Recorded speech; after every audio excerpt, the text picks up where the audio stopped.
go. All right. Let's see.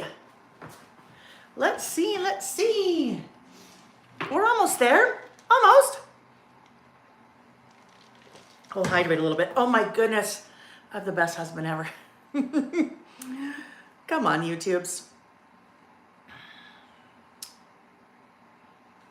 I think that the YouTube is sleeping in this morning. It's sleeping in. It's sleeping in. I've started it. It's just a little delayed here. I would sing you a song, but you don't want to hear me sing. Come on. Can you guys see me yet? Can you? Can you see me yet? Here we go. There we go. All right. Oh my goodness. Hello. Cheryl. Big Cheryl. Oh my goodness. I got your message last night. Oh, I haven't had a chance to respond. I was teaching at a virtual event last night. Oh my goodness. I hope that hope you're doing okay. Good morning, friends. Happy Saturday. Hello. Yes, beautiful Saturday day. I hope it's a beautiful day where you are, because I'm going to be distracted like all day, because it's beautiful, not a cloud in the sky out my window. There's a tree right outside the window. I can see the little buds on it. It's like not quite getting ready to flower yet, but it's beautiful spring day. So I hope wherever you are, you're having a beautiful day. Good morning, friends. I see lots of things going on in the chat. So I will say hello there very shortly, but let me take a sec to introduce myself if we haven't met before. My name is Layle Concard. I have a business called Layle by Mail. When I'm not traveling, we are here on Saturday mornings, and we have been here on Saturday mornings for the last 4 years, believe it or not, doing what I like to call creative listing. So a couple days before a Saturday, usually on a Thursday, I am posting our listing topics on the blog. That's on social media. There's an email that goes out, so really easy to find it. And then Saturday mornings, we get together here and we play. We take the listing topics, and I call it creative listing because then I'm taking all kinds of fun things. I'm stamping and washi and stickers and pattern paper, and we just have fun. There's lots of laughter. Every once in a while, some tears, not very often. I'm not much of a crier, but every once in a while it happens. But they're always happy tears. Well, for the most part, right? You guys in the chat have built this amazing community with each other, and I love how you're greeting each other and you're asking about how people are doing and things like that. So if you're watching live, welcome. There is a live chat. I see it over here on the right-hand side of my screen. So there is a live chat that takes place. If you want to pop in and say hello, let us know that you're here. If you want to tell us where you're from, awesome. If you are brand new, please tell us, because I like to see that when I can see it, but I know everybody here likes to see you if you're new, because they want to welcome you, and I want to welcome you too. If you've been around for a while, but you've maybe been lurking behind the scenes, maybe today we could do like a first time commenter, long time watcher, kind of like Dr. Laura in the old days. I think they'd say first time listener, first time caller, long time listener, whatever it is, you know what I mean. And yes, I did just say Dr. Laura. That really ages me. That won't go into Dr. Laura. Anyhow, so if you want to say hello, that'd be awesome. If you are with me and you've been here for a while, welcome home. Welcome back. If you are watching the replay, welcome to you as well. Especially as we start getting in this time of year, lots of you have things going on the weekend. It's beautiful weather. Maybe you have kids or grandkids in sports, and maybe your littles are on a soccer team and you're watching the little, like, herding cats, watching the kids try to play soccer, right? Those poor coaches. I never understand how they do it when they're little, because they all just like follow the ball. Anyhow, whatever it is, if you are not able to make it live, you know you're always welcome to.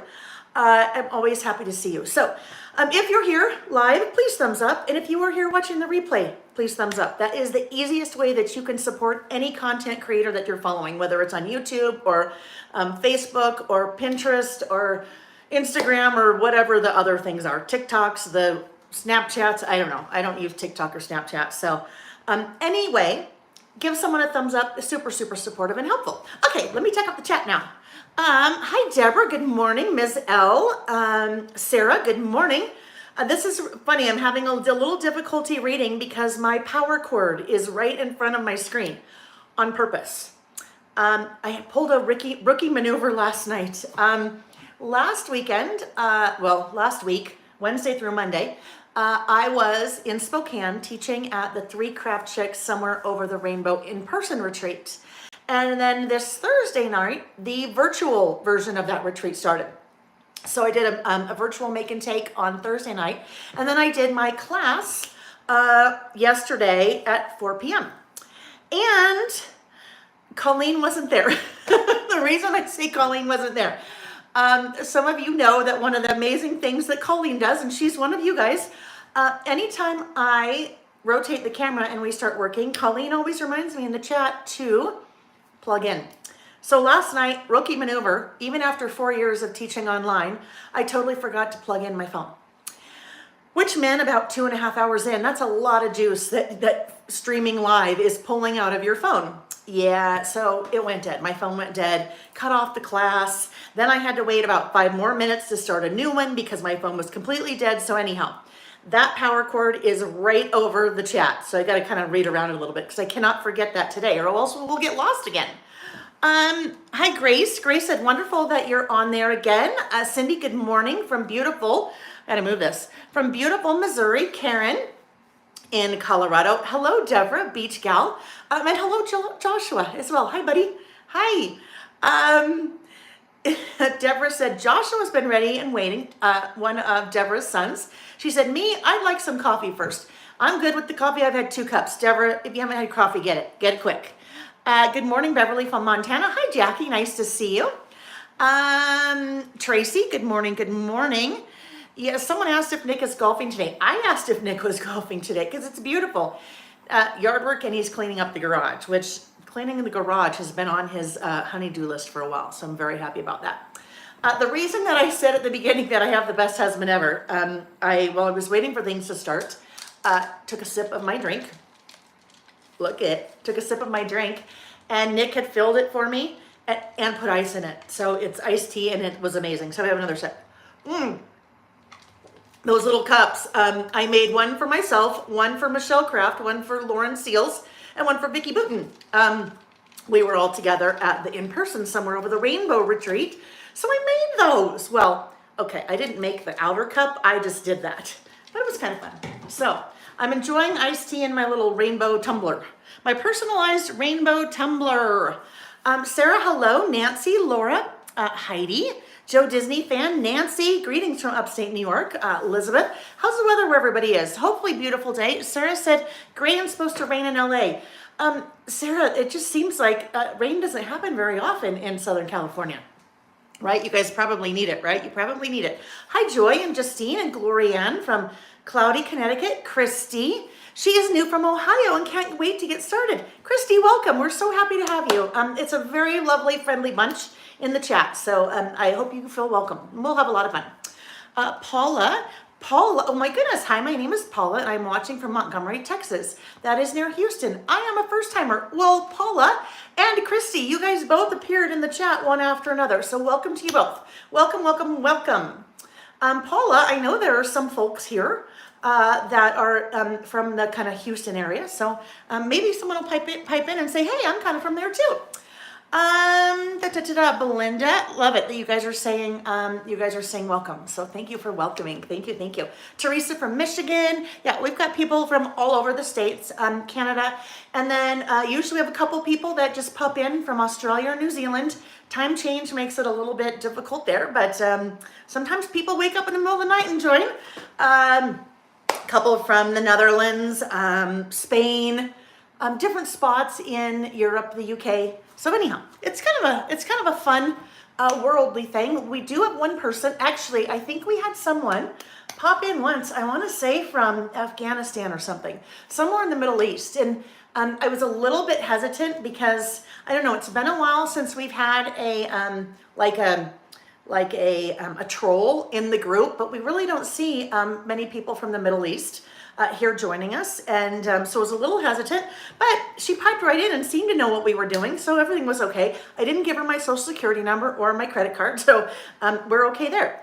And then we also have Ijeoma, and she tunes in from somewhere. This is horrible that I'm saying. From somewhere in Africa. And I do realize Africa is a very large continent, but anyhow, Africa. So love it that it's kind of become a worldly thing, and that we can thank the pandemic for that. So that was one of the lovely things that came out of the pandemic. Let's see. Francis, good morning, Francis. Nice to see you. Scrapped NH. Nick said he was going to watch the Masters. Oh yes, he is also watching the Masters.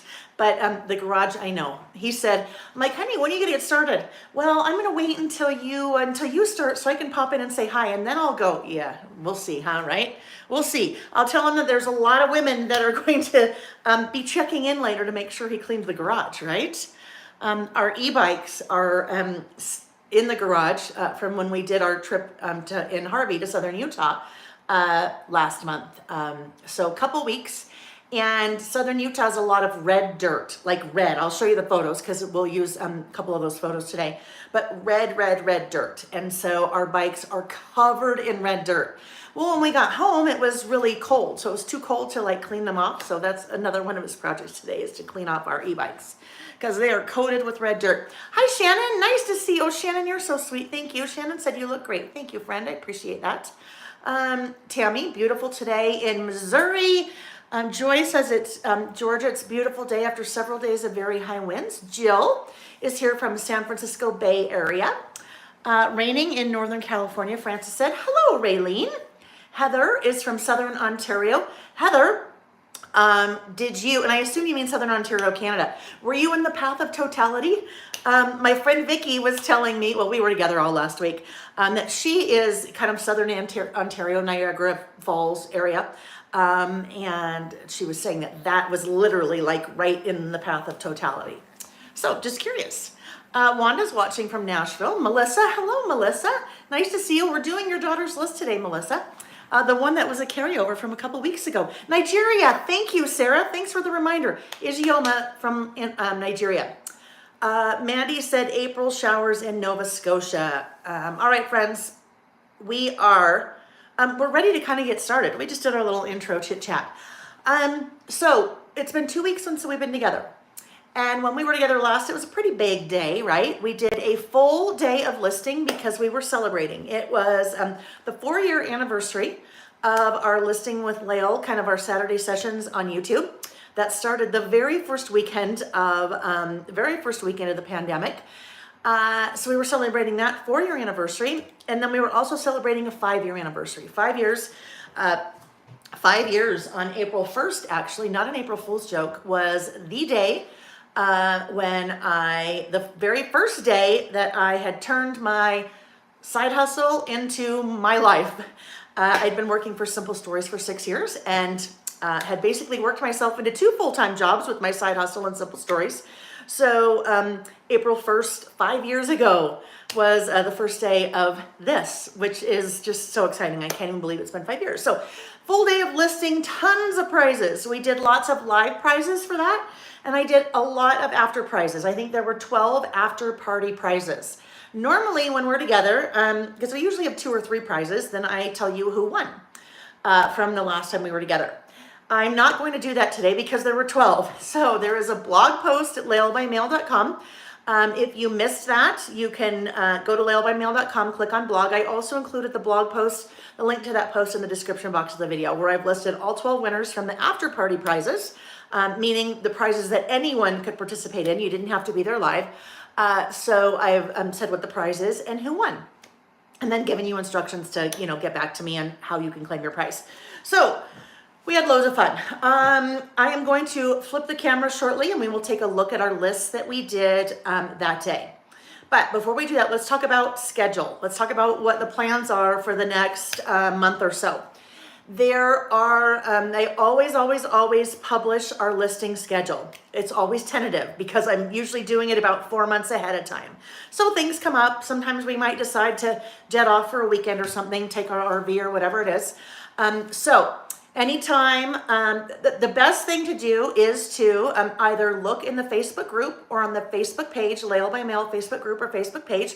There is a post pinned to the top of both of those with the schedule through the end of June.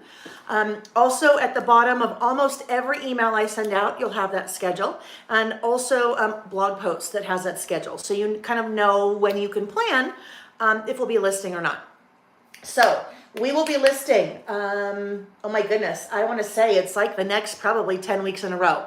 I think we'll be listing today through that last weekend in April. Well, we won't be doing it the last weekend in April. We won't be together Memorial Day weekend. How about that? That's an easy way to say it because Nick and I will be out of town. So we'll be together for quite a while listing, which is awesome because kind of we've had some stops and starts because of traveling and teaching and then traveling. The other thing is that, well, there's a couple things. Last Monday the 8th, I guess, this Monday, last Monday, whatever, Tuesday, I put up 4 brand new project kits on the website, laylebymail.com. There are 2 Traveler's Notebook project kits and there are 2 mini book project kits. The May-June Traveler's Notebook kit, the bi-monthly, is up and shipping now. There is a brand new Take a Trip Traveler's Notebook. That starts shipping Monday the 15th, so 2 days. There is a brand new Live Life in Color mini book using the Simple Stories, Simple Vintage Essentials Color Palette Collection. Beautiful collection, super vibrant colors. That will start shipping probably mid next week. I just need to do a few more things on the instructions there. So, and then the last one is a travel themed mini book called Let's Get Away. So you can see all those on the website. And they're shipping within the next 2 weeks because the travel mini book starts shipping on the 22nd. All right. You can see all that on the website. It tells you all that stuff. What else? Oh, a couple things came back in stock. A number of you have been waiting for the stylus, the stamping stylus to come back in stock. Those came in Friday. So those are now back in stock on the website. The typewriter die. Okay, the typewriter die is coming back in stock. It's already been ordered with the factory in China. And those were probably another week out. So just know that those are coming. What else? Oh, okay, guess what? This Monday the 15th. I will be announcing something. I'll just tell you guys, right? I've had a request for, well, I've had 2 requests that have been out there for a while. Ever since I have started doing stamps, this one request has been out there. And Monday, we will kick that off. Monday, I will start offering digital stamps. So the digital version of some of my stamps. They will be rolled out every other month. So April will roll up some digital stamps and they will start with the oldest release of stamps and kind of move their way forward. So April, digital stamps, May, physical stamps, a new physical stamp release in May. June, digital stamps, July, physical stamps. So you can kind of know what to look forward to every month, digital, regular, I don't know, actual physical stamps. Digital stamps, physical stamps, digital stamps, physical stamps. So if you don't see a digital stamp that you've been waiting for, just know we're starting in the accounting method. Last in, first out, LIFO, not FIFO, LIFO. Last in, first out. That is pretty much the only accounting thing I remember from one of my accounting courses in college that I had to take for my business degree. That's all I remember, LIFO and FIFO. Everything else, like, no, I'm not that accounting type person. Ask my husband, no. Oh yes, so digital stamps. The other thing that will come out some point this year, I can't tell you when yet because I don't know, is a font, a digital font of my handwriting. Okay, so look forward to that, but starting on Monday, and you'll see the email with that announcement. So kind of excited to see and hear your feedback on the digital release of stamps. Okay. I think, friends, we are about ready. I think that's all of the kind of housekeeping that I needed to talk about. I'm pretty sure. Well, if I think of something else, then we'll hit it, okay? So let's, I have a frog in my throat this morning, of course. A frog in my throat. I am going to turn off, well, I already turned off. See, move some things around here. I turned off the overhead lights. I am going to rotate our little camera right here. And right now, I am going to plug in. Right now, so we don't forget that very important part. Muy importante. Yeah. Or else we'll end at 2:30, or not 2:30, we'll end after about 2.5 hours, and then it's too hard to restart this. So All right, we're ready to roll. We're ready to roll. Let me just make sure that everything looks as it should. All right, I think we're good. Let me just check chat very quickly. Hi, TK. Yes, TK is attending the Three Craft Chicks virtual retreat this weekend. Looks like there's a little break right now. Hi, Crafty Poodle Mom from Southern California. Mary J. Blige is here from Minnesota. Okay, not really Mary J. Blige, but I just call her that. And I asked her if I could call her that, and she said yes, because she's Mary J. on here. So we'll just pretend that Mary J. Blige is with us. Let me look. Okay. Deborah, thank you for the reminder to plug in. Okay, friends, here we go. So let's start out by taking a look at the list that we did when we were together 2 weeks ago. So not a list, but what we started with at some point in our all day, I did an intro page to my brand new Traveler's Notebook insert, right? So this was the insert I had been working with, and I had filled it. I had filled it up, so that meant I needed to start a new one. And in starting a new one, I put kind of an intro page together. With that intro page, I used the, oh my gosh, what is the stamp set called? Wow. I will tell you guys, sorry, I just turned my back to you. I will tell you, I can't believe I totally don't remember what this, is it called Beginning and End? I think it's called Beginning and End. It's called, oh, here it is, right in front of me. It is called Beginning and End, so that stamp set. It's been a long couple of weeks, you guys, getting ready for the big anniversary celebration and the big sale, and then Nick and I went out of town, and then came back, was home for 2 days or 3 days, went out of town for 5 or 6 days for the Three Craft Chicks in-person retreat, and then home for a couple of days, and then the virtual retreat. So it's okay that I forgot the name of that. I used the Beginning and End stamp set for that intro page. So just a little tiny bit of stamping there, just the beginning, and then I used the gorgeous Kaleidoscope collection from 49 Market. So we will be using that collection in one of our lists today, Kaleidoscope. As we are working, there is another, well, there's a lot of links in the description box of the video. There is a link, I don't know, maybe a third of the way down, that takes you to the page on my website of what I am using for today's session. And that page changes every time we're together. So if you look at that link anytime between now and, I don't know, Thursday the 18th, it will show everything we're using today, but that does change every week. So you'll see everything I'm using, and then if you want to shop anything, you can shop. Good morning, Marilee. You are freezing at a crafter's garage sale. Are you in Southern California, Marilee? Now you got to tell us what freezing means. I mean, I'm not going to poke fun of you, but I'm curious what freezing means when you're a Southern California girl, right? I'm not poking fun at all. Deborah, do we have a hard stop today? You know, I don't think so. I think we're just going to play. I've missed this the last couple of weeks, so we're going to play. All right, so there's our intro page.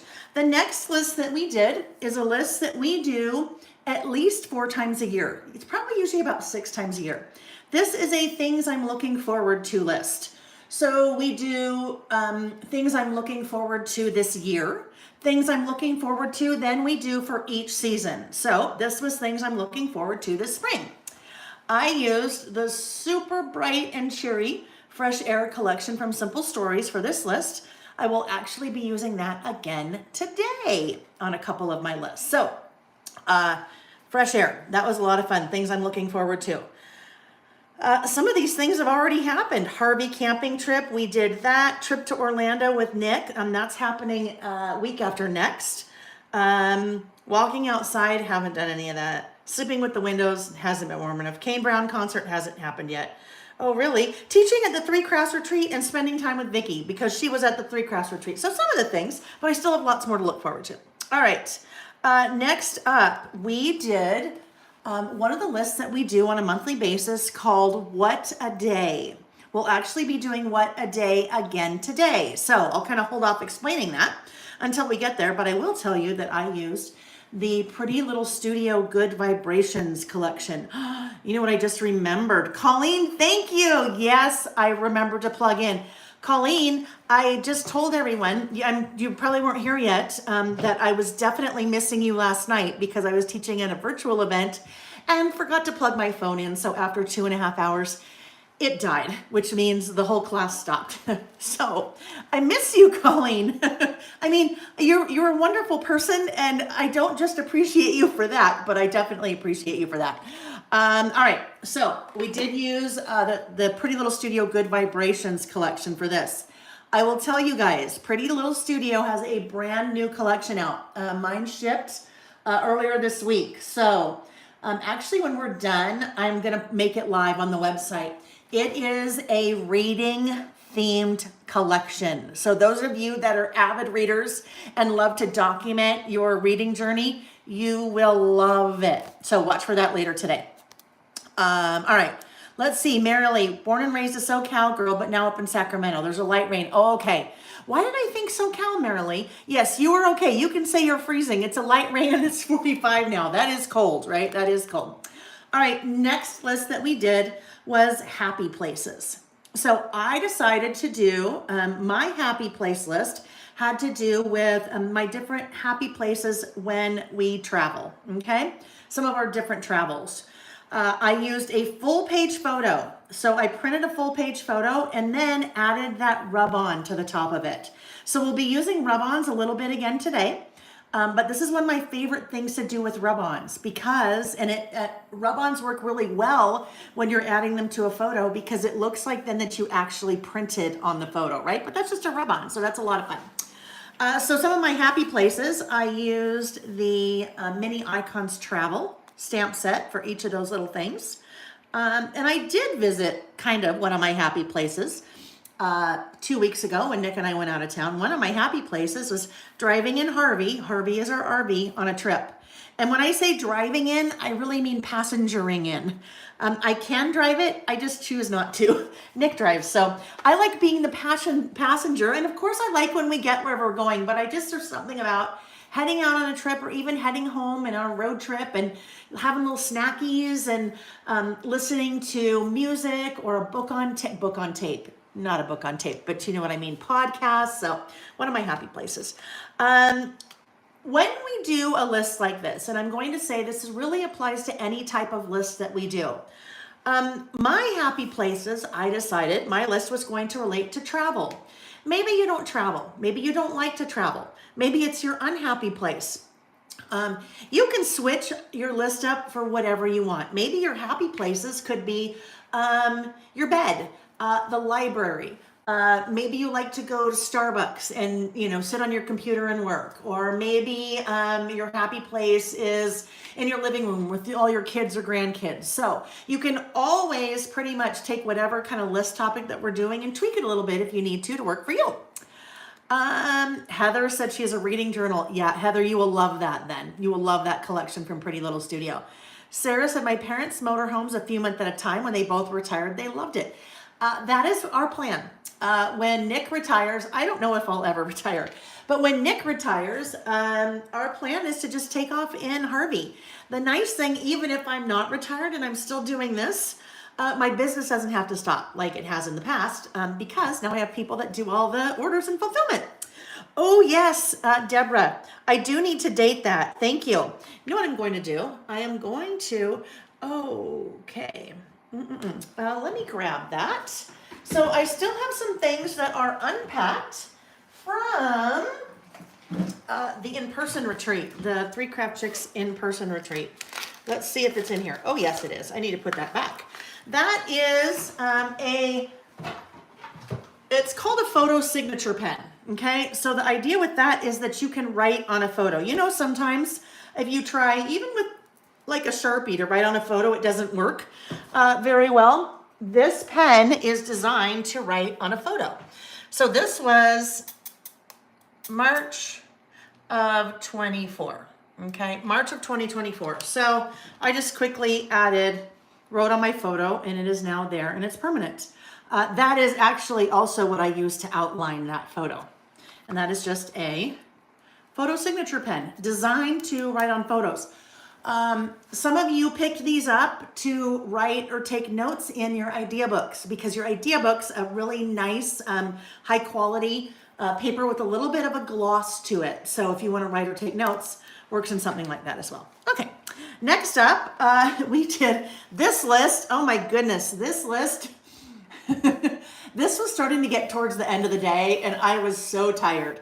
It ended up working out, but for a while, I think we thought, ooh, golly, I don't know if that's going to work out or not, but it totally did.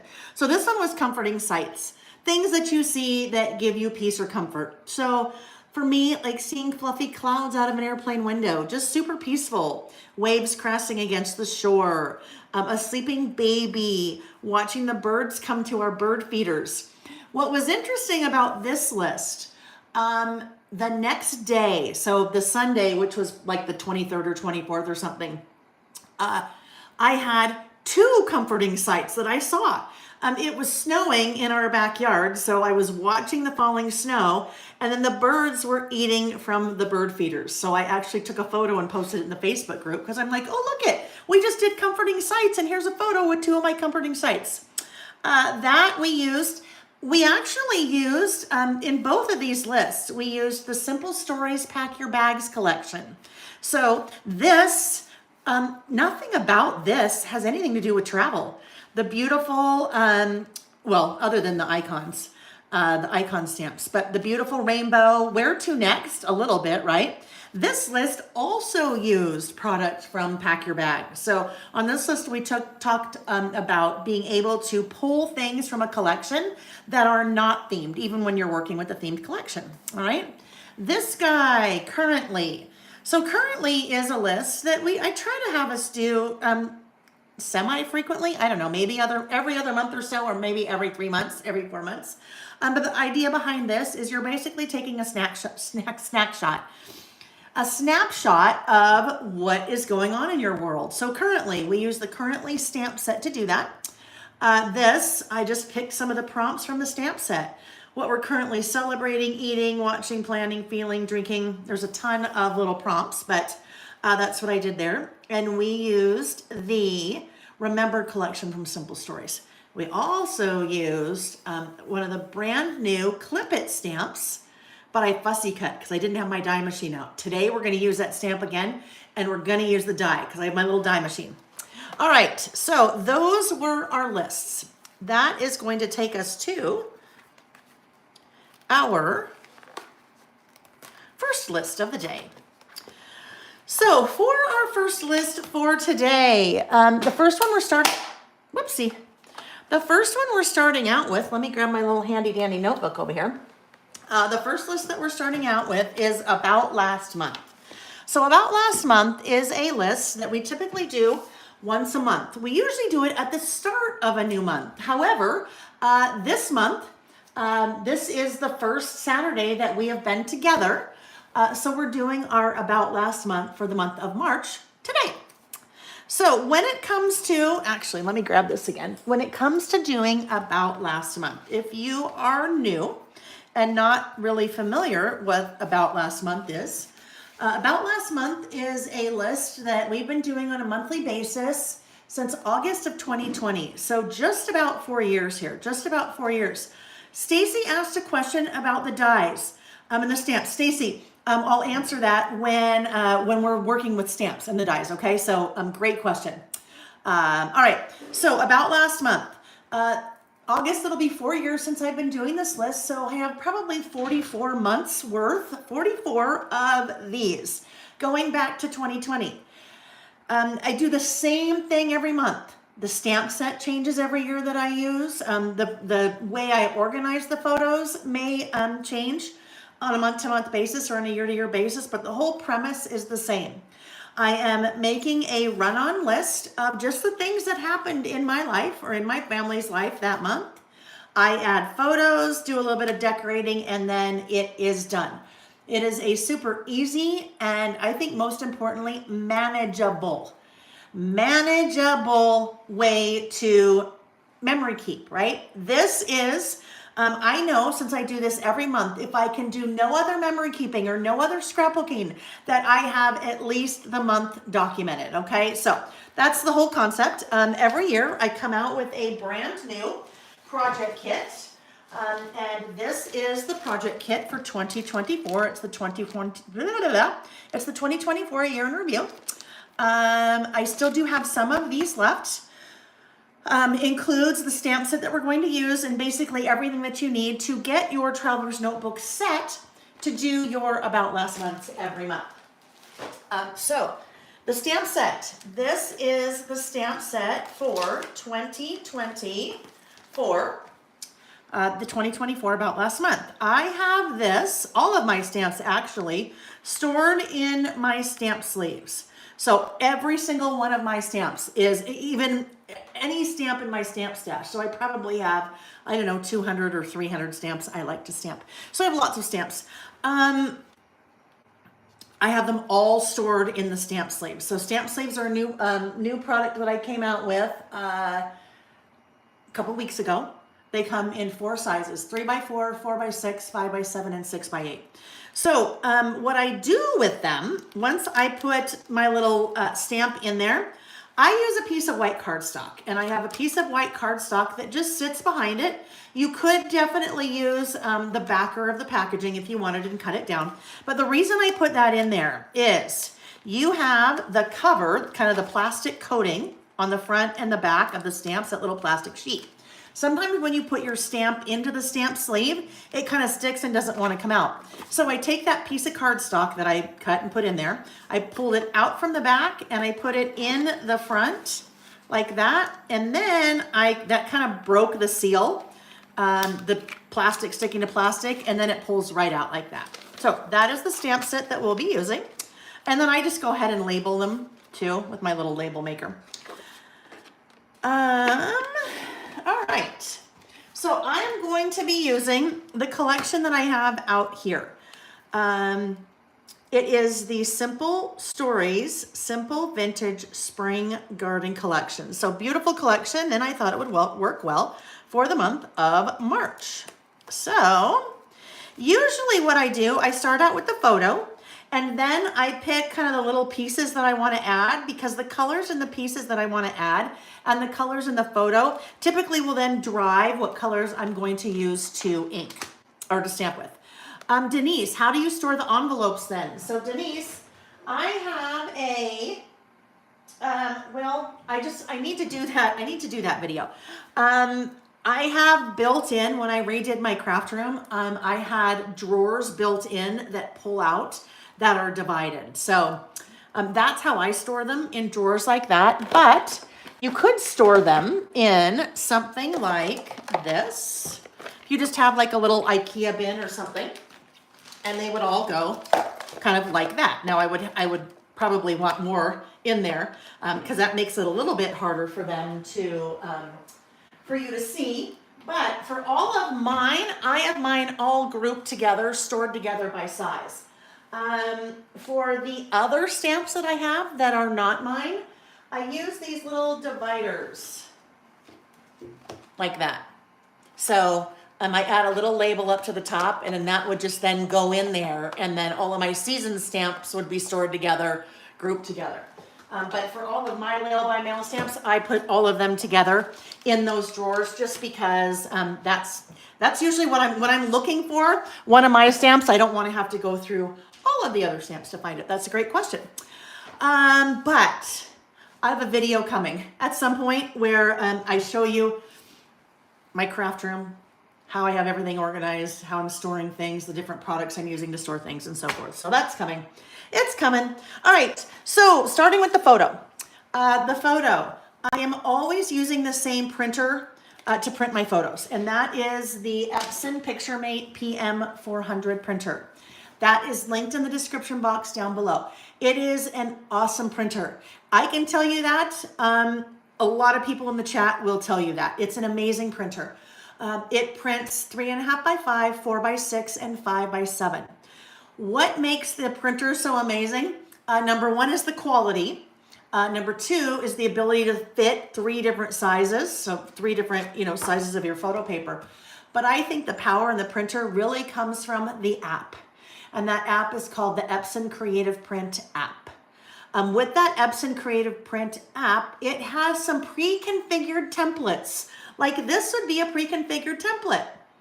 I pick the pre-configured template that I want to use, and then I just I select the cameras for my camera roll that I want to put into that template. Now, a couple things about that. Number one, I sometimes leave parts of it blank. I left those 3 squares blank. Normally, you'd probably put photos there, but I left those squares blank because I want to do a little bit of decorating right there. There is a video, long-awaited, much-requested video that I finally did maybe about 2 months ago on how to use that app. So, if you have that printer and you haven't watched that video, I teach you lots of tips and tricks that I've learned over the last 5 or 6 years that I've been using that printer. That video is a game changer, I promise you. So that's the photo, or excuse me, that's the printer that I use to print my photos. Excuse me, that's how I get those little guys. Now it's kind of fun, and I show you this in the video. You can make your own photo booth strips by basically just then cutting strips like that. Then you have fun photo booth strips, all different kinds of sizes. It's a lot of fun. Hi, Louisa. Nice to see you. Nice to see you. All right. So the first thing that I do, this is a 5x7. The insert that I'm using is a standard wide, which is 5 by 8.25. I need to trim the width of my photo just a little bit. The reason why I need to trim the width is because this is 5, this is 5, but actually we lose a few millimeters from the stapling in the center. So I need to make this a little bit more narrow. All right, so I am going to just bring this in and trim it down just a titch. I might need to do a little bit more. Let's see.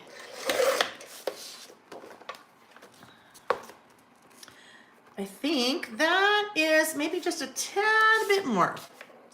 Just a titch more. Let's see what we're looking like there. Do we fit? Yeah, a little bit more over here. Just a little bit, just a teeny bit. Okay, there we go. Even though I cut off part of that edge, it's okay. All right.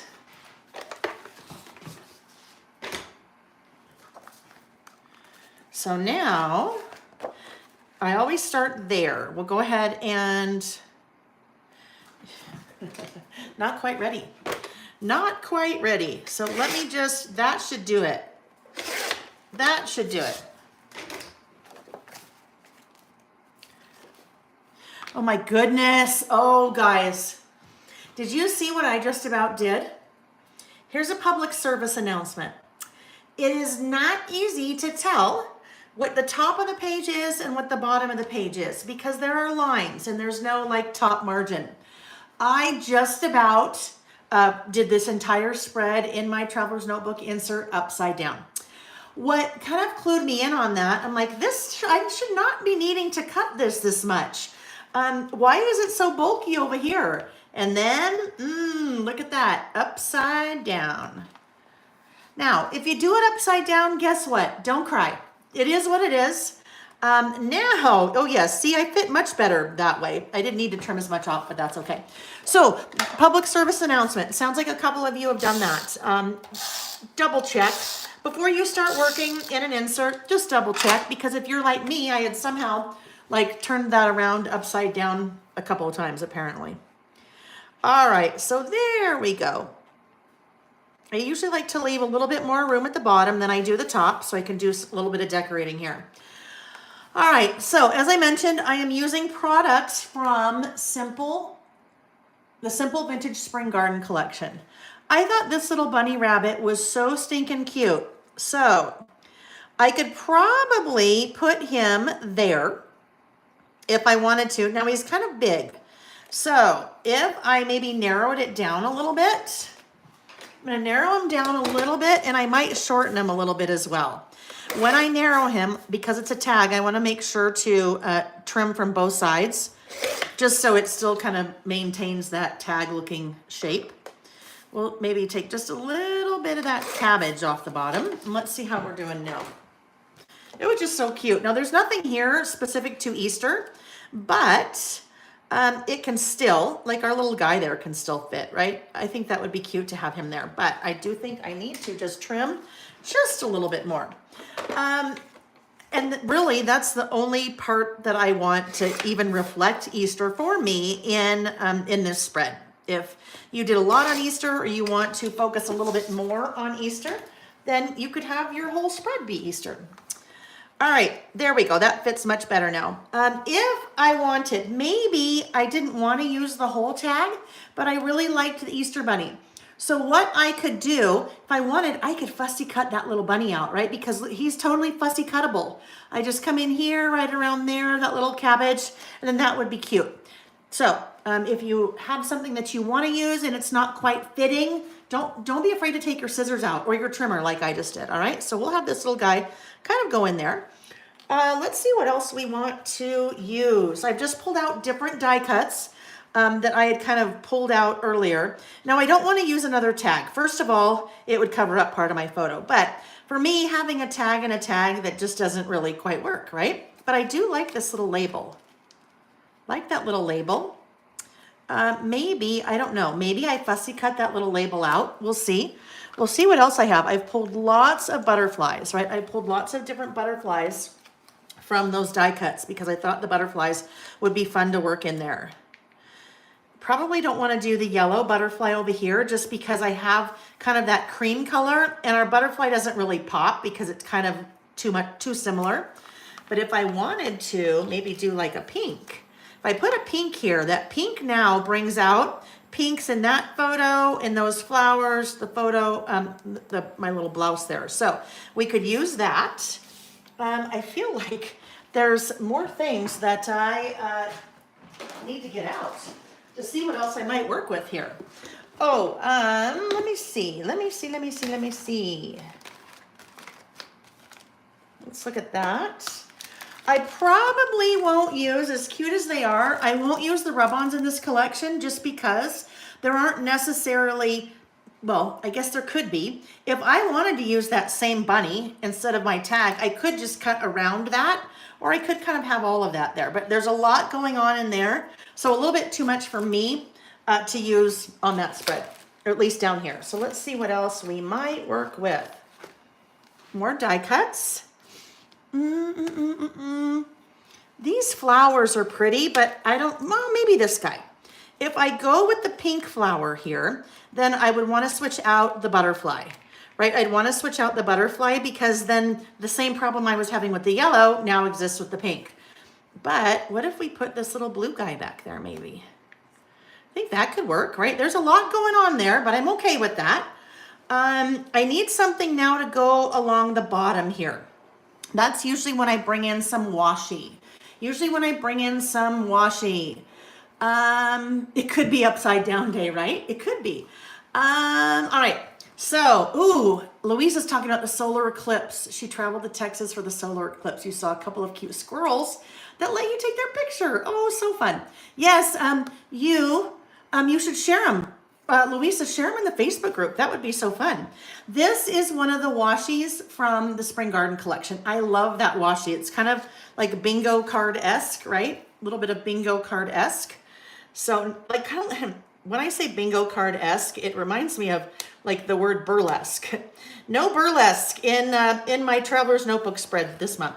Now, there's nothing wrong with burlesque. If you decide you want to have burlesque in your Traveler's Notebook, then you should do that. You do you. But bingo-esque, bingo-esque, a close relative of burlesque. All right, let's do this. We need to get this a little bit further in. All right, so we'll do that. And now you can see, based on the things that I am selecting, it's those colors that are really going to drive the colors over here that I decide to stamp with. That's why I kind of start this route and then pick the colors for the stamping versus pick the colors of the stamping and then try to make things, work within it. Okay. And then our little guy can go here. I think that will work. So when I was talking about at the beginning about our e-bikes being covered in red dirt, that is the red dirt. Like it is literally red. That is, well, when I'm doing my little listing here, I'll talk a little bit more about that trip. Usually when I'm adding washi, let's see if I want to do this. I will add another color in, but, oh, I think that'll work. Yeah, that'll be good. Then that kind of brings in a little bit more of this color over here. I should have done that before I replaced all those guys. All right, now I keep moving these guys, getting them in the place that I want, and then moving them. And if you have ever tried to layer anything, that can be frustrating, right? It can be frustrating because you get it exactly where you want it, and then you have to take the pieces off, and then you have to try to get them exactly where you wanted them again. So there's a little trick I'm going to show you with that. That is using, let me grab it. That is using something called highlighter tape. So highlighter tape, let's get this out of the way so that it's not glaring on us. Highlighter tape is meant for highlighting like a textbook, or maybe if you're highlighting a passage in a Bible or something like that. It is removable, repositionable tape. What's really cool about that, and you'll see, removable, repositionable, reusable. That's why I have it all kind of around that little tape dispenser, because I can continue to reuse it, reuse it, reuse it. I don't need all of that, but the beauty of it being removable and repositionable is I can do this. I can connect those 3 die cuts in this case with just a couple of pieces of that, right? So those are all connected. That is now 1 die cut, 1 single piece that I can then pull off of my page. Let me just get these back on. That I can then pull off of my page in 1 piece. And that's exactly where I wanted them, okay? So now I just come in with my little tape runner here, like so. I wanna make sure I get my adhesive on all of those pieces. And that looks pretty good. I'm going to bring that back in again as 1 piece. And then, oopsie, I moved that guy. And then I just pull off the repositionable tape. All right, so there's 1 piece, and there's my other piece. Let me tuck that little guy back in because I pulled him off. All right, so that is an easy way, especially if you struggle with layering. On a couple of our sessions in the past, we've kind of done a little tutorial on how to layer, and different sizes, different shapes, different colors when it comes to layering. But if you struggle with layering pieces, I think one of the reasons you may struggle is you get it exactly where you want it, and then you have to take it all off to place your adhesive and then put it back on, and it never looks as good as when you get it the way you want it, right? So that highlighter tape is an awesome little tool for that. And the fact that it's reusable, repositionable, it lasts forever and a day. It lasts forever. All right. Wanda, we're talking about like picking fruit. I love that. Linda May said she was up early this morning trimming the blackberry plants. It's part of her list today. Before and after photos, when they are producing, I add more photos with dates and how many gallons. Gallons of blackberries. Linda May, that sounds amazing. Linda May, Northern Utah, right? Northern Utah. I think I have it. Wanda said she loves blackberries, used to pick wild ones on the side of the road, but the police made you stop. I imagine the police probably made you stop because it was the side of the road, maybe? And were they worried about drivers being distracted and not seeing the people picking the berries? I would hope that would be the only reason, right? Because if they're wild, then maybe anyone could be able to have the blueberries if they wanted. All right, I just outlined my tag there to give it a little bit of extra, it made it kind of pop a little bit. Linda May, I need to ask you, I will throw it out there, but then I need to follow up. I would love to know more about the Peach Days in Brigham City. Do you know anything about that? I will email you because I've always been very intrigued by that. Northern Utah has peaches. I think in August, a bunch of peach trees. And there's a huge festival around it. And you think of like peaches maybe in Georgia, but peaches in Northern Utah, yes. So I've always wanted to like go up and do that. I've lived in Utah since I was fourth grade. So, you know, like the last 10 years. Okay, 20 years.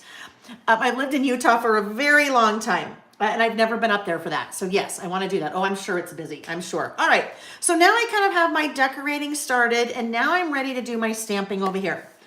So using the About Last Month for 2024 stamp set. This is for the month of March. So I know I need to pull out March. I am going to pull out, I think I'm going to do something a little bit different this time, because I've got a lot going on here. Usually what I do, let me show you. Not usually what I do. One of the ways I've used this stamp in the past is using that little block, okay? So stamp the block in one color with the orange, and then stamp the solid piece. Actually, I stamped the solid first and then stamped the orange on top, and then put in 02 for February, and then 24. I think what I'm going to do this time, I think I'm not going to use the block. So what I might do is just do March, and then do About Last Month, like that. And then maybe I'll put it more a little bit over towards that, and then I can stamp a little cute icon there. Or I could even do maybe like a little butterfly there. That would probably be cute. So I'm gonna do that. I think I'm going to do that. All right, so I need my stamping block. Let's get those out. Good morning, Gina's Scrapinology. All right, so, but I don't want to use black. All right, I don't want to use black. Let's find the appropriate size stamping blocks. That's one of those things that the right tool for the job can make a huge difference in your crafting, but definitely in your stamping. I'm an advocate for always using the smallest size stamping block that you can that fits your stamp, because it's a lot easier to control the placement and control your stamping when you're working with a smaller block. So that block is size appropriate for that stamp. All right, this little guy, I need one that's a little bit bigger. We'll do, this guy. Does that fit? It does. All right, so we'll pick that one up there. All right, so there's our start. Not using black, we're going to figure out what colors that we want to use. So whenever I stamp, I've used these stamps before, so these stamps have already been conditioned, already been prepped, so they are ready to go. I'll have to think if we're using a stamp set. We might be using a stamp set later today. Yes. Well, no, actually on this one that I haven't conditioned, so we'll go through that process in a minute. I had pulled out a couple of color inks that matched the collection, but now let's see what we're looking at. Let's see the colors I picked if we're still kind of looking at that. I have swatched all of my inks. I use my Swatch This Inks stamp set to swatch all of my inks, because it's a lot easier for me to pull this out and kind of go, okay, does that work? Does the Kitsch Flamingo? Does Wild Honey? It's a lot easier for me to pull out my little swatches than to pull out all of my little tins and go, okay, do I like that? Also gives me a much more representative view of what the color looks like stamped, right? So Stormy Sky, that looks like Stormy Sky stamped. So it's close, but you get a much better representation of what it actually looks like on paper. Oh, Angela, how does the VersaFine Clair work versus VersaFine Onyx Black? Angela, I don't even know what VersaFine Onyx Black is. This VersaFine is Nocturne. So, but VersaFine Clair, I don't know what is VersaFine Onyx Black. Is that the color like Nocturne? I don't know. So I don't know how to answer that question for you. Crafty, I love it. Crafty said, never stamped. Well, we're gonna do kind of a little stamping 101 here, okay? So let's look at the colors. So now that I see this blue, when I was looking at the blue in some of the papers, the blue looks nice. Now it's way too muted. I don't think it really works with this. Let's look at my Kitsch Flamingo, because I know I need 2 colors, right? Let's look at Kitsch Flamingo. Does Kitsch Flamingo work? Kitsch Flamingo is probably something I use quite often. So Kitsch Flamingo works, although I'm thinking maybe Picked Raspberry might be a nice one there. And then I think I will bring in a little bit of yellow, or I could bring in some green. Maybe we pull in a little bit of green, maybe pink and green, like we'll go back to our preppy days, right? So let me grab Picked Raspberry, and then we'll decide which green that we want. Picked Raspberry, and then let's look at our greens. Twisted Citron. No. I know what's going to happen here, friends. There is probably not a green.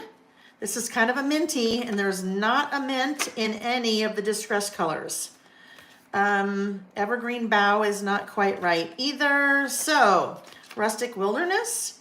Rustic Wilderness might work, but it's kind of dark. It's kind of dark. So let's look at this. Let's look at Rustic Wilderness, and let's look at maybe Evergreen Bough. All right, so I have many, obviously, different colors of stamping ink, Distress Oxide. What did I say? Evergreen Bough. I have many. Oh my goodness. That was almost a really bad thing, friends. So I grabbed it, and then I dropped it, and I dropped it against my chest on my little kimono here, and it dropped like closed, because it just as easily could have dropped like that, and that would have been such a bummer, such a bummer. We could try like a mustard yellow, right? We've got a fossilized amber. Let's look at fossilized amber, and we'll look at mustard seed, I think. Red, orange, yellow. I organize mine by color. I pretty much know the names of all the colors, so I could organize them alphabetically, right? But I think most of us are not looking at things that way. Most of us are looking at things by the color, right? So if I'm looking for a yellow, it's nice to have all of my yellows kind of together, right? All right, so there we go. There are some options for us to work with. I'm not going to stamp right here first. Never, ever going to stamp first. I am going to test it first, because if you're going to find any errors or issues, or maybe little threads or fibers in your stamp that are going to affect the stamped impression, we want to figure that out in our testing versus on our project, right? So that's what we're going to start out with. I think if I am using a light and a dark, we'll start out with the light on top. So we'll start out with March on top. So I'm just getting that nice and inked up, and there we go. So that is fossilized amber. So when we bring that in here, fossilized, that would go beautifully, right? That would go beautifully. It's a little bit more subtle. Let me bring that there. A little bit more subtle. So let's try that then with Picked Raspberry for about last month. So testing. Testing can help you in a couple of ways. Number one, it can help you test color. Number two, it can help you test the amount of pressure that you need to apply, because every stamp's different. If I have a stamp, I was going to use Picked Raspberry, wasn't I? Let's look. Okay, ooh, that's kind of nice. If I have a stamp that is a very fine, maybe very thin word strip stamp, I don't need to apply as much pressure as I might if I have a stamp that has a lot of surface area to it, okay? So when I'm testing, I can kind of play around a little bit with different pressure points, how hard I need to press to see if, just to get a feel. What I just did, I cleaned that off. It's really important that I clean off a stamp before I move to a different color. Very important that I move to a different stamp before I I clean off the stamp very well, and I also dry it well before I move to a different color. Let's talk about inks for a second. So I primarily use Distress Oxide inks. It's a personal preference. Distress Oxides are a pigment-based ink. Pigment-based ink for me just for me, this is my term, means juicy. Okay, it means a juicier ink, which means I get more of complete coverage. So let me show you like this. When I stamped that too, look how nice and juicy that is. It's just the entire stamp is filled in. So for me, when it comes to inks, I am looking for nice coverage because that is what I use inks for, primarily stamping. Inks can be used for lots of different things. Blending, a distress oxide or a pigment-based ink is great for blending because remember when I said it's a juicier stamp or juicier ink? It takes a little bit of time, maybe a minute to dry, which means it's easily blendable if you want to blend two colors together because neither of those colors are quite dry yet. You can kind of blend them together. They're water reactive. A pigment-based ink is water reactive. So if you wanted to bring in a little water, maybe with a watercolor brush, it would change the properties of that ink. The color would change.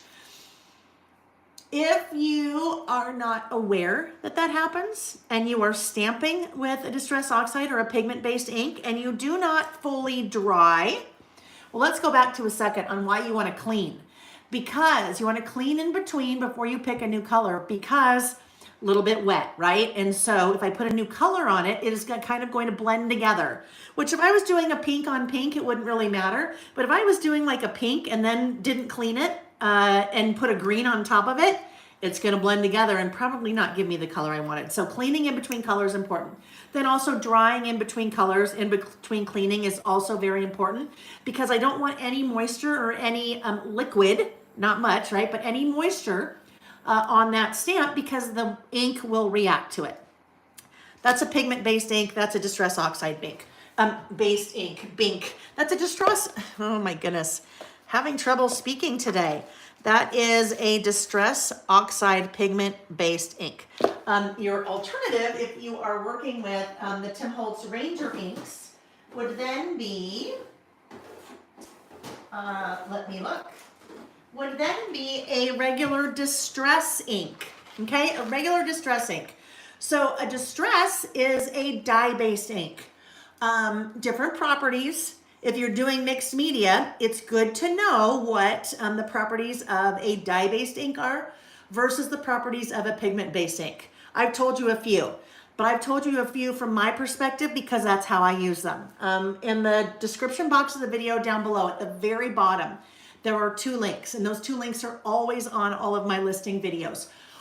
Both take you to articles at scrapbook.com that are incredibly helpful. One article tells you the difference, brand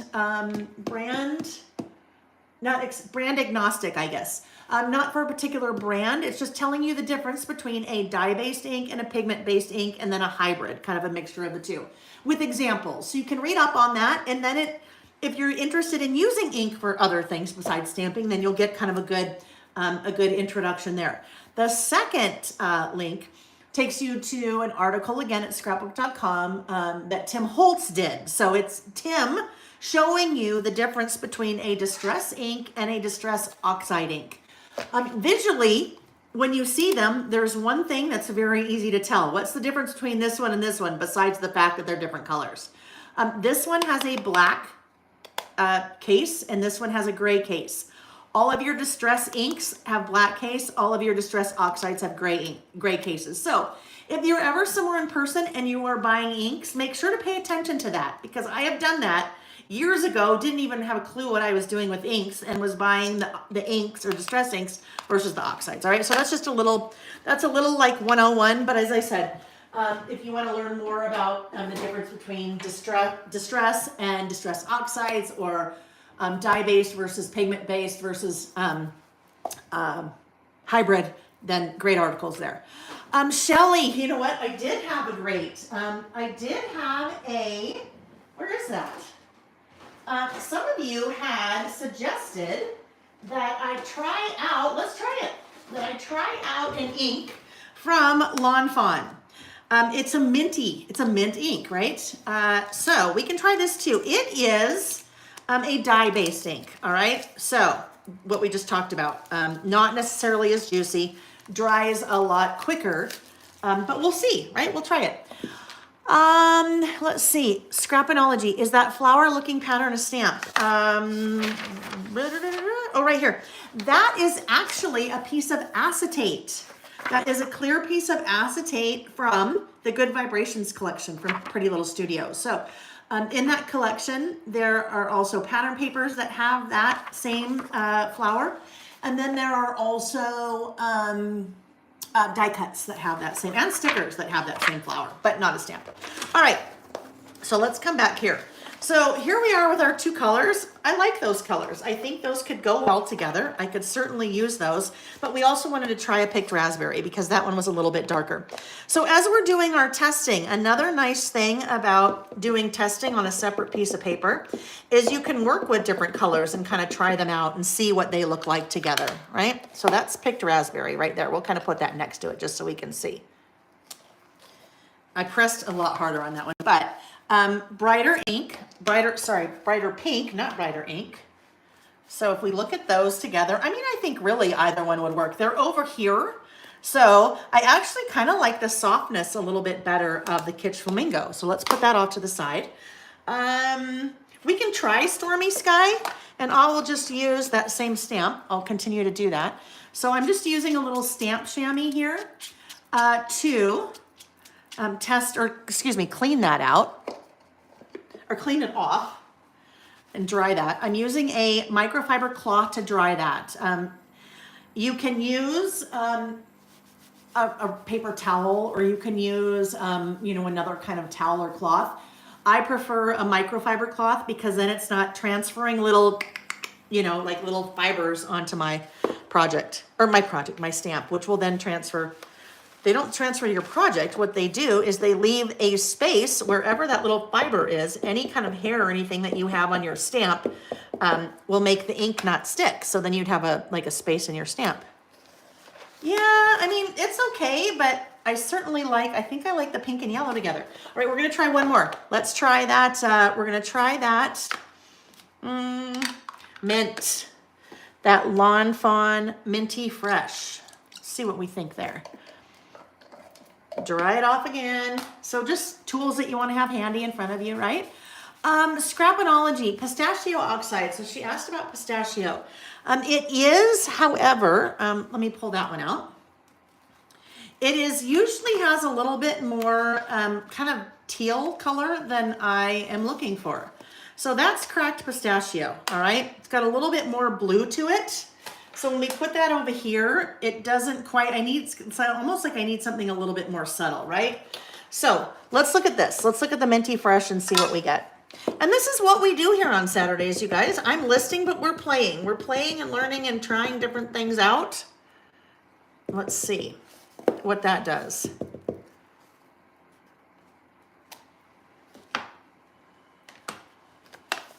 So it definitely is a little mintier, right? A little mintier. Do you see now the difference between those two?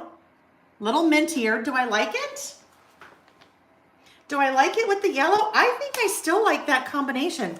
I'm probably drawn to that combination, kind of my very first, right? The very first thing I did, because I kind of have that going there.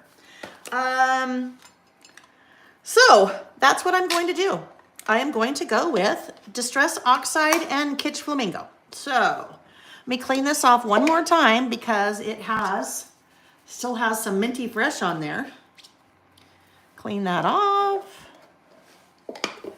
And do this. Do you see what over here? I keep putting my my chamois into that little thing. A couple of you suggested that to me, I don't know, maybe about a year ago. It's actually a salt cellar, okay? It is a salt cellar. I am putting that back in there. It's wet, that chamois is wet, and I am closing the lid every time. The reason I'm closing the lid is that that's keeping the air from it, right? If I don't close that, and if I just have that chamois sitting out on my work surface, it's going to dry out, right? The air will dry it out. So that's a way for me to kind of keep it wet. Moist. Really, it's not wet. It's a way to keep it moist until I am done with it. We talked last time we were together. You could use really anything that has a lid. If you have a Tupperware or something, you're doing a lot of stamping, just put it back in, put the lid on it until you're done. This is the most important part. open it up when you're done. If you have it in a Tupperware or something, take the lid off, because if you've ever left your clothes in the wash machine for too long, you know where I'm headed with that? That is nice and dry, and it's gonna smell like nobody's business when later, tomorrow, 2 days later, when I realize I left it in there. It's just gonna smell yucky. Hi, Vicki Booten. How are you, my friend? You getting ready for your class with 3 Craft Chicks, the virtual? Yes, yes. All right, that's what I'm going with. I'm going with fossilized amber and pitch flamingo. So you guys on Saturdays, if you're new to a Saturday, this is what we do. We play, we learn, we try things, we talk about maybe why something worked, something didn't work, and we just have fun. All right, I will also tell you, if I was just doing this right now by myself, I would have been done with this list a long time ago, right? But I'm doing a lot of talking. We're talking about why we do something and why maybe this worked and that didn't. So don't think that if you want to work on a list, it's going to take you 3.5 hours to do. It can, but it doesn't have to. It doesn't take me that long when it's just me, all right? So now that I'm ready to stamp, there is a really important tool, in my opinion, that you have when you are working in a traveler's notebook and when you are stamping, and that is a pencil board. Now, a pencil board is a fancy name for a flat surface that you put under something, so then you have a flat surface to stamp on, all right? It's not something that you have to buy. It's something that you, can make, all right? So this little guy, before I started making my own version, this little guy, Nancy Golison sent it to me. It is a piece of thick chipboard that she covered with pattern paper, right? Flat surface that I can slide under my page. I also have my own Layle by mail version, and this is what they look like when you buy them. They are white, okay? It is etched into a piece of 1/8 inch thick clear acrylic with rounded corners. Rounded corners are important because when I slide that in, I don't want it to like punch a hole in my paper. I have a blue one, I have a green one, I have a couple of different colors. You can customize them with whatever color you want, and you do that by taking out your acrylic paint. So both of these, mint acrylic paint, navy acrylic paint, get out your acrylic paint, take yourself back to kindergarten when you're finger painting. You put a little bit of acrylic paint on there, I promise you, more is not necessarily better. The less you put on there, the better. So squirt a little bit on, and then you're gonna finger paint with your finger. Spread that ink all around, spread that paint all around the surface, and then dry wipe it with a paper towel. When you dry wipe it, it is going to remove all the paint from the flat surface and then leave all the paint deposited in the etched areas. So you do that just because it makes it a little bit easier to see the grid. The grid is there if you wanted to use this as a stamping block, okay? So you could use it as a large stamping block and then line your stamps up on the grid. Okay, flat surface. You can make them. You can make them out of, in some of my classes in the past when we are working in traveler's notebooks and we're stamping, I've given a bunch of ideas on different things that you could use to make them. IKEA has plastic placemats, right? So kind of like,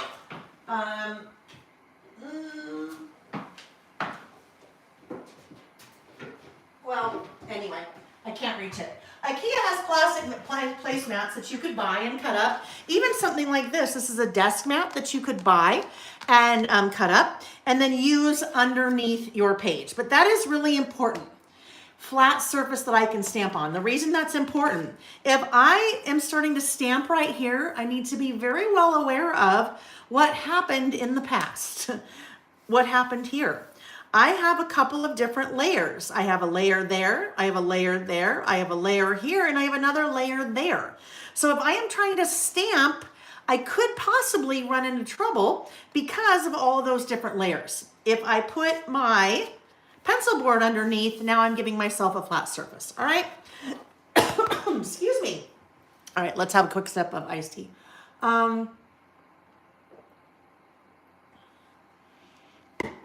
Hi, Jacqueline. Nice to see you. All right. So I need to re-ink. It's been a hot minute since I inked that one, right? Because it's been a minute, the ink is now dried on there. I want to just come on and clean that up. I don't want it to be dry in some spots and kind of tacky in other spots. Nobody wants tacky. Nobody wants tacky, right? In any kind of life. whether you're dressing that way or whether your ink is tacky. So, hi Reggie, get in your box. Get in your box, buddy. Get in your box. Oh, he's so good. Reggie's our cat. Reggie is our younger son Sam's cat that has now come to live with his grandparents. That's okay.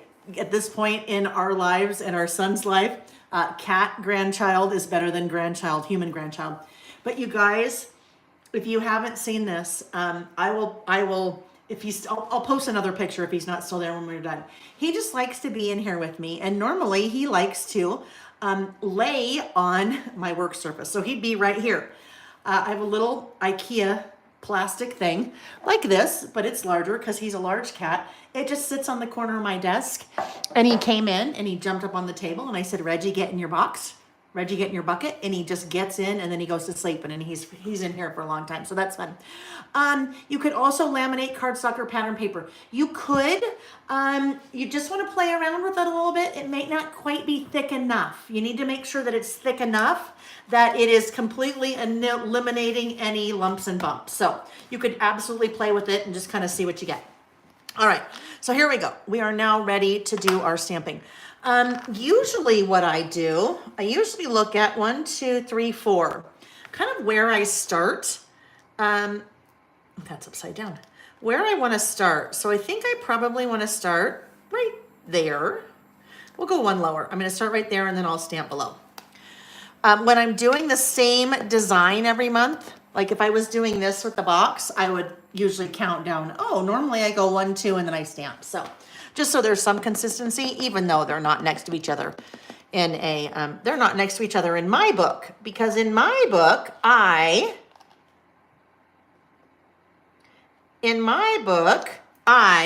sorry, I had to think about that there.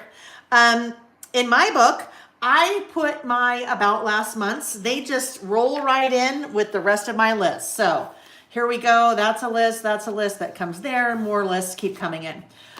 What some people do, I think especially if you do the year in review Traveler's Notebook project kit with me every year, I think some people will have a separate Traveler's Notebook insert that they are using for these types of lists. So that would be right, hang on, where would that be? I've got so many Traveler's Notebooks behind me. Where would I have put that? Oh, right here in the front. So, like this. So that is that project, the 2024 year in review. Here is my insert. And these are all just dummy pages. I mean, I shouldn't say dummy pages because this is all the product that was part of that kit. Anytime I have photos, they're dummy photos because I didn't have February photos yet when I did this. But this would be keeping them all together kind of in the same insert.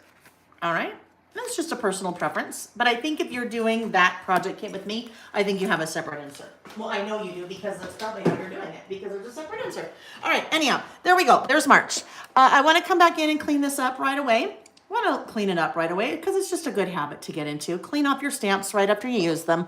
It makes them a lot easier to clean, definitely, when that ink is still a little bit damp, right? And then put them away, put them back on their little stamp sheet. That makes sure that you are not losing them, right? All right, March, and then we have about last month. There are 2 types of stamps on this stamp set. One says about last month and one says month in review. I call it about last month. After I did my first stamp set of about last month, back in 2022, I had some requests to put another alternate version of the same thing on the stamp set. So I call it about last month, but you also have a version called month in review if you wanted to use month in review instead. Okay, but that whole concept is basically just adding your photos and a run-on list of what happened in your month. So there we go. And now we're ready to do some decorating on this page, right? Because most of the decorating, most of the stuff is over there. Most of the writing is over here. I want to, I think, maybe put a little butterfly here. maybe little butterfly, and then that ties them together. What I'd really like is a small blue butterfly. Do you suppose I have one of those in any of the things? Let's look. What did I do? Oh, I put it back. That's good. I put it back where it belongs. Let's look and see if in those die cuts, was there a small blue butterfly? Ooh, there's a little halfer, a little half butterfly. Let's see.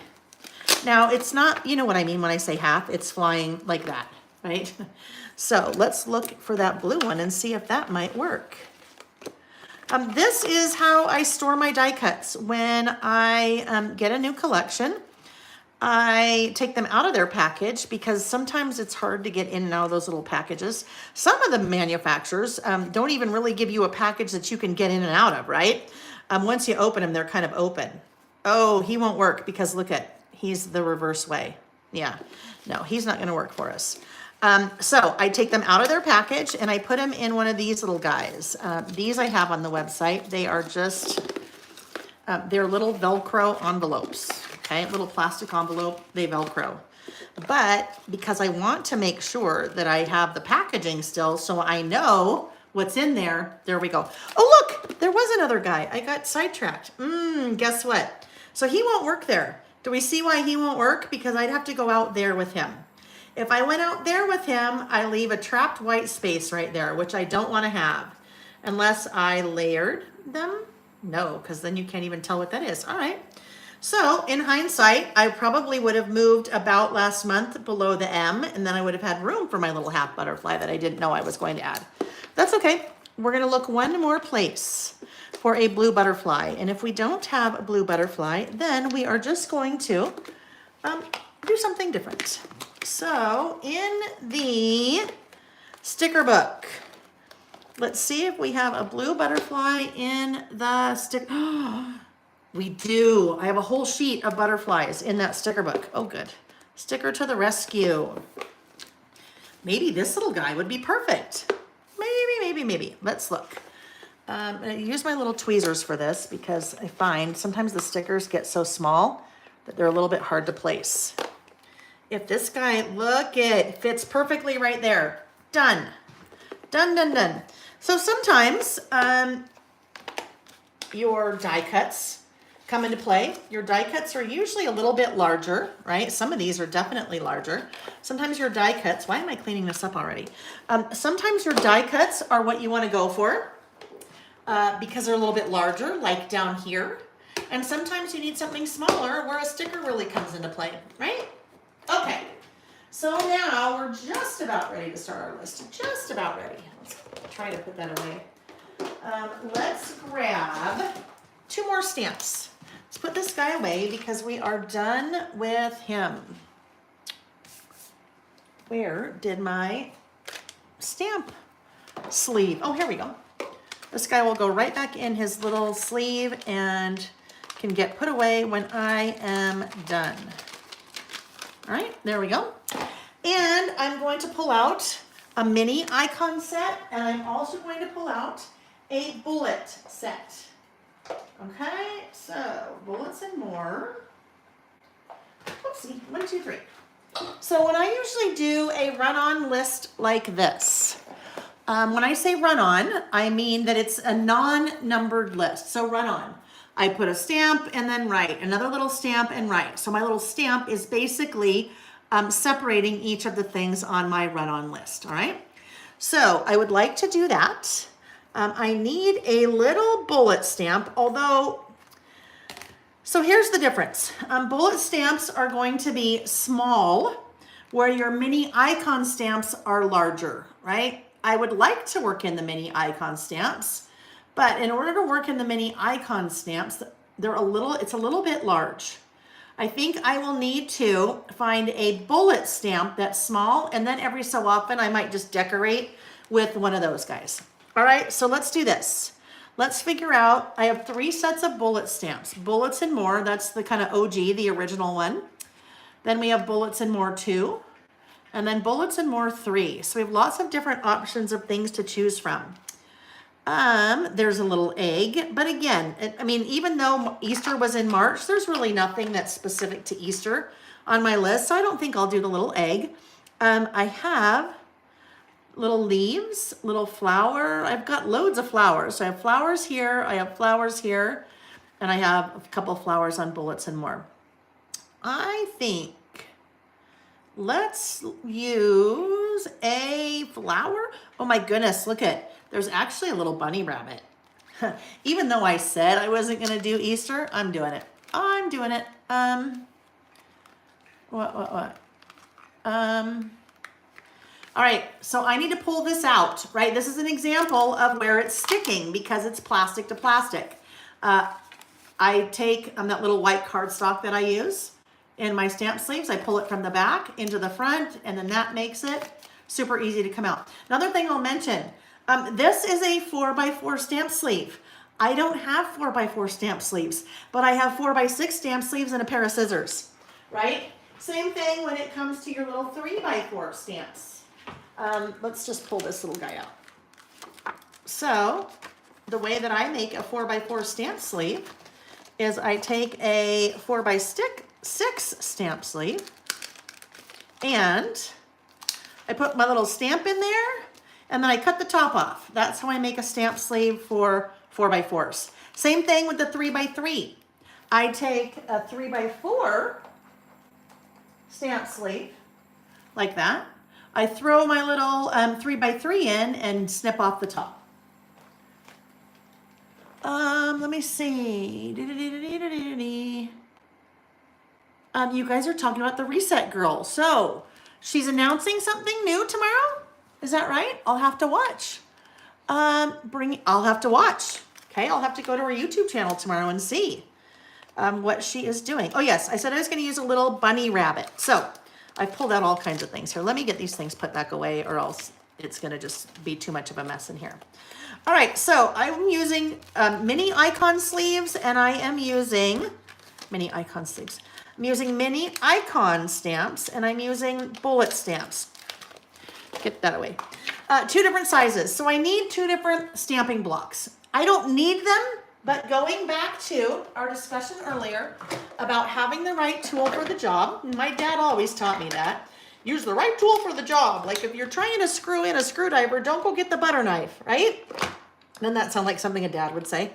If you're trying to screw in a screwdriver, don't use the butter knife, because that's something I would do. Use the right tool for the job. You'll be much more successful. So when it comes to stamping blocks, I am a firm believer in that. I've pulled out 2 different circle stamping blocks that should work with my little mini icons. I'm also pulling out a stamping stylus. Oh my goodness. Crafty Poodle Mom, I love you. Did you see what she said? She said they should change the like button to a heart button. We love Layle. Thank you. That's so sweet of you. Thank you. Thank you. All right, so I'm pulling out a stamping stylus. This is one of my products. These are also mine. This is also mine. You'll find all those on the website. But this little guy, when I bring out products, for the most part, they're based on necessity, right? If I need a tool, a lot of times then I can, bring it to market. This little guy, there's nothing like this out there. Nothing like this. This is a long, skinny, round stamping block, okay? Like this, but it's long and skinny. The reason why this is a super useful tool is when you are working with a little teeny tiny stamp, like we like to use, there's a little squirrel on there. This is from the Bullets and More 3 stamp set. When you're working with a little teeny tiny stamp, like that little teeny tiny bunny stamp, it's much easier to have a long stamping block than it is to try to do this. Now, this would totally work. The problem is, do you see how small that is on that stamping block? That leaves a lot of extra room around the block, which when you're working with a little stamp, makes it difficult to get a nice even impression. So it might end up heavy-handed with the ink on one end or the other or one side, right? So if I've got my little tiny stamping stylus, these are the ones I said earlier that just came back in stock. All right, so what I'm gonna do is I put that little bunny on the end. There is a sticker on the end. That sticker is there for a reason, besides telling you that it's a stamping stylus and having our little scatter on there. The reason it's on there is that when you have a little teeny tiny stamp that has a direction to it, it's hard to see where that needs to go to make sure you have it in the right direction all the time because it's long and you can't necessarily see through the end. If I line my stamp up in relation to where that squirrel is, when I'm stamping, as long as I make sure that squirrel on the stylus is always in the same place, my little stamp, in this case the bunny, will always be in the right position, okay? So all of that to say, this is what I mean. Actually, I need to do one more thing here. I am just going to do a little line under here to kind of separate my title from my writing, okay? Now we can start. Now we'll start. Okay, so let's decide. I am going to use one color. I'm going to use one color for this bunny all throughout, and I think the color that I will use, I think I'm going to use the pink because I want to use the yellow for another stamp. So we were using our Kitsch Flamingo. Again, I always want to test. I always want to test first. So I just have my little testing notebook, which is right here. And you can see I have just a bunch of tests.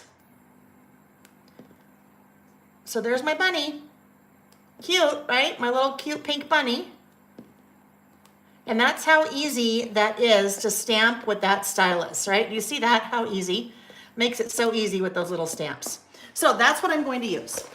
And that looks good. I'm happy with it. So here we go. Hi, Carol. Oh my goodness. Yes, Carol, thank you. Carol said, hope your getaway with hubby was relaxing. Yeah, a couple weeks ago. It was awesome. Awesome. Thank you. All right. So here's my bunny. There's my bunny, and I'm going to start my list. I'm going to write one thing on my list, and then there's one more thing I want to do before I write the rest of my list. So when it comes to about last month and kind of making a list of everything that I did, I, throughout the month, keep track of those things on a note on my phone. I also pair that with all of the photos that I take on my phone so that when I get down, ready to start this list, it's super easy. I do transfer all of those things into my little listing notebook here because this is what I use to prepare for our sessions each week, okay? There is a version of this that has a little bit less because there's some things I need that you guys wouldn't need, but there's a version of this on the website that you can purchase, but look at that. This is what I use. This is literally my handy dandy notebook, like taking you back to the Blues Clues days. This one goes back to October of 2021. So I make the things on my list here, and I am just going to start. So Nick and I, we did date night. We went to dinner at a restaurant downtown, dinner at Urban Hill. Okay, and now I'm ready for, whoopsie, just got some ink on me. I'm ready for the next bunny. I'm actually gonna put a bunny there, and then we'll do another bunny here. Next up, and then I'm gonna do what I said I was going to do. We started watching, really binge watching, started watching Billions. Very interesting, just like a drama on, I don't even remember, Paramount Plus or something, about billionaires and the financial markets and stuff. So we find it very interesting. Subject matter sometimes can be a little risque. There can be some language. So I always like to say that when I talk about a show that I'm watching, just want to put it out there that if you go to start watching it and you're like, oh my goodness, just know. All right, so what I wanted to do before I get too far, I do want to sprinkle in some of these little spring mini icons. So I'm going to grab those, pull those out, and let's see what we might want to use. Ooh, okay, I'm going to put the lid on that. Put the lid on that. I know I'm going to use just one color. I don't want to bring too much color in over here. It might get a little crazy. So I think I will use this little guy. So your mini icon's a little bit larger. Use a larger stamping block now, right? Because I don't want to use my little one. It wouldn't fit on my little one. So I need to use a little one that's larger. Won't fit on my stamping stylus. So let's just look here. Look how cute that little sun and clouds, right? So I think what I might do is maybe we'll just kind of decorate in a couple places, and I think I'll just use that same stamp set throughout, just so it's not, just so I'm not, you know, getting things like super crazy. So I just stamped in a couple places. That'll just be kind of a fun little added decorative element there. I could, if I didn't have little stamps or didn't want to use little stamps, I could pull in some other die cuts or stickers from that Spring Garden collection, but I think we'll do that. There's one more thing on this stamp set. On all of the mini icon stamp sets, the mini icon stamp sets all follow the same pattern. And when I say pattern, you're always going to have at least 12 mini icons along with a definition. So this definition says spring, nature's way of celebrating new life and beauty everywhere. Maybe what I'll do is maybe I will come down here and take that little definition, and maybe I'll just put that kind of right there. That might be a fun way to add a little bit of extra something there, right? So there we go. You'll notice, you may have noticed that on my larger stamps, I put them face down on my work surface and then pick them up with the stamping block. I think that's a much easier way to place your stamp than trying to get it on there even with your little fingers, okay? I mean, you know what I mean when I say your little fingers. You may not have little fingers, but that's what I mean. So if I put that there, I think I will probably, I don't know. You know what I'm gonna do? I'm going to, let me grab something from over here in my little cupboard over here. I am looking for something that is transparent, so it may be hard for me to see. Just a minute. Oh, please. Oh, please, while I look for this. Oh, there we go. Okay. These are transparent sticky notes, which are kind of cool because I actually saw something, kind of what drew me to these. I saw something really cool. Someone was like taking notes in a medical class, and in their textbook, there was like a hand drawing of a heart with all the ventricles and things. So what the person did was they put their sticky note, their transparent sticky note over that, traced it, and then took their transparent sticky note and put it in their note. So they had that little drawing of the heart without having to kind of do it over. Transparent sticky notes are fun for a lot of things. What I'm going to use transparent sticky notes here, and I've just used them for a couple of different things. I can still continue to use this one. I'm not sure if I want to use pink or if I want to use that kind of mustard color, or no, excuse me, fossilized amber that I've been using. So guess what I can do? I can put that on we'll put this right here, on a transparent sticky note. And then when I put it on top of my page, I'll be able to see which one I want to use, which color I want to use. So let's take a look at those two. Let's do this guy right down below. And then we'll get a good feel for which one we want to use. All right, so here we go. Here is the pink version. Here's the yellow version, okay? So yellow version kind of blends in a little bit down here, blends in a little bit too much. The pink version, I think I might want to go with the pink version. That's what I'm going to go with. Okay, so transparent sticky notes. Kind of a fun, handy dandy little tool. Put those back, so next time I'm looking for them, I know where to find them. Need to clean this off again because it has fossilized amber on it. Remember, your distress oxide inks are blendable. So if I put my Kitsch Flamingo on top of fossilized amber without cleaning in between, I would end up with something different, probably a little bit more of an orangey color, right? Probably a little bit more of an orangey color.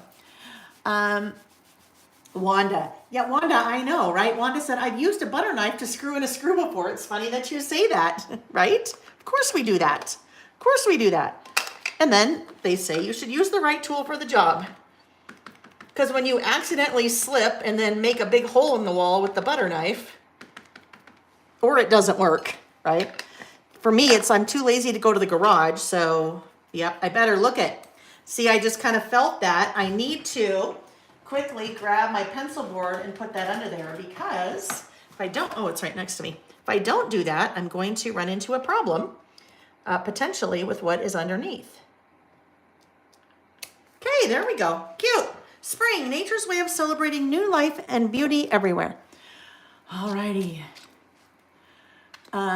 Carol said, your planning sheets look like my lesson plans I made for kindergarten for years and years. I was always drawing and writing. Right, basically that's my lesson plan, right? That is my lesson plan for today's session. All right, so now we'll put this little guy away. We're still using, oh no, we're not using that anymore, so we can put that away. I find, especially when it comes with your little bullet stamps, put them away as soon as you're done using them. They're so small that if you wait to put them away, you will be sad later because they will tend to, they're so little, they'll tend to kind of have a mind of their own and they might escape.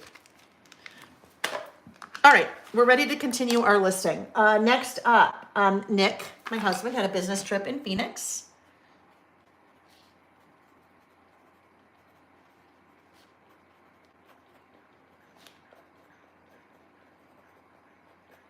Okay, then, so I kind of have a spot now for another bunny, and our little bunny, wrong one.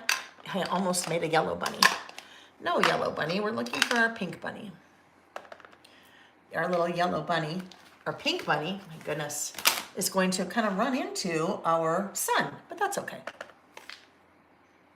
All right, next up, oh yes, we had the 4-year listing with Layle celebration.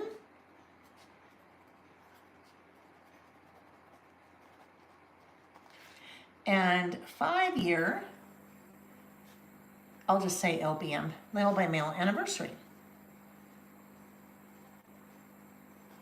Well, it was really April 1st, but we did that as part of our celebration, so it's okay, you can go there.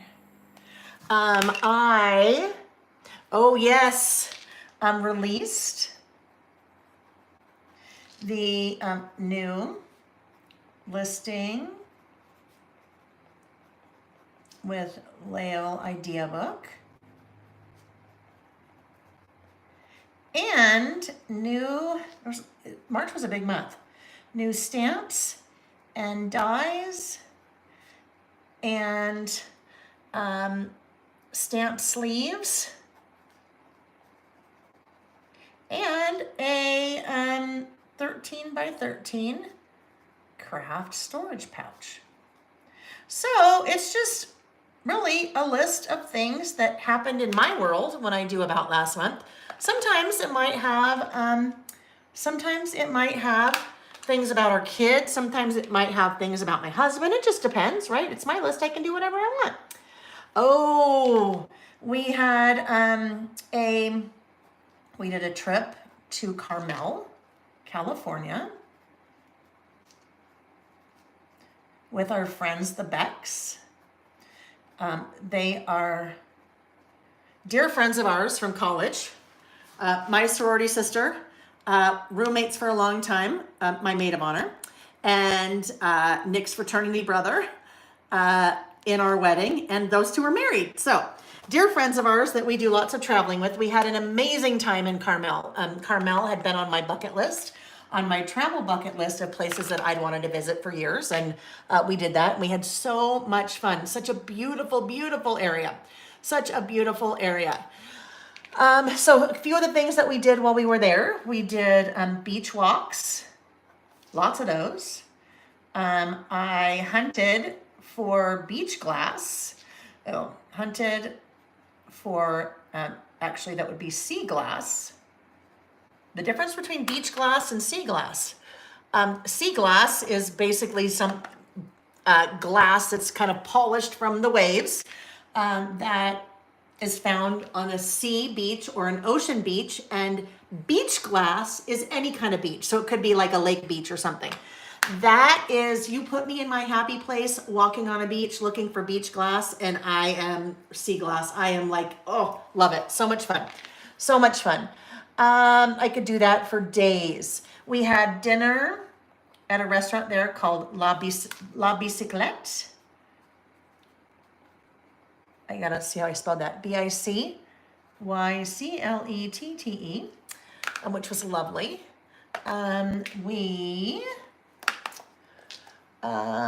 Farmer's market. Went to a farmer's market, so yummy. Farmer's market, bought some things for dinner there. Flowers from the farmer's market. That photo is one of the that is the iconic cypress tree in that area that, if you're familiar with Pebble Beach Golf Course tree, there we are at the beach. There is a beautiful spot that I fell in love with on the coast called Bird Rock is near here. Flowers that Lily and Denise that work for me gave me for the anniversary celebration. There's me in the idea book. Those last three are from our trip to Southern Utah. So I'll end up very soon talking about that or listing about that, right? So it's a combination of words and photos, and that is how I recap my month. We did an e-bike ride along a portion of 17-mile drive, which is kind of a famous drive in that area. I say a portion of because if you're familiar with that drive, it's not the part after you pass Pebble Beach, because that whole part in there is a very narrow road and that would scare me to death. So towards the other end. Bird Rock. We visited Bird Rock several times. Several times. We went wine tasting at a winery. We had a packed few days. It was fun. Loads of fun. Then we also had dinner, yummy dinner at a place called Roy's.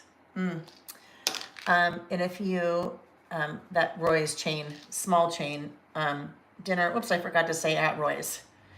I didn't do that. That's okay. All right. Then, kind of last thing that recapped the month would be Southern Utah. So we did a 4-day trip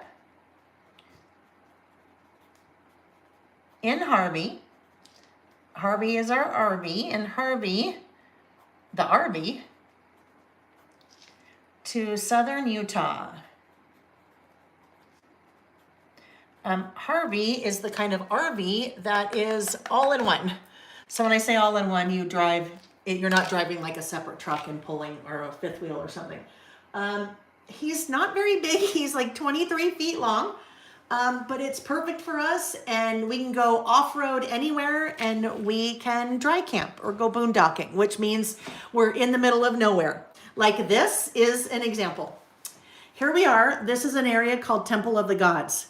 We are literally no one around us. And look at, we didn't put out all of our stuff. We just stayed there overnight on our last night. But red dirt, you end up with red dirt everywhere. But this was so cool. We started out with a cocktail here, kind of hiked up here. There's that little like saddle right there. We took our chairs up to that little saddle and watched the sunset. What's so cool about watching the sunset this way? This is an area called Monument Valley. Monument Valley is the most beautiful, it's not a national park for the US because it's on an Indian reservation. So I can't remember but it's on the Indian reservation, so they don't call it a national park like we would think of like Yellowstone or something, but it is the beauty of a national park. This right here, if you've seen the movie Forrest Gump, when Forrest is running across the country and he decides to stop running, that is the spot right there where he stops running. So I actually have another photo of that where Nick and I are in the road and I'm pointing at it. So we had an amazingly wonderful time in Southern Utah, and it was pretty awesome. So we stayed in, I guess not at, Goosenecks State Park. If you want to see any of the photos and you're on Instagram, I have a post from maybe 2 weeks ago where I show you a bunch of photos from that trip. Stayed in Gooseneck State Park, Monument Valley. Monument Valley. We visited Four Corners. So Four Corners is the spot in the US where the corners of 4 states all meet. So it's like this. Looks like this. Here we go. So that is Utah. That is Colorado. That is New Mexico, I believe. New Mexico. And that's Arizona.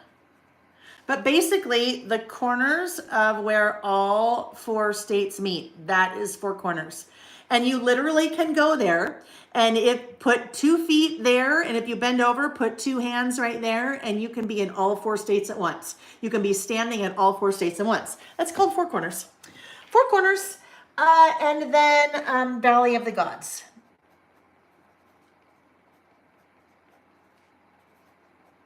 And there we go. So that was my month. I think what I will do, I'm going to come back in here.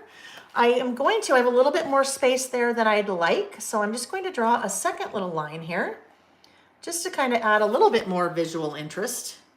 And then I think right here, I'm just going to make a little line right above that. So again, I'm just kind of separating that from that. Now I feel like I maybe need just one more, I don't know, we'll see. I feel like I need maybe one more little thing right here. If I put one more butterfly here, it'll either look great or it's gonna be way too much. So let's look. And I don't know what I did with my little teeny one. Oh, here's my little yellow guy. Let's see if we like it there. I think it works. I think it works. I may need to put something over here because I have this going. Over here, I kind of have this wonky visual triangle, so it works. I think I'm just gonna put that there and call it good. All right, so because this guy's smaller, I'm gonna get out my little glue pen, add a little bit of glue, and put that down like that, okay? There we go. There is About Last Month for the month of March using simple vintage spring garden. All right, friends, I am going to, I haven't talked about giveaways today yet, have I? I have not. So let's talk about our first giveaway. I decided a while ago that it was okay to do this. And then I asked you guys your opinion. You're like, of course, why not? I am passing it forward. Passing it forward, I am using all of the products from Spring Garden that I have not used. And there are a lot. I think I've only done two lists with this, maybe 1 list with this, but I have so many other things to use, I will not use this again. So it doesn't do me any good to just keep all of this. So I'm gonna pass it forward. And one lucky winner will win the sticker book. I've used 1 sticker out of, the die cuts, the rub-ons, the paper pad, the washi, all of the things, okay? So I'm going to gather all of the things that I have not used, and one lucky winner will win that. And you know what I'll do? To make it easy, I will put it in one of the storage pouches. Okay, so then you would have a place to store it. Reddy's so cute in his little ball over here, in his little bucket. Oh, sorry, bud. I said his name and it made him wake up. So I'll put it all in that, okay? That's just my new storage pouches that, oh, that's what I was looking for. No, it's not. Maybe that's what I was looking for, just a totally bent version for my class last night that I couldn't find. Anyhow, all of those things, that's gonna be a really easy cleanup for me because all going in there. One lucky winner will win that. The way that you participate in my giveaways, and they're open to anyone, once the video is over, so not in the live chat, once the video is over, I ask you to leave a comment on the video. And before we are together again next week, that morning, I will go into the comments and I just scroll wherever my finger stops. That is the person that wins. So all of those goodies from Spring Garden, I'm passing it forward. They're not leftovers, right? I'm passing it forward. All right, so that was our first list. Let me just get some of these things put away very quickly, and we'll start talking about our next list while I am doing that. The storage pouches, I will tell you guys, and a couple of people are commenting about them in the chat. If you go to the website, laylebymail.com, and you look for the storage pouches, you'll see them under what's new because they are still brand new. I have in the description of that product, I have pulled some comments that people had left about them. Someone had posted about them in the Facebook group, and then people were absolutely unsolicited, were commenting on how great they thought those 13 by 13 storage pouches were. So if you want to know what people think about them, you can go and look and it will tell you, because I'm very pleased. People are loving them. They're incredibly high quality. Super, super thick plastic. And they're just, I think they're wonderful. I can say that. And then a couple people in the chat right now are saying the same thing. Tammy said, I just bought 4 more pouches. She loves them. Rainey says they're fabulous. Pam says the storage pouches are amazing. So I can tell you, but I think it lends a little bit more credibility when when other people are, saying that they like them. All right. So let's just, we've got everything kind of put away. Let's move all these inks out of the way and talk about our next list. Our next list is kind of a fun little story behind it. There is, I don't know if she's still here or not, but Melissa Livingston. Melissa L. from Illinois. I met her a number of years ago through my friend Lizzie Lou. I was teaching at one of Lizzie Lou's events, and I met Melissa there. I was at an event, a Lizzie Lou event last November, and Melissa had flown in for that event, and we were actually sitting together at lunch. And Melissa said, my daughter, one of my daughters, is 16. And she sometimes listens in the background, right? Melissa, there we go. Allie's there too. Yay. I think Allie is the daughter, the one that she was telling me about. So she said, when I'm listing, sometimes Allie's listening in the background. And Allie had some great list ideas. And I said, oh my goodness, I would love to know what they are. Allie sounds like a very wise young lady. I've never met Allie. And Melissa, please correct me if it's not Allie. But the list topic ideas that that Allie had suggested to Melissa. Allie had said, as Melissa relayed it to me, I hear people talking about things. I hear, you talking about things, me. And I hear when Layle's reading the chat of what people are saying, and it sounds like that people maybe would be really drawn to some of these types of lists. And I said, oh my gosh, I love that. And I wrote them down in my little book. And so I have, I think I transferred them here. These are all of our, oh yes, here we go. These are all of our list ideas, kind of our running list ideas.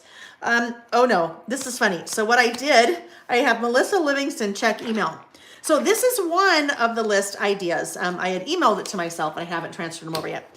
One of the list ideas, this is one of the lists that we were going to do when we were together for the anniversary celebration that we just ran out of time at the end.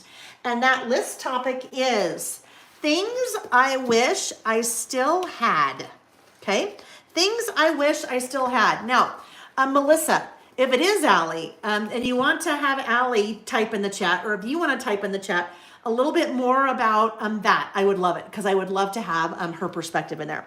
But things I wish I still had. This could be a lot of different things. It could be things from your childhood. It could be things maybe from a past relationship. It could be people in your life that are no longer there. So the things could be people. The things could be a noun. They could be person, places, or things, right? So you can make this list whatever you want it to mean for you. What I had kind of started out with things from my childhood, and then I moved into pets, and then I moved into people. So that's the list that we're doing next. Things I wish I still had. So what I thought I'd do here, this is going to be another double page spread.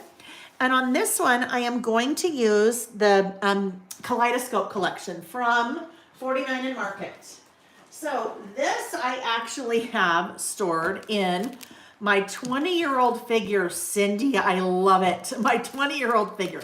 And you know what's funny about that comment, Cindy? When you were 20, you were probably thought you were fat. And now we look at that and go, oh my goodness, I would do anything to have that figure back, right? So all the young ones out there, just know if you're not happy with your figure right now, fast forward 20 years, you're going to wish that you have the figure you have right now. So just appreciate what you have, right? I love it. Scrapinology, said my mama, right? I do have people on my list, but it can be, you can kind of have a fun with it, like Cindy did, her 20-year-old figure, or it can be a little bit more sentimental, like Gina did, Scrapinology with her mom. All right, so I have all of my Kaleidoscope products in this because usually I put my collections in these little containers, but if I have 12 by 12 paper, or I have these guys, if I have these guys, oh, come on, Lil. The laser cuts. The laser cuts are 12 and a half tall. So once I get a lot of things in there, or actually 12 and a half tall is too big to fit in there. So I've got all my Kaleidoscope things. Usually all my 49 to market things go right there. Okay. Oh, good. Okay, Melissa. So Melissa is now sharing what Allie, her daughter, was thinking about when she suggested this topic. You hear people talking about a person they lost, and I think that's where that came from, especially kind of during the pandemic. People were losing family members and friends, or maybe they were missing connecting with those people. Things they missed about the people that they've lost, or a pet, or a health struggle. You lost the ability to do something, but working to recovery, right? So there's just some ideas on where you might head with that. And Melissa and Allie, thank you for sharing that. All right. So what I thought I'd use, I'm going to use Kaleidoscope. I am going to use the In the Box stamp set. In the box, because I have 5 things on my list. I may use In the Date today. I'm on this list. We'll see. These are for the next one. Next one. All right. So let's pull out the paper pen. Yes, dear? Which list you on? Hopefully 3. Why? Because you're 2 hours in. I know, but we're not. Oh, okay. Well, we haven't been together in a couple weeks. We had to catch up. Nick. Oh, okay. Nick, like he's my timekeeper. Could you guys hear that? Hopefully you're on list 3. No. Are you still on list 1? No, we're past list 1. Okay. Right. He knows me. He knows me all too well, right? Okay, hydrate. Don't forget, hydrate, friends. Have a sip of something. Okay. So what I need to decide is if I want to use pattern paper as a base, or if I just want to stamp on there. Let's look. We might, I don't know. Let's see. Let us see. I am pulling out the 6x8. What the heck is that doing in there? Oh, look it. How funny. There's my beginning and end. Yeah, that's the last time I used this collection. And I used it when I used that beginning and end stamp set. So there we go. That's funny. I was looking at that going, why is that by itself loose and not in its little pouch? All right. Okay, so we have used this collection. I used it for my intro page to this insert. So beautiful Kaleidoscope, super vibrant colors, pinks and teals and greens. So let's look at the pattern paper to see if I might want to do. This is a 2-page list. So I kind of have an idea here. I have an idea with that. So I'm going to kind of keep that there for a second. And I need something that is going to be a little bit more neutral. I think that could be it. I might need 2 of those. So let's just see. I know I have 2 of those. All right, this is what we're going to do. We are going to, this will be the base of my list. So I will start with that. Okay, I need to trim those pieces. And I probably could actually, let me see something. What my plan is, I am going to cut this in half, actually more than half. I am going to basically do this. So I will have it'll be like that, okay? So I'll have a strip there, And then on the opposite side, I will have that strip. So basically I'm going to kind of frame my spread with that on the right side and then that on the left side. So what I'm thinking, let's start with this first. Let's cut these pieces off. Let me see how wide that's going to be. If that is 2 inches, okay? 2 inches, that will be on my left. And then let's see if this one can be 2 inches as well. It can. All right, 2 inches. So starting out with that, we're going to have this over here and this over here for our spread. And then I'm going to do my blue in the middle. But this is what I'm thinking. What I'm thinking is, actually, I might want to make this just a little bit more narrow.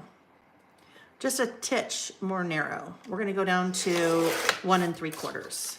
And then this guy, let's go down to 1 3/4 as well. We chopped off a little bit of the leaf, but that's okay. All right, so the reason I needed to figure out that first, I think I can probably take this and bridge the gap. Hold on, this goes over here. So if this is here, it is Wanda. It is the Kaleidoscope collection from 49 and Market, and you will see it linked in the description box of the video under what I'm using. So if that, I really don't need to do this and then put this here, right? Because then I'm just wasting paper, and I'm also adding another layer. So if I do this, I can probably, I need this space to be about, we're gonna make it work, 3 inches. So that way I've only used 2 pieces of paper on this spread, right? We are stretching our supplies by doing this. So now I can have this with this butting up against it.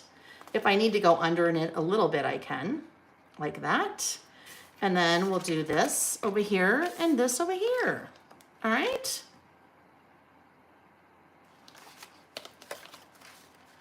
Or like that. I think I like it better like that. You see what I just did there? Even though the paper was like this, right? The paper was like this originally because then you could, you know, write in the center. But I actually like it better flipping it because now it just kind of melds together, I think, a little bit better. So that's what we're going to do. All right, let's get out our adhesive. I love the vibrant colors in this, between the really pretty, the teal and the light blue.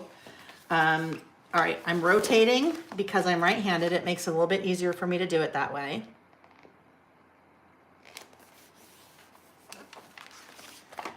And then that is like crookeder than crooked. Way crooked, Layle. I just had a thought about something. When we were talking about stamping earlier, so just while I'm placing these, we were talking about stamping earlier. There's something I didn't talk about. I am, well, when I'm doing any kind of crafting, I am standing. And when I'm working, I'm standing. So I pretty much stand all day.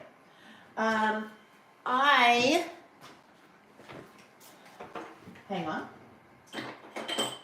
Find, and that's just a personal preference, but I find I get a better bird's eye view. I get things straight. I have a greater chance of getting things straight. How about that?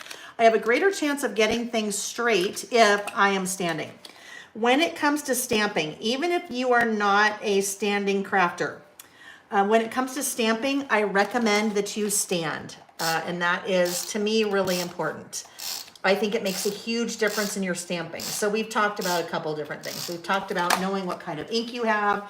We've talked about, when I say knowing what kind of ink you have, the properties of the inks. Dye versus pigment-based inks. We talked about cleaning your stamps in between colors. We've talked, oh, golly, hang on. Hang on. Let me see. I don't think I have another one of those in here. Hold on. So I just ran out of my adhesive. Oh, yay! Okay, I just ran out of my adhesive. So let me refill that.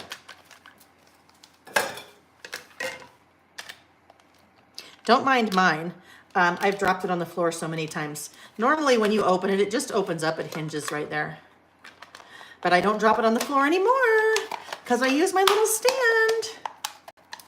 All right, there we go. Oh, I love it when you start out with a brand new one. It's so nice and smooth. All right, so here we go. This little guy doesn't really matter. We'll put him there. We're making our little frame. And then our last one is here. Oh, I know what I was talking about. So I was talking about stamping and standing. If you stamp while you are standing, it gives you a lot more leverage.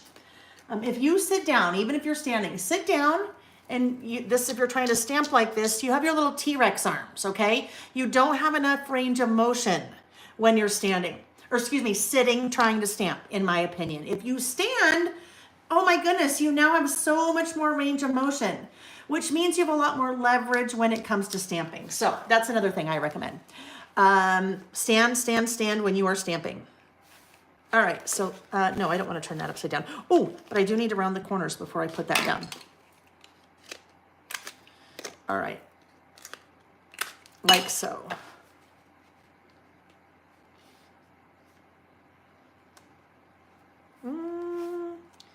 Not quite as even there. Just fix that a little bit. It will kind of go over the other one just a tad. Just a titch. Better, but still not perfect. That's okay. We don't have to be perfect. We don't have to be perfect. Just close. Just close. All right. So now I'm going to come in and do my little outlining because, you know, that's what I always have to do. So this is going to be a different list than we did previously. The one we did previously was a run-on list. So I was just kind of writing things down. This happened, this happened, this happened, this happened. One thing I should mention too, Traveler's Notebook is my preferred format, I guess, to do something like that in. But if you're a 12 by 12 scrapbooker, you could totally do something like this, right? And that's a really easy way to journal because really all you're doing there is making a list. You're not having to be Ernest Hemingway and write out some really prolific, thing about your month. You're just making a list. So you could do that in a 12 by 12. You could do it in a mini book, whatever your format is. You can pretty much do whatever we do in any kind of format. This list is going to be different. There are 5 things on my list, but I'm going to talk a little bit more about the things on my list because I, for me, need to explain what I mean by those things that I'm missing, okay? I want to explain what I mean by that. I am going to use the In the Box stamp set to create little boxes for the things on my list. But I'm going to stamp those on white cardstock. So let me get white cardstock. I will stamp them on white cardstock and then I will cut them out. All right, so what could be kind of fun is I could maybe do, no, I'm going to do black. I'm going to do black. I'll keep it simple. Keep it simple. All right, here is my black stamping blocks. Again, now I need a different size stamping block because, there we go, that one will work.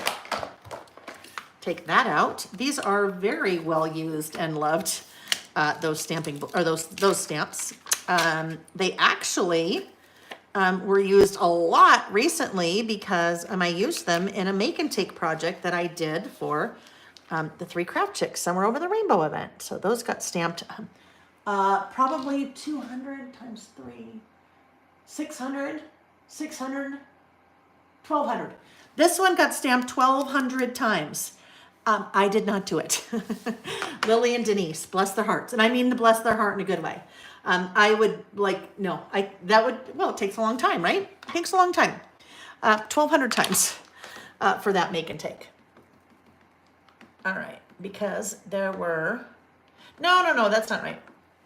There were 200 kits, 400 times and 200 times. I'm not that mean, 400 times, 200 times. That's why all that black is in there. They That black being there is not affecting the stamp at all. It's just there because it was used so many times. All right, so let's see. And this one I'm not even gonna worry about testing first because I know, I'm confident in it. I'm confident in it. All right, there we go. Nice and crisp and beautiful. I know I have 5 things. I think I'll probably use the big box for all of them. So that stamp set has 2 different size boxes or rectangles. These are hand-drawn-ish. Well, I guess they are hand-drawn. So I've been doing boxes like this for my list for quite a while. And before I made the stamp, I was making my own boxes. So we were listing one day and I was making a box. So basically what I would do, I would take a ruler out, I would draw the box, and then with the ruler, then I would hand outline inside of that. And I was doing that one day and people were like, oh my gosh, that's so fun. You do that all the time. We want a stamp of that. And I'm like, a stamp of that? Why would you want a stamp? Can't you just do, okay. So I did. And those are those fun little in the box. Just kind of a different, I use them a lot when I am making a list, but I want to talk a little bit more about the things on my list, like in today's instance. I am, silly motorcycle. I am pre-stamping 5. But if you are, maybe you're at home and you're binge watching something and you're like, gosh, I want to be creative, but I really don't want to have to move. And I really don't want to have to think. If you have certain stamps that you use often, you could be doing this, right? You could stamp them in a bunch of different colors and just have them all ready to go so that when you're ready to use one, especially if you use like the black ones a lot, then you could just pre-stamp a bunch and then they're ready to go whenever you want to work with them. Now, I don't do that because I gotta show you what I'm doing. If I just, pulled those out, you'd be like, wait a minute, what are those? How did you make those? Where did you get those? How do I find those? So it's just easier to, that actually could get cleaned if I worked on it. But that's an example of why you want to clean when the ink is still a little damp. I'm not going to worry about drying that right now because I'm not going to use it, right? It's ready to go. So we'll just put it away. It's good. All right. So now I am going to get my trimmer out and cut these. Cut these little guys apart. So there we go. I have a question. Inquiring minds want to know, for those of you that have this stamp set, is this a case where you would want a die for those 2 sizes, or is it just as easy to do what I'm doing, to stamp them and then cut them out? I'm curious. I would like to know. What I probably need to do is just send out an email to all the people that have bought this stamp set and said, hey, curious, if you use dies, would you want a die for this? I know what I think. Pam says yes. I am just getting into dies. I have never really used dies before. I've used them in a couple of classes where I have, pre-cut something to use in a class, but I'm just kind of getting into dies because Sarah says she loves the stamp, but just cut it out. Nancy says yes. Tracy says no, I just cut them out. I'm kind of in that camp where I'm like, well, I just cut them out because they're an easy thing to cut. You're just cutting straight lines. It's not like you're trying to fussy cut something, right? So I'm curious, but I'll probably, Rainey said easy enough to cut, but not saying I wouldn't buy them. That's funny, right? So I don't know. I've been thinking about it, but I don't know. Because I think I would probably just do that, just cut them. But we'll see. Since I'm just starting to do dies with some of my stamps, that has kind of been on my mind. All right, so this is how these little guys are going to go. All right, I need a little title up here, and then these little guys will go right here. That is why I stamped them in white, because these are wider than we have room for, right? They're wider than we have room for on the, you know what, hang on. On my little thing there.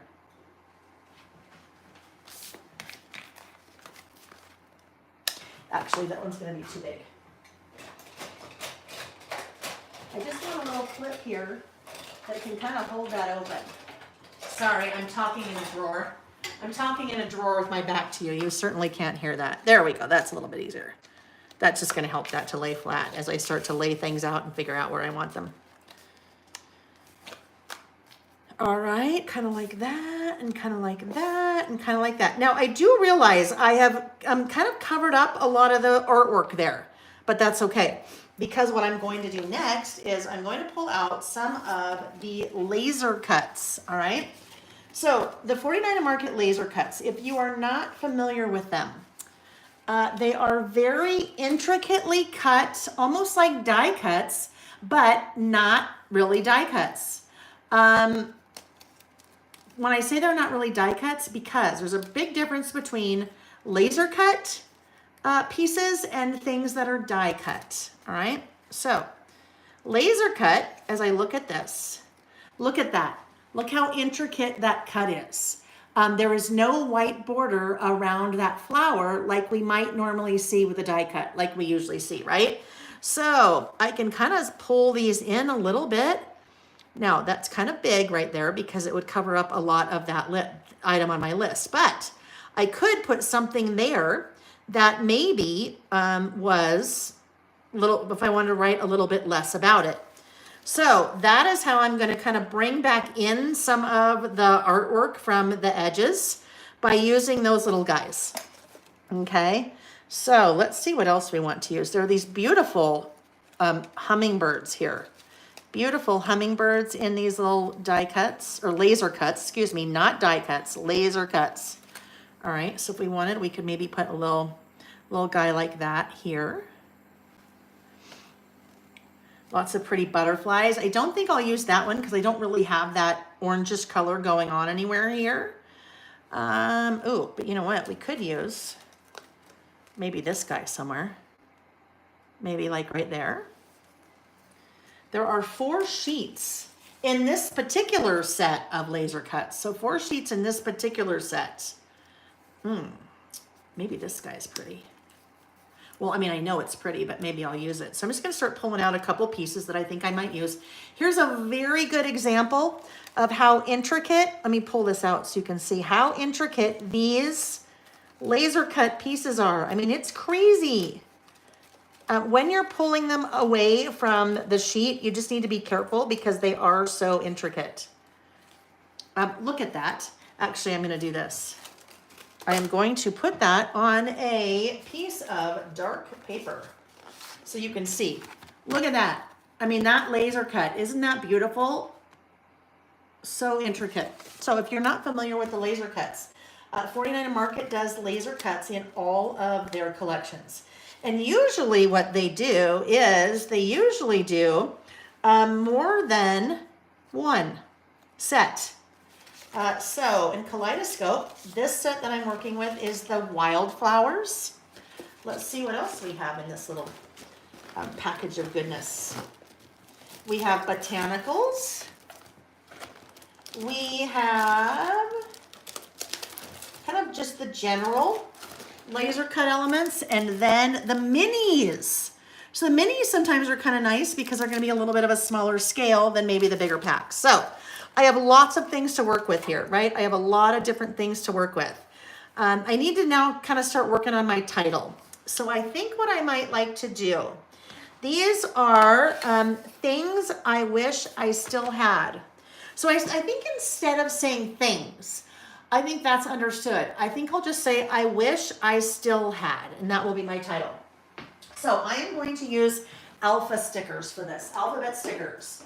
I have pulled out, I'm pulling out my little package here of my letter scramble alphas from Bella Boulevard, okay? So there are 16 colors of these. These are 12 by 12 cardstock sticker sheets, 16 colors. So I sell them all individual colors on my website, and I also sell them as a bundle. And if you buy the whole bundle, then the bundle is discounted. So I think what I will do, I think I might go with the black. And maybe, since I don't have a ton of room there for my title, what if I did this? What if I just say wish? And then the rest of it I wrote, I wish I still had. Because wish is kind of the main word there, I guess, but still had is kind of wish and had. But let's see. Let me grab my, oh, there, here we go. Grabbing my ruler. Okay, so now, Nancy said, am I going to start selling a die cut machine? Nancy, I am not. Die cut machines definitely range in price, like anything. You can buy the Honda. What did I used to have? Like I had a little Honda hatchback when I first graduated from high school that had manual roll down windows and it had no radio. It was like bare bones. You can buy bare bones. Nothing wrong with bare bones. Bare bones die cut machines that are manual where you have to crank it. And then you can buy a really big one that is electric, that is probably more like your Volvo, okay? So more expensive. Not something that I want to get into carrying because they can, you know, get upwards of $200 or $300. So not inventory that I want to buy and then sit on. So if you are looking for a die cut machine, then I can certainly give you recommendations based on what I have. And we'll talk about dies when we get to our next list. All right, so wish. Wish and had, I might decide to use both. So 12 by 12 cardstock sticker sheet, loads of letters, right? Tons of letters, 4 different fonts. Lowercase with a serif. Serif are kind of like the little legs. Lowercase sans serif, so without the little legs. Uppercase serif, uppercase sans serif, no little legs.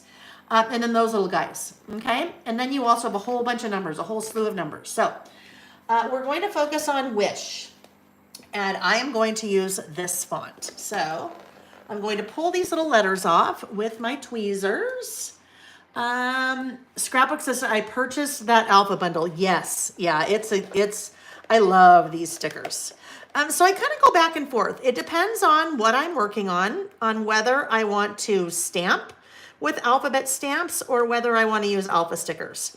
Sometimes it depends on the look that I'm going for. Sometimes it depends on how much time I have or want to take, because stamping definitely takes less time.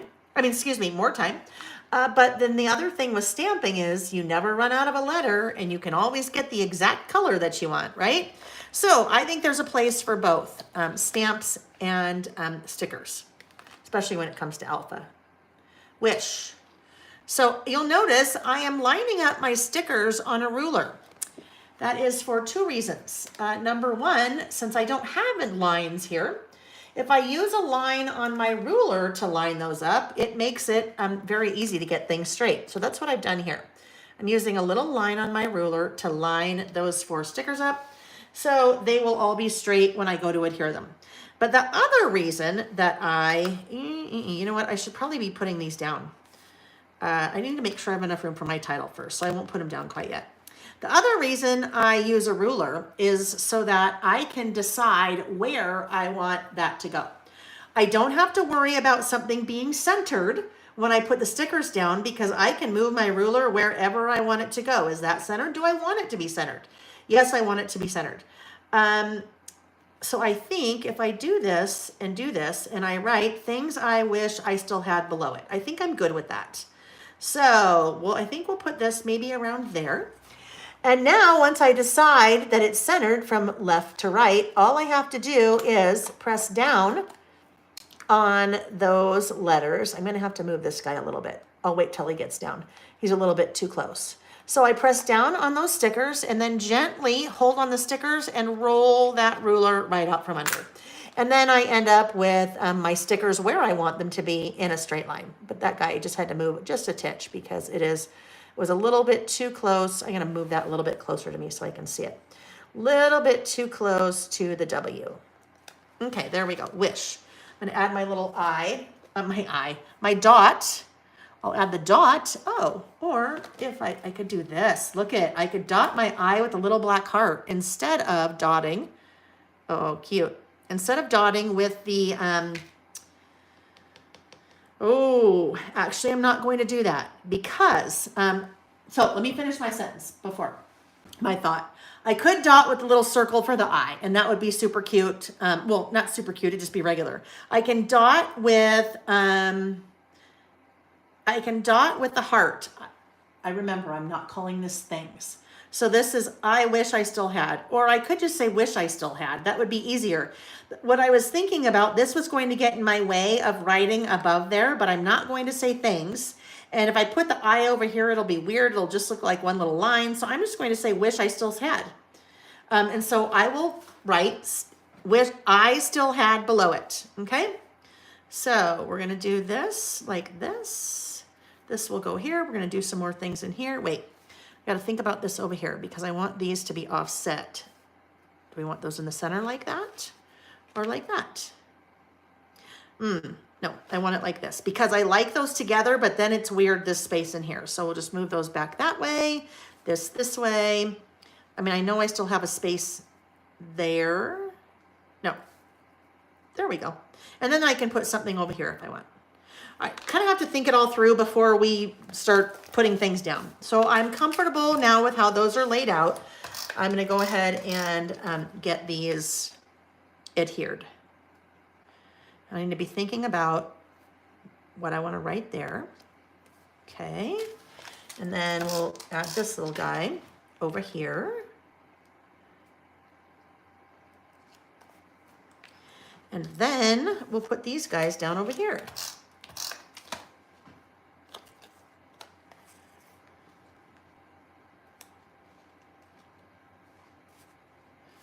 That way, I got to remember.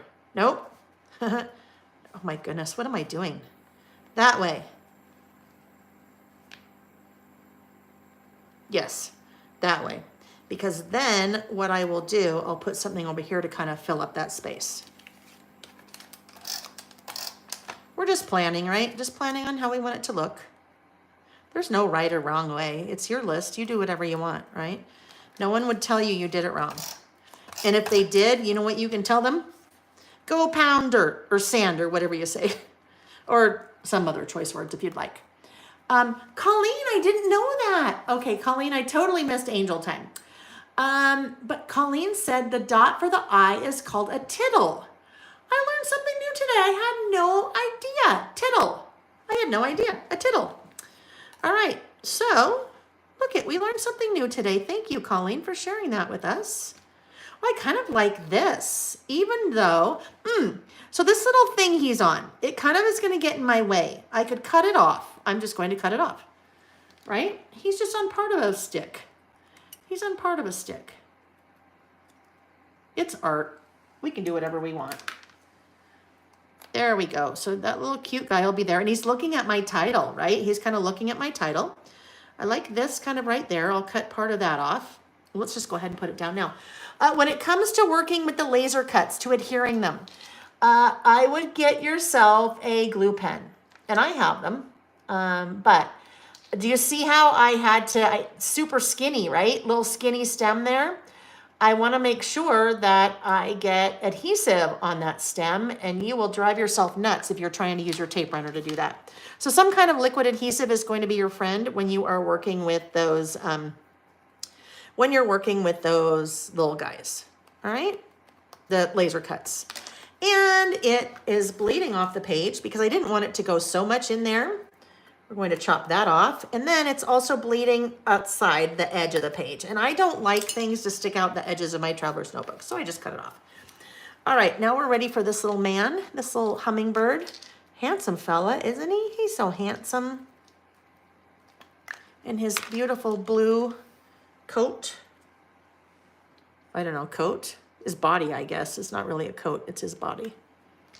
All right, so those are all now adhered, right? Everything is good, so now we can kind of do our decorating, but I need to write the rest of my title. Wish I still had. Okay? Wish I still had, and that's okay. I mean, it's the things now I'm a little bit low there. Right? So that's okay because what I'm going to do, let's get these stickers out of the way because I'm now done with these. You learned it from Kathy Z. Of course you did because she's like the graphic designer extraordinaire. She knows all of those things. She knows all of those things. She's been a graphic designer for many, many years. But I love that. Thank you for sharing that with us, Colleen. You're so wise. Colleen is a wise woman. All right, so now what I'm thinking is I would really like something like this that could maybe go into that area a little bit, right? To kind of fill in that space a little bit. I like the black here. The black, there's so much color in here and it's so bright that the black, I think, kind of brings it all together, and it brings it together with my little boxes and then my writing that'll be in there. So that's why I picked a black. All right, let's look. Let's look.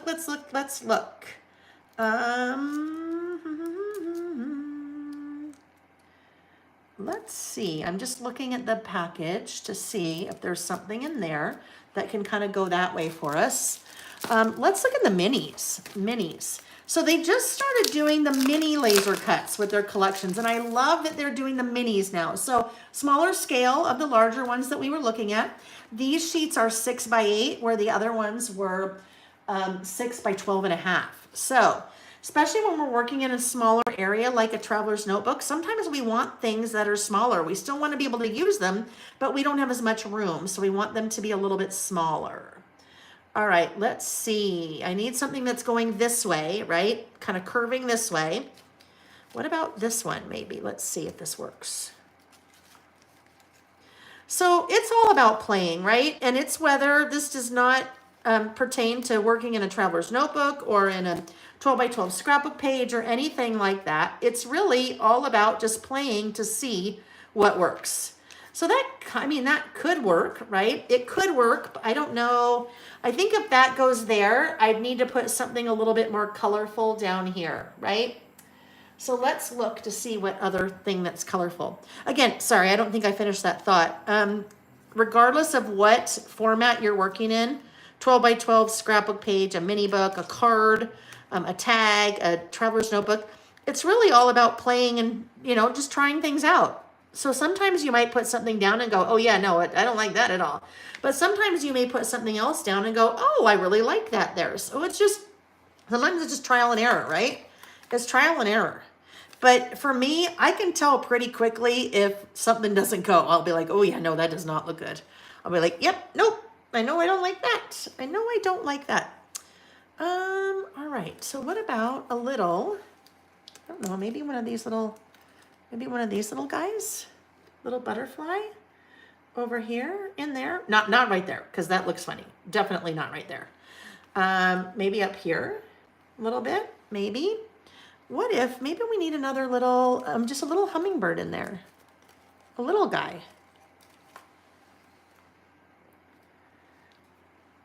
So he kind of disappears a little bit, but then he's also really subtle right there.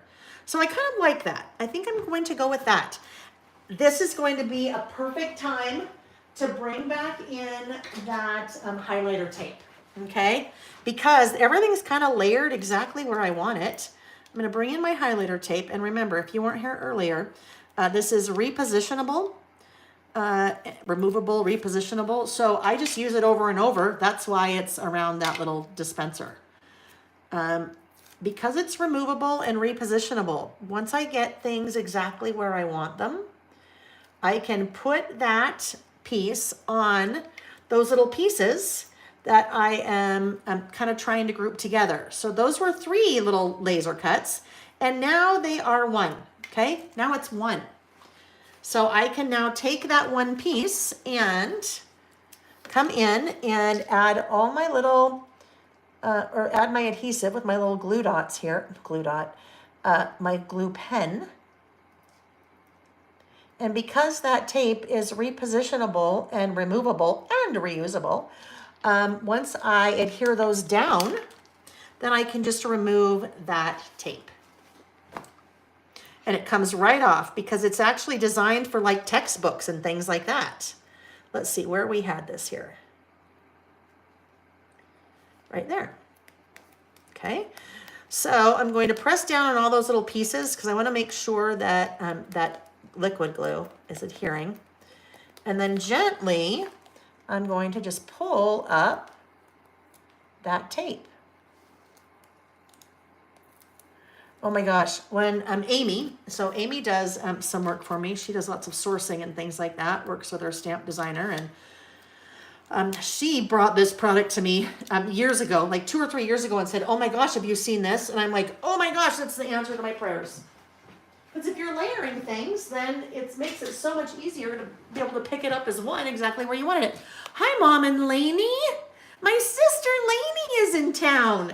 Lainey is in the house. Now, my mom's in the house too. Well, in the house, in the chat. Not in my home right now. But in the same city-ish. Anyhow. Yes, hello, friends. Well, not friends. Hello, family. How about that? Hello, family. We will see them for dinner tomorrow. Okay. Yes, my sister Lainey. Layle and Lainey. Layle and Lainey. Oh, do you want to see a picture of Lainey? I'll show you. This would be new idea book in chapter 30, well, this is me chapter, page 33. Here's Lainey. There is Layle and Lainey. Back in, I don't know, Mom, what do you say? 71? No, maybe 72? 1972 or 1973. We're coloring, right? We're coloring. Because, you know, I've always been a crafter. Even when I was a little tiny kid coloring.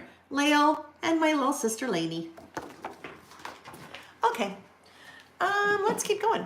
All right, so I clearly I like this flower, but I am not going to place that flower there because they're already over here. So to me, them being side by side, that doesn't really work. So I need to find another place to use it. I could use it over here, right? Then it's okay. But now I need to add something else right in that little corner. So maybe that's when one of our little butterflies comes in. 1972, aren't they adorable? Hey, I had a pretty good, I could kind of tell that's probably how old I was. All right, I think that little guy can work there. And then I sure like this green color. So maybe we just pop this little man right in there. I don't know. So I have this going on, and then this is kind of in the same place, but I don't want to put it here because then those are right below each other, and that looks odd to me. So let's just see. Let's just put this off to the side for a minute, and let's go ahead and adhere those other pieces. Now, this is a beautiful collection, right? It's beautiful. For me personally, I don't know that, well, I'm sure I could figure it out. I can pretty much figure out anything, but I don't know, for me personally, if I was working on a 12 by 12 layout with it, that it might scare me. It might scare me just because there's so much going on, that I might not know how to use it. But I can certainly use it in my lists because I can figure out how to use it because I can add a lot of white and I can add some smaller pieces. I can work with some of the smaller pieces. Smaller scaled down pattern there. Yeah, no, it doesn't work there. Doesn't work there. This little guy wants to be part of our party. He's just not quite sure where he wants to live yet. Maybe he can go there. Sure, why not? Just moving things around, right? Nothing gets adhered down until I decide it's where I want it to be. And guess what? Sometimes, especially if I'm designing a class, sometimes it sits overnight or it sits for a couple of hours because I just, can't figure it out. It just doesn't work. I can't figure it out. And so instead of sitting there and getting all frustrated, I just walk away. It's absolutely okay to walk away from your projects. If you're just not feeling it, don't push it. Don't push it, right? Because push it, you'll just get frustrated. So it's okay to walk away. I mean, I can't walk away. I mean, right now I couldn't walk away. All right. There's one more little thing maybe to add. I don't know. I love these this will either work somewhere or it won't at all. Oh my goodness. I just saw something that's perfect. I did not plan this. So hang on. Let me get this little guy out.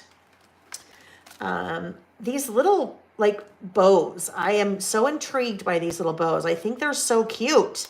And because they are laser cut, it really looks like you had string to make that little bow. So it might be fun to put this little bow somewhere. There. I kind of like him there. Now, no, I won't put little bows on all of them because that would be weird. But maybe I could put more than one little bow somewhere. Again, this is where your glue pen is going to be your friend because I don't even know, unless you use a Xyron to create your own little sticker with this, you need something really fine to be able to adhere that or get your adhesive on there. Now, This is what I saw before that totally sidetracked me. These are the mini laser cuts from Kaleidoscope.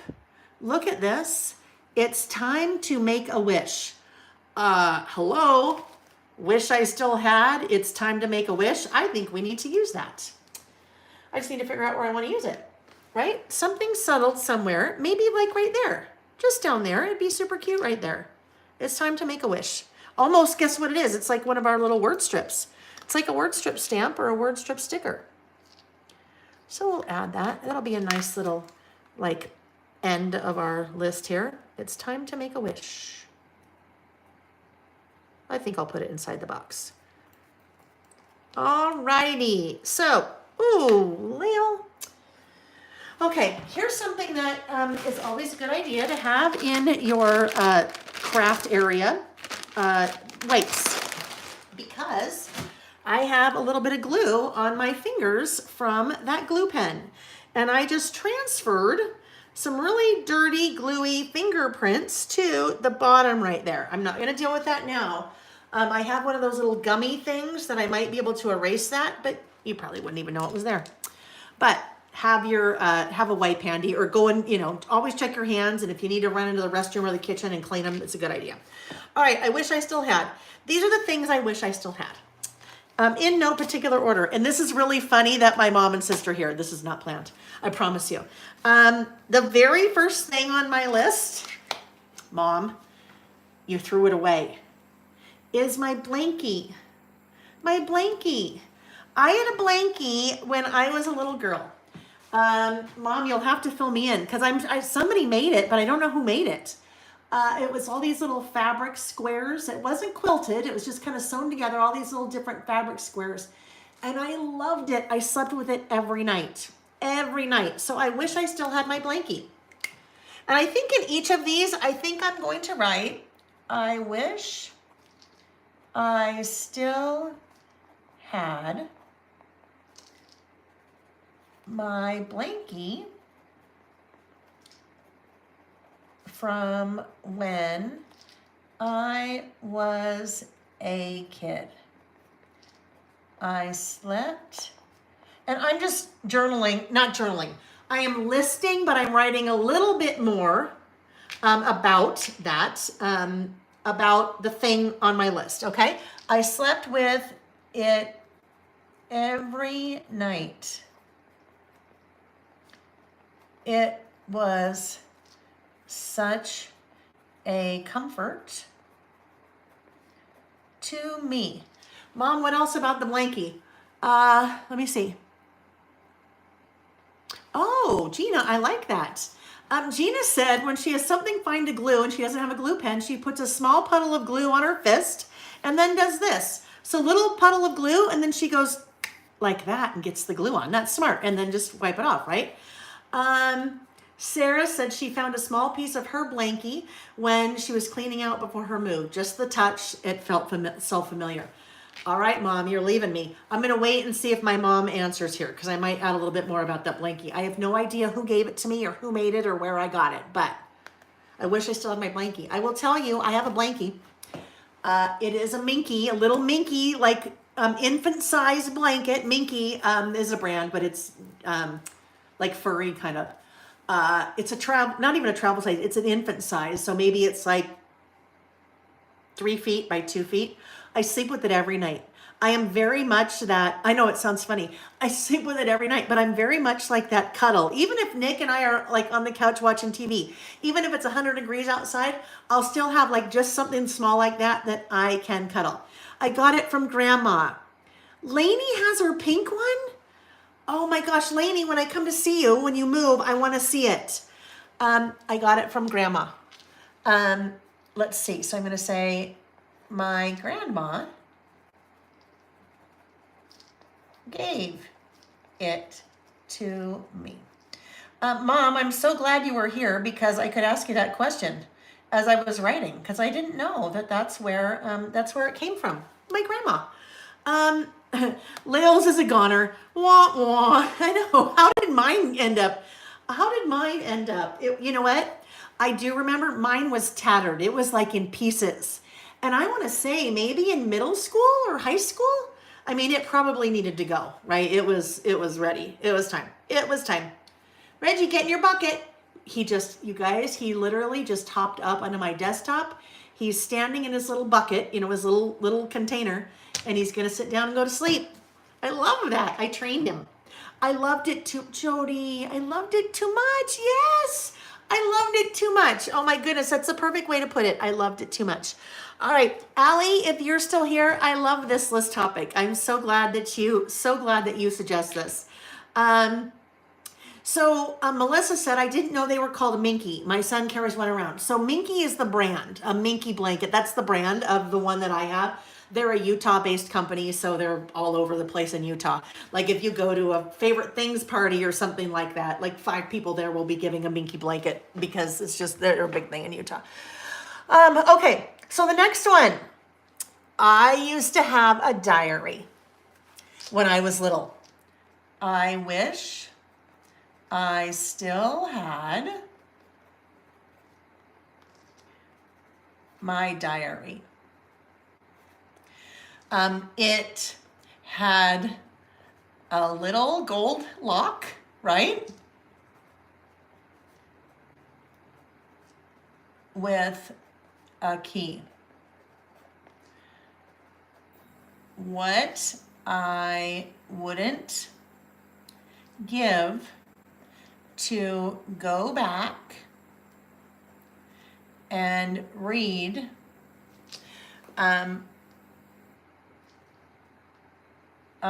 what do I want to say? And read what I was thinking and feeling as a little girl. Guess what that is? Guess what a diary is? It's a time capsule, right? When you think about it, it's a time capsule. That's what this is. This is a time capsule. That's what this is. This is a time capsule. All of this work that we do when we're listing, we are creating a time capsule. It's just like a diary. And right now, how I'm saying, oh my gosh, I wish I could go back and read what I was writing when I was a little girl. Fast forward now 10 years.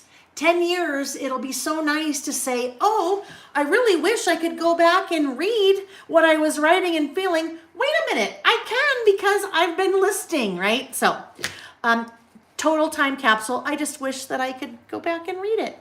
It'd be interesting to see. Gina said she still has her diary with the gold lock and keys. So fun, right? Right. All right, so next one. I still wish I had my grandparents. All of my grandparents, but my grandma and papa. It's my grandma that now I know gave me that blanket. They were such a big part of my life growing up. They were just wonderful, amazing people. And they're my dad's parents. Mom, no offense. My mother would agree with me. She would agree with me. But they were amazing, wonderful people. And I feel very fortunate that I was able to introduce our children, Jack and Sam, to my grandparents. So my grandparents did get a chance to meet and spend time with their great grandkids. And I don't know, I want to say probably 7 and 4. Maybe Jack and Sam were 7 and 4. When they got to spend a little bit of time with them. So I'm very, very appreciative of that. But yes, I wish I still had my grandma and papa. Oh, all right. So you see what I just did there? I had been saying I wish I still had. I'm going to do myself a favor here on these others. I wish I still had. And then I'll do that again here. I wish I still had. Because this one I was just going to write what it was. So that is where we're going to get a little bit creative with something that we have in here. We are going to find a little something that we can just put right there, right over that little thing that I just did unintentionally. So what if we did maybe one of these cute little buttons? these cute little buttons. Let's see what that might look like. It will cover up my boo-boo. There, perfect. Well, I originally wouldn't have chosen to do that, but we can always fix it, right? No use crying over spilt milk. We can always fix it. So the other things that we could have done to fix that, I could have taken a white pen and written over that letter and then let it dry and then wrote my words over that. I could have, if it really bothered me, I could peel all these things up, actually just peel that up, and then put a new piece of that on there, which I would never go to that length. I wouldn't do that, but you could. But in that case, I just found a little something to go over it. It looks a little odd. So what I might end up doing to make it look like I meant to do that, maybe I'll pull in a few more of those in some of my other boxes. So maybe this goes right there. Then it makes it not so obvious.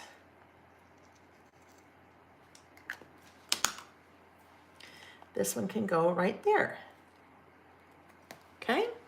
And then maybe we'll just do one more over here. So we'll have a little triangle here like that. So let's find another little color. Don't really want to do that peachy color because I haven't really used that peachy color anywhere.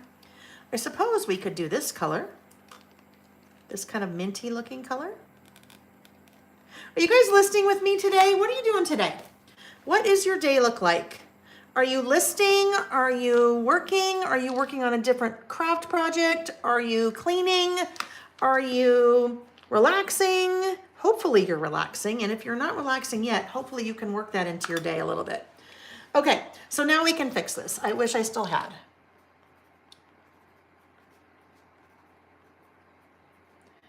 And here's the thing.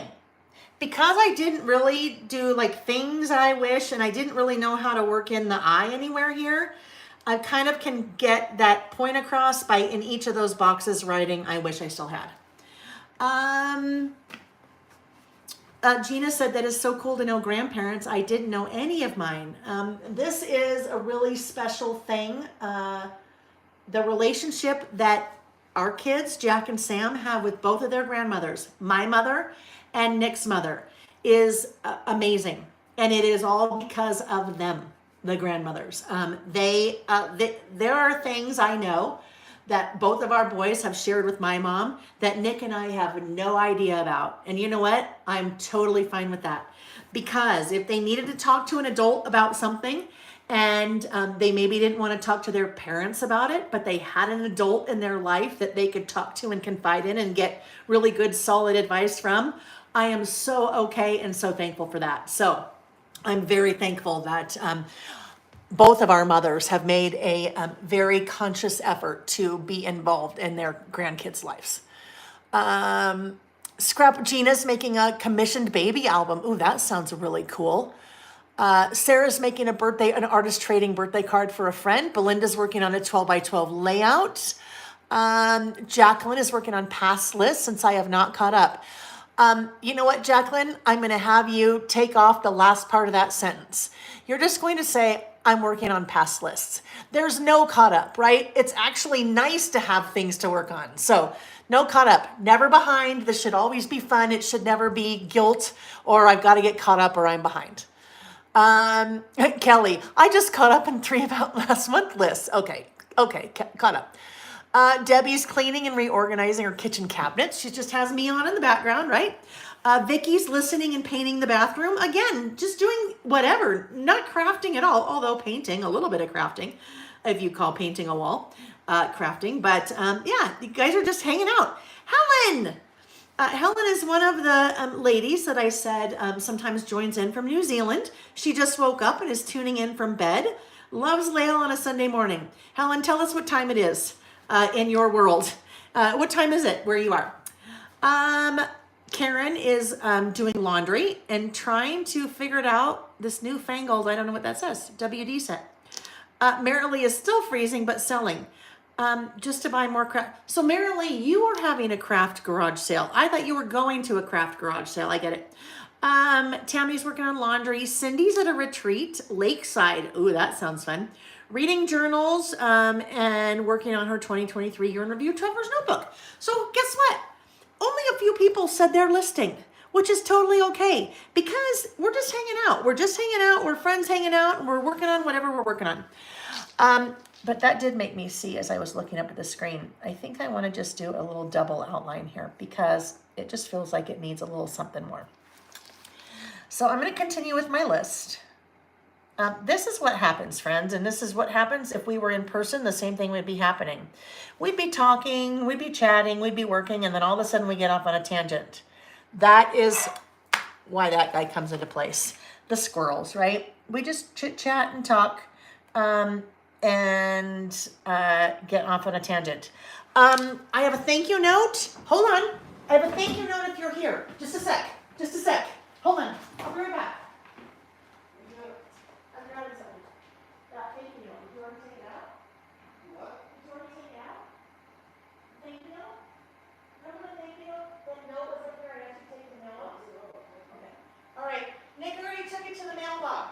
And now I'm having a brain cramp. Someone sent me something very fun that has to do with squirrels. And I'm having a total brain cramp on who sent it to me. I can't remember her name. I'm going to remember and I'm going to write it on the bottom of this because I sent her a thank you note that is out in today's mail. So if you're here, tell me that you're here and then your thank you note's in the mail. Anyhow, look at this. Another array done. Squirrel mug.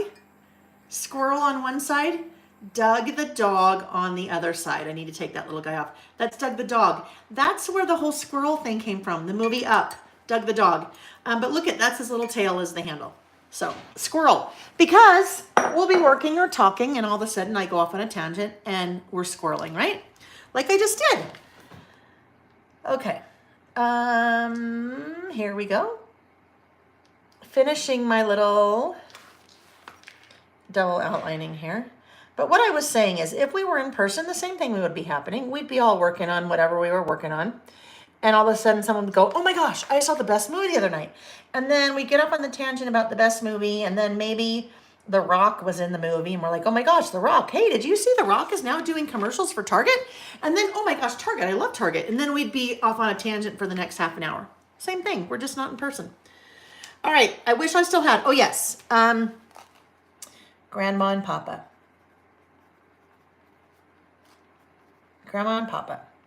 They were such an important part of my life.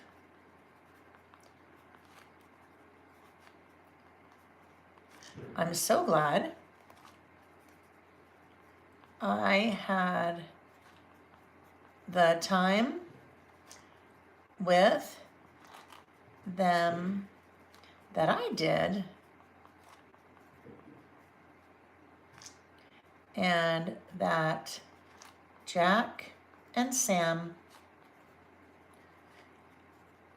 did as well. I kind of run out of room there, so So yeah, all right. Next up on my list, if you are doing this list, tell me, what is something that you wish you still had? What is something you wish you still had? Oh, next one. Poe, our kitty Poe. Our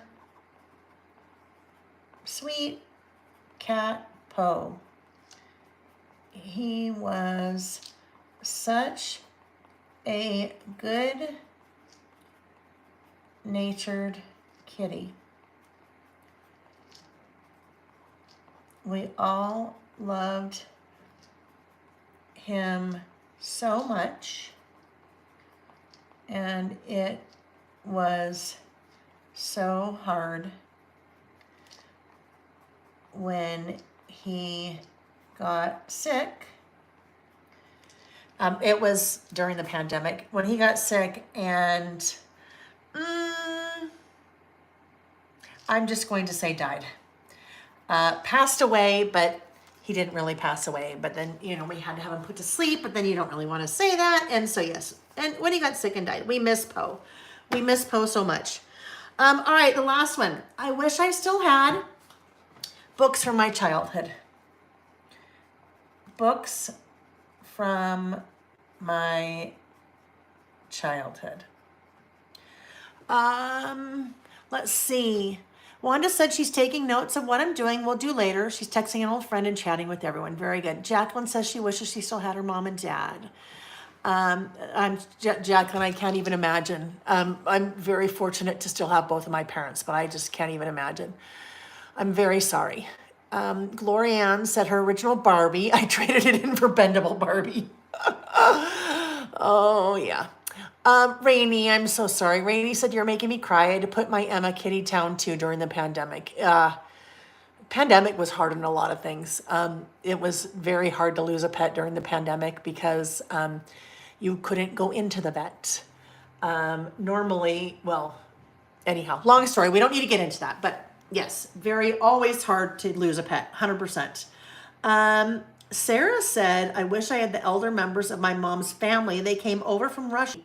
Sandra wishes she had her youth and her skinny body. Right there with you, Sandra. Wanda says she wishes she still had her energy, right?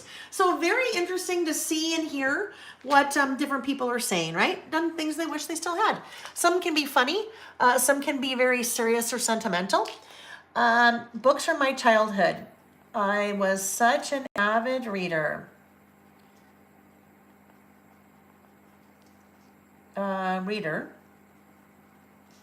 As a kid. I had so many favorites that would have been fun to share with the boys. All right. And if there's any future grandkids, right, that would be fun. But I can still get the books, right? I can probably still get the books. They're just not mine. Melissa. So Melissa, just to circle back, it was Melissa's daughter, Allie, very young, wise lady that had suggested this list topic. And Melissa said, this is why I did this list, for a bit of healing, right? A lot of this stuff can be healing too, for sure. Heather, her mom and dad. Also, Raylene, her grandmother's recipes, right? Wanda said, I normally wouldn't have done a list like this, but I think I will. Susan, hi Susan, what were some favorites? There was a book that I had that was very thick like this, and it had all kinds of not shorter, but I guess stories in it. One in there that I vividly remember was called The 100 Dresses. And it was about a little girl, I think, that had 100 dresses, or maybe she wished she had 100 dresses, or she had paper doll dresses. I don't remember what it was, but I remember I can kind of visualize the cover. It was a bigger book like this, probably about this thick. That's the one I probably remember the most. I remember visiting my grandmother, my mother's mother, and my mother was an avid reader too. That's where I got it from. But I remember at my grandmother's house, she had the whole entire volume or series of the Boxcar Kids. Boxcar Kids, right? I think that's what they were called. Kind of in the same era as like the Nancy Drew books, probably in like the 50s maybe. So just super good, wholesome books. I think my mom still has some of I don't know. I'll have to ask her if she still has some of her Boxcar Kids books, but I loved reading those. I loved reading all the Nancy Drews, and they were the old ones that had kind of the blue cover that looked like they were the Hardy Boys. I loved those too. But the one that really sticks in my mind is that big, thick book. Again, I'll have to ask my mom if she can remember it. Big, thick book that had all kinds of stories in it. And one was The 100 Dresses. Hi, yo, Mama Dog. Hi, Carolyn. Checking in for a little bit, cooking for a spring festival at our church next Saturday. Oh, that will be fun. Helen, her dad. Belinda, her mini schnauzer, Cash. Karen said, I wish I still had my senior year yearbook. Oh, former boyfriend intentionally destroyed it on his way out of my life. Oh, that is mean. That is a mean one. Denise, will I consider doing an album from this line? No. No, just because I just came out with 4 new project kits. I will tell you, I find it difficult for me as a designer to do albums with the 49 Market lines. I love the 49 Market lines. I use them a lot in my listing. But there are some things in my opinion, that are missing from their collections that would make it a lot easier to do an album, because I usually do pocket page albums. They just recently, with their brand new Crafty Garden collection, started including a 12 by 12 sheet of cut apart 3 by 4 cards. That makes it a lot easier because now you have the little cards that you can put in the albums. I wish they had stickers. I really wish that they did stickers. I think if they had those two things, more of the cards and stickers, it'd make it a little bit easier for me to do an album. Talking about, project. I knew what you meant, Denise. Mary did said the Boxcar Children, right? My mom came back and said Nancy Drew books were the 50s. I still have those books. And I think she passed on some of those books to Jack, our son Jack. Wizard of Oz books, big books with great illustrations, more adventures in Oz. Oh, so fun, so fun. All right, friends, so there's one other thing I need to add. It's just looking a little bit plain up here. So I'm thinking maybe there were a couple of these little guys. Maybe this little guy, it's just a little like heart button. What if that went there? It does not work there. It doesn't work there because of that. So there's two, it's just odd. It just looks odd there. So we won't do that there. But maybe, not really there. It kind of just blends in a little too much over there. I don't think we'll have any more hearts. I'm okay with that. Maybe it just stays that way. I think it's just going to end up staying that way. It's just going to kind of be nice and plain up above. Last thing I need to do is add a date. So let's just do this. This is April 2024. And that is my list of things I wish I still had. Allie, thank you so much for sharing that suggestion with us. I love it. Okay, we have two more lists to do. Then our next two lists are single page lists, so they will be happening with the same collection side by side. Even though totally different lists, totally different topics, they will be side by side. So these will go a little bit quicker because not a double page spread. A little bit simpler list. So let me do this. I am going to put away all of these things. Denise, if you like the look of the 49 and Market collections and you are looking for a project, a mini book project, I just on Tuesday posted a brand new project kit, a mini book project kit, an album using the Simple Stories, Simple Vintage Essentials color palette. That is such a big mouthful. Anyhow, kind of that vintage look, lots of bright colors, but the vintage look. So if you like something like that, check that out on my website, laylebymail.com. You'll see it under what's new, but it is called Live Life in Color. All right, so our last two lists will be side by side, and they're using the Fresh Air collection, okay, the Fresh Air collection. So Fresh Air is what we used a couple weeks back on this spread, the things I'm looking forward to this spring, all right? So kind of really fun, bright pastels, okay, bright pastels, springy look to it. So that's what we're going to do here. Our first list that I'm going to do on the left side of the page is What a Day. So What a Day is a list that we do once a month. Let's see where it is. Yep. A list that we do once a month, starting in 2024. I've used a kind of a new format with a new stamp set that I came out with, and that is the What a Day stamp set. So with that, we are basically just taking a snapshot of our day. Basically a list of things that I did in that day. This would be so cool if my mother was doing this maybe when she was 40, or my grandmother was doing this in the 1950s. Wouldn't it be so cool to see what their typical day looked like? I wish I had that. It'd be really awesome. But I can do that now, and then in the future, I can come back on it, or my kids, I don't know if we ever have grandkids, maybe they want to come back and look and see what a typical day was like in 2024 for their mother or their grandmother. All right, so using the What a Day stamp set, it is a 6x8 stamp set. It has all of your months. It has large numbers, so months here, large numbers here. You have a little kind of days of the week that you can, just circle or highlight whichever day of the week it is. And then you have lots of little different words and phrases. So some are in my handwriting. You have a little rating stamp where you could rate what that day, maybe it was a good day, maybe it was a bad day. And then you have a little word strip stamp. So that is what we're going to do on the left side of this spread. I think again, I'm going to, well, I really won't be able to, but we'll just start it that way at least. All right, let's get some of these things put away really quickly, just so it's a little bit easier to see here. Because we are stamping again, I will need my, this is funny. So do you guys want to see? These are my little sketches.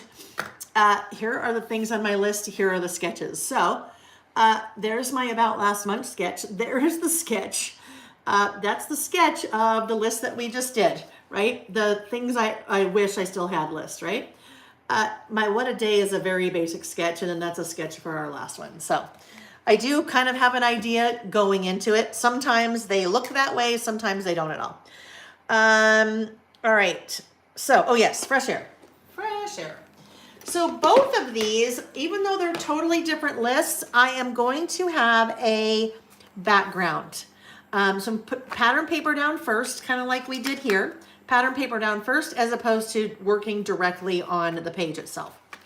So even though they're separate lists, I will kind of want to make sure that they kind of go next to each other. I mean, I don't have to do that, but that's sure a cute one.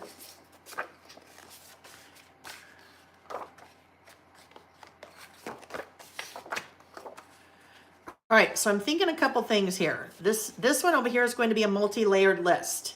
So I might use that as a second layer. First layer, second layer, then my list will be on a third layer. And I kind of like that for this one. That will also be on white cardstock. So those work totally. Now I got to grab some of my little flowers out because there'll just be flowers all over these lists.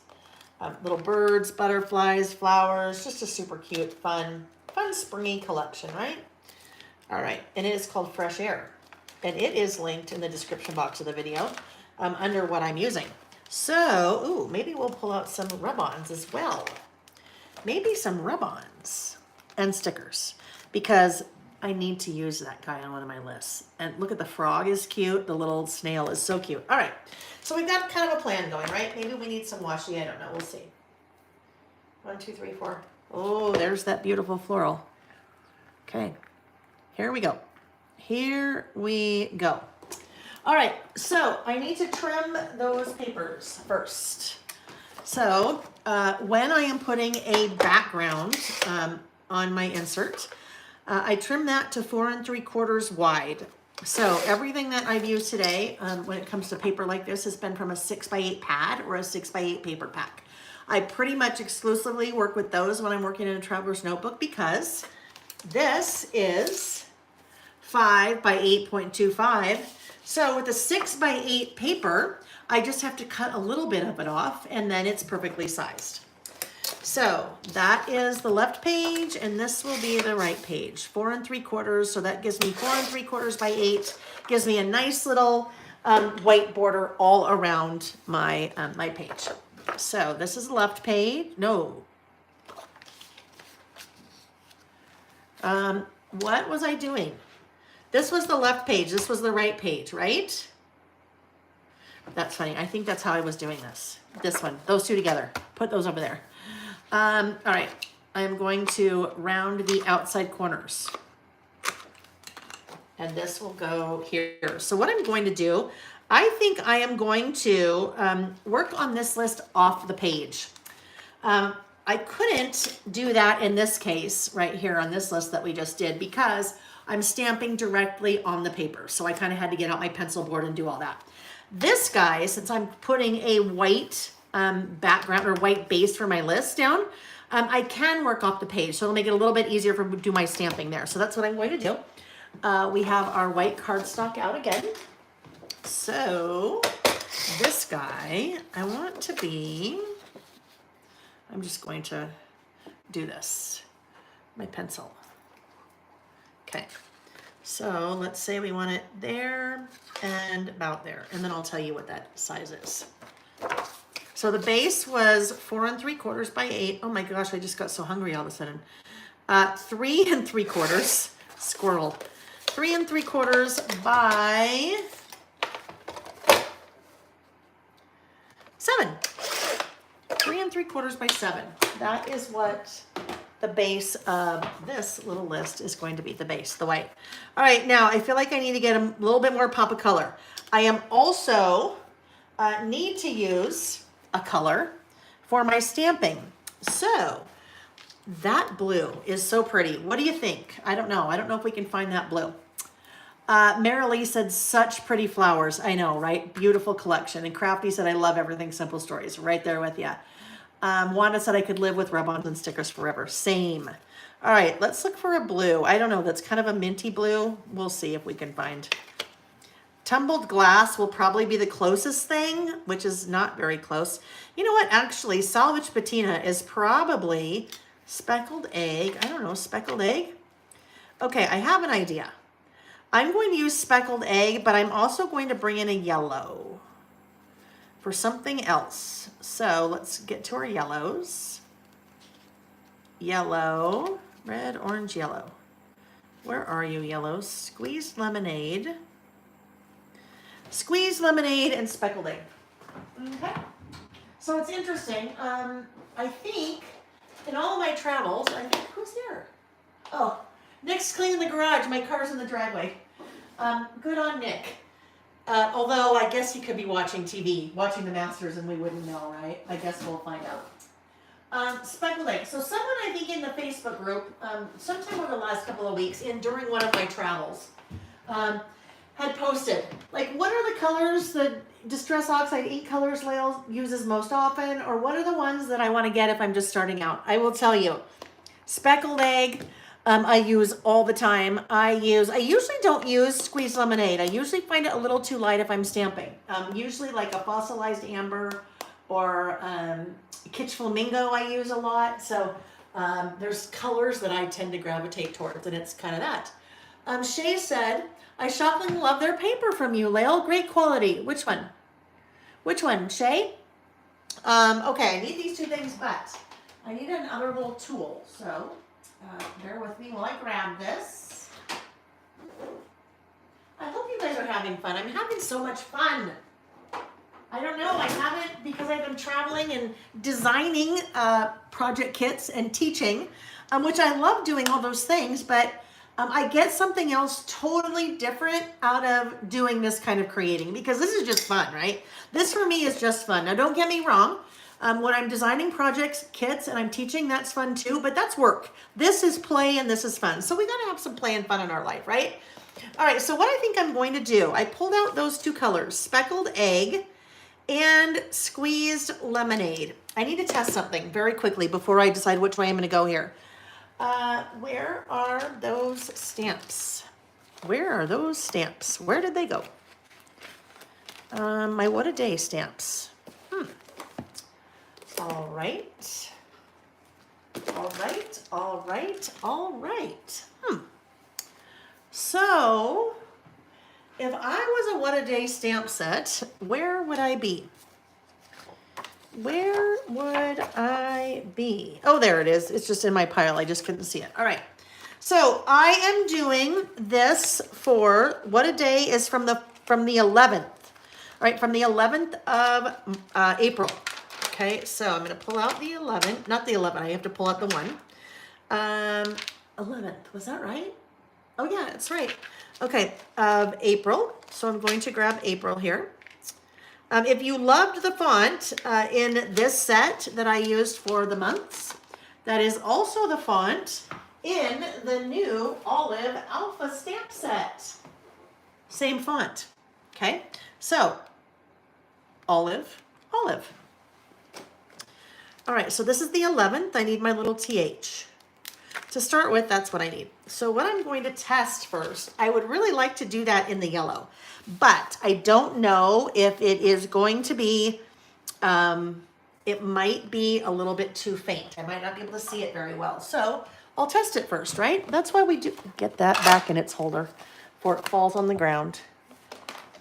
Does that fit? It does. All right. So we'll just do a little test here. But I know I can test that one, but it's probably really that I need to test because that is super narrow, right? It's a super thin word. Thin, not thin word. Hang on, I got to bring this down towards me so I can see. All right, this is the one that I'm a little bit concerned with, that I think that the yellow might be a little bit too light. Okay, the yellow might be a little bit too light with this. Squeeze lemonade, let's see. But if it is, no worries. I have another way that I will use it. I'm just going to just do this right here. Oh, yeah, see? See that? As much as I love that, I think it'd be too hard to see it. Do you see? It's super faint. So I'd probably be fine with the numbers, but that is such a fine font, so thin, that I wouldn't really see it. So I'm glad I tested it, right? There's a reason why I had not put that little guy, I hadn't closed its little lid. It's starting to dry out. Okay, so I'm gonna keep April there. I'm going to use the squeeze lemonade, but I'm gonna do something different with it. I am pulling out my little storage containers for my foam blenders, okay? So these are the little foam blending heads, I guess. That is a little storage container that I have available on my website. So it's the container. It has 2 of the sheets, and you can choose whatever type of ink you have. Distress Oxide, Distress Inks, Gina K inks are on there, Stat Market's on there. There are a number of different inks that are there. And then you have all those little boxes. So the idea behind this is that you have your little foam blender. You ink it up because that's squeezed lemonade. I always want to make sure that I'm not cross-contaminating. I don't want to put any other color with that. So you need to be able to store these, so that's how you store them. Also comes with 42 pre-punched little circles. So in one of those things, back to back, you can store 40 of those.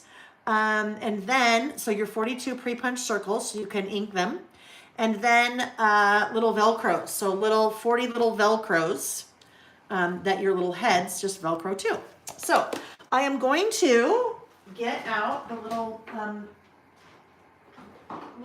head. This little guy that has some errant one already on it, like that. Okay, so Velcro just goes there. I want to ink the edges of this paper because it's kind of, beautiful pattern, but there's a lot of white in it. So when I set that on it, it kind of loses some of its vibrancy, right? So what I want to do is I'm going to pick up some ink by just doing that kind of in a circular motion. And I am going to ink those edges. It's almost like I'm adding a piece of yellow cardstock behind that white paper. It's almost like I'm matting that little white piece here. This is what I'm going to write my list on. So just adding a little bit of color. That's a super easy way to just make something pop before you set it down. It's going to pop once I add that to that paper. It'll just kind of bring that vibrancy right back up again. So even though I decided I couldn't stamp with that, because my April stamp is just too narrow, it's too fine.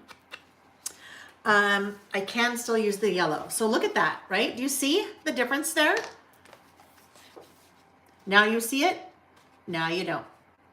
Look at that, makes such a big difference, I think, and super easy. So let's put that lid back on. We are now done with that one. Pull this, oh, I hate to get my fingers inky. Pull that off, and then it just goes right back there in its little storage case. Okay, whoopsie. All right, so now I am ready for, hang on, let me get these put away. Now I am ready for, well, let's go ahead and get this adhered first. Let's get it adhered first. Let's see. Oh, Shay. Yeah, Shay said, she before said, I shockingly love their paper from you, Layle, great quality. She said, I thought they wouldn't be rich and brilliant. And she's talking about the Simple Stories paper. Yeah, no, they are very good at what they do. Beautiful colors, always beautiful patterns and beautiful designs. Sarah said, I told myself a totally slow, relaxing, crafty Layle Saturday. Oh, I love it. Love it. Ms. L's having a great time. Shay said, even boho is perfect. Yeah, I love all their different designs for sure.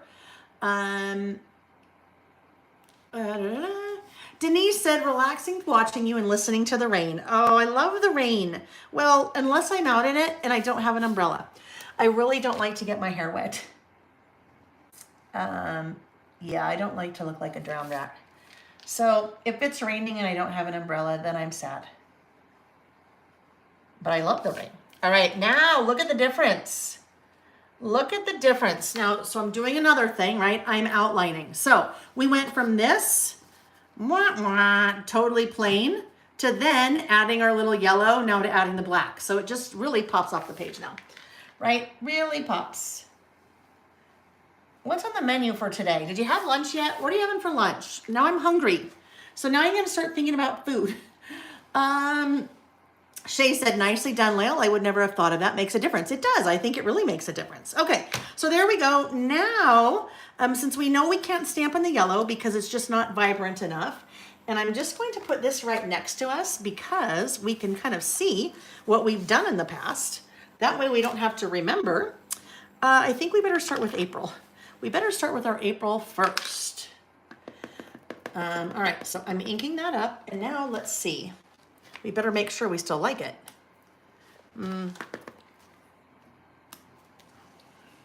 There?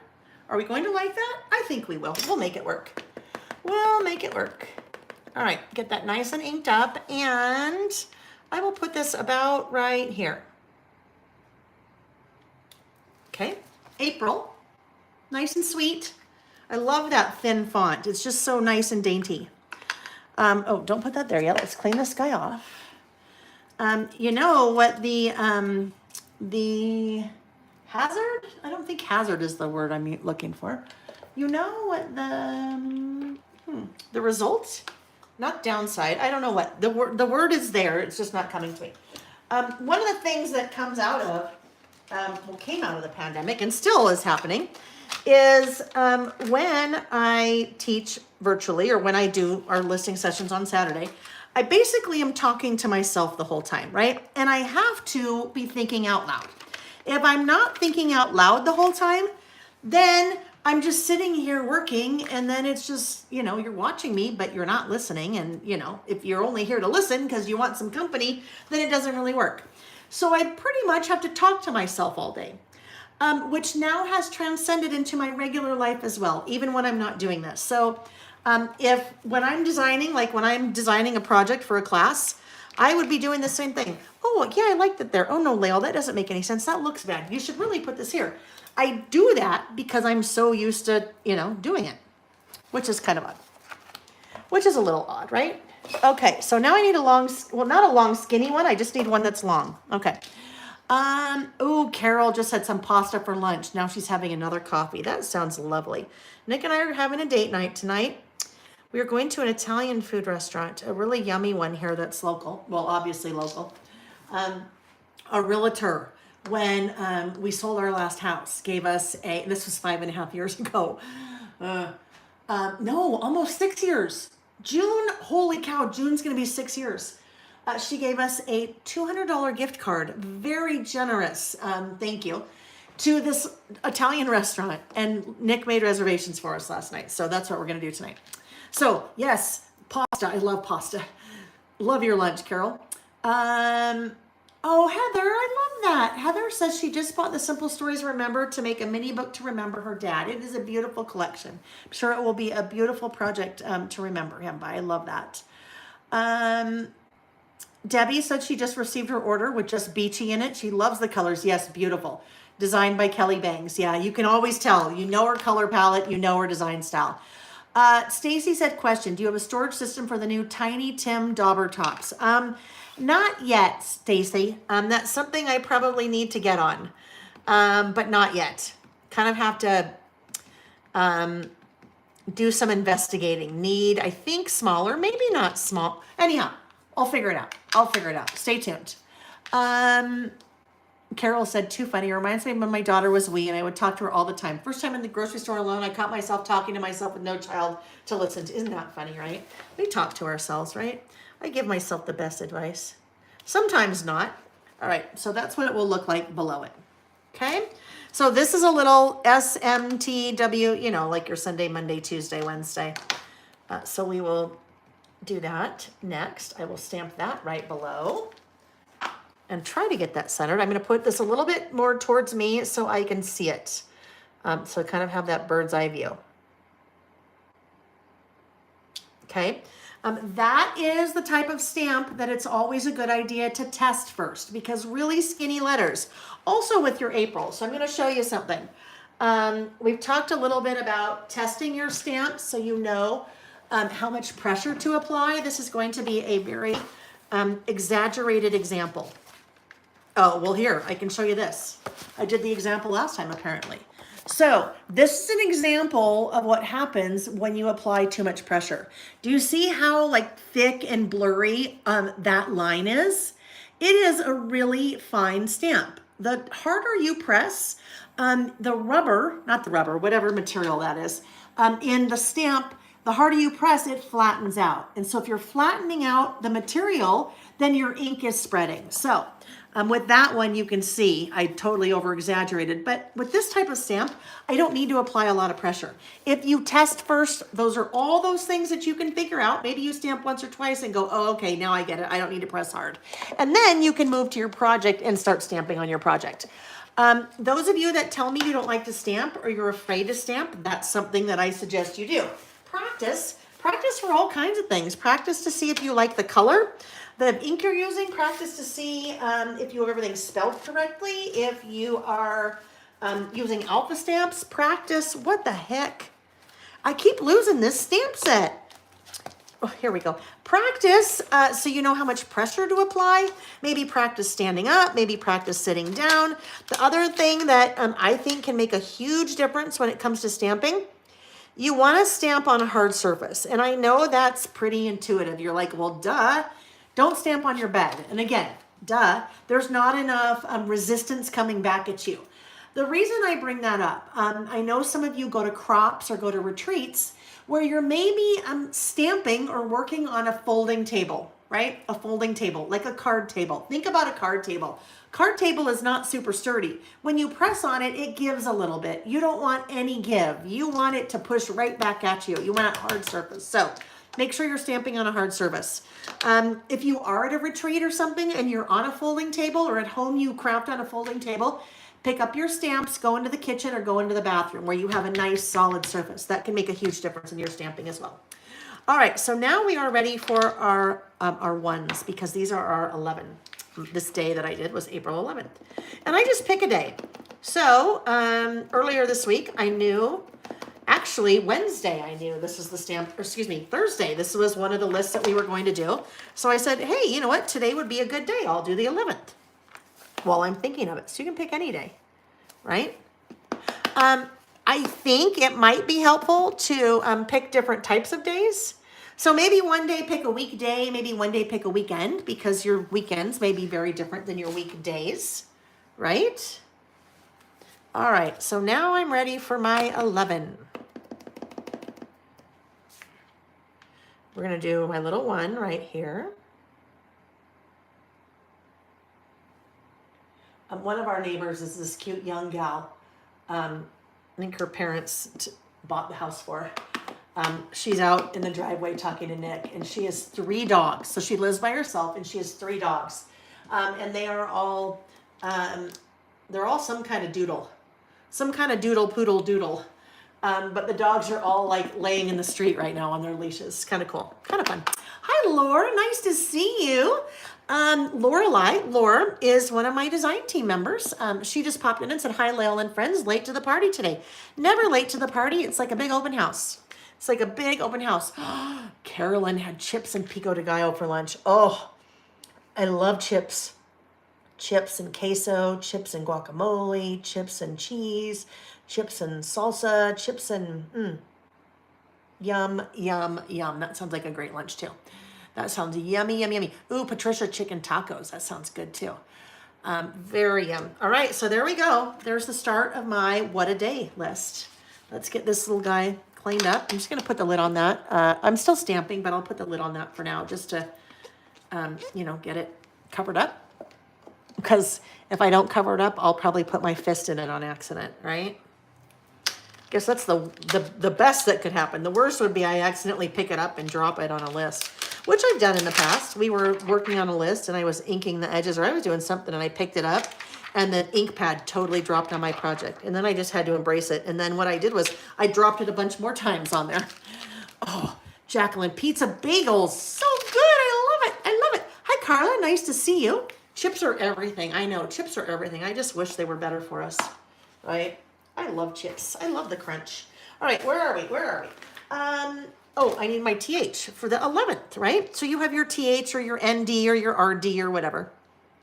That is a little bit bigger. I have a smaller one, but we'll just use this guy. All right, we'll just throw this over here to test it, make sure we're good. All right, and my 11th is going to go right there. There's my TH, 11th. Yeah, that blue works. I mean, it's not perfect, but it's close, right? Close enough. What do they say? Close only counts in horseshoes and what? What's the other one they say? Horseshoes and, I don't remember. Horseshoes and something.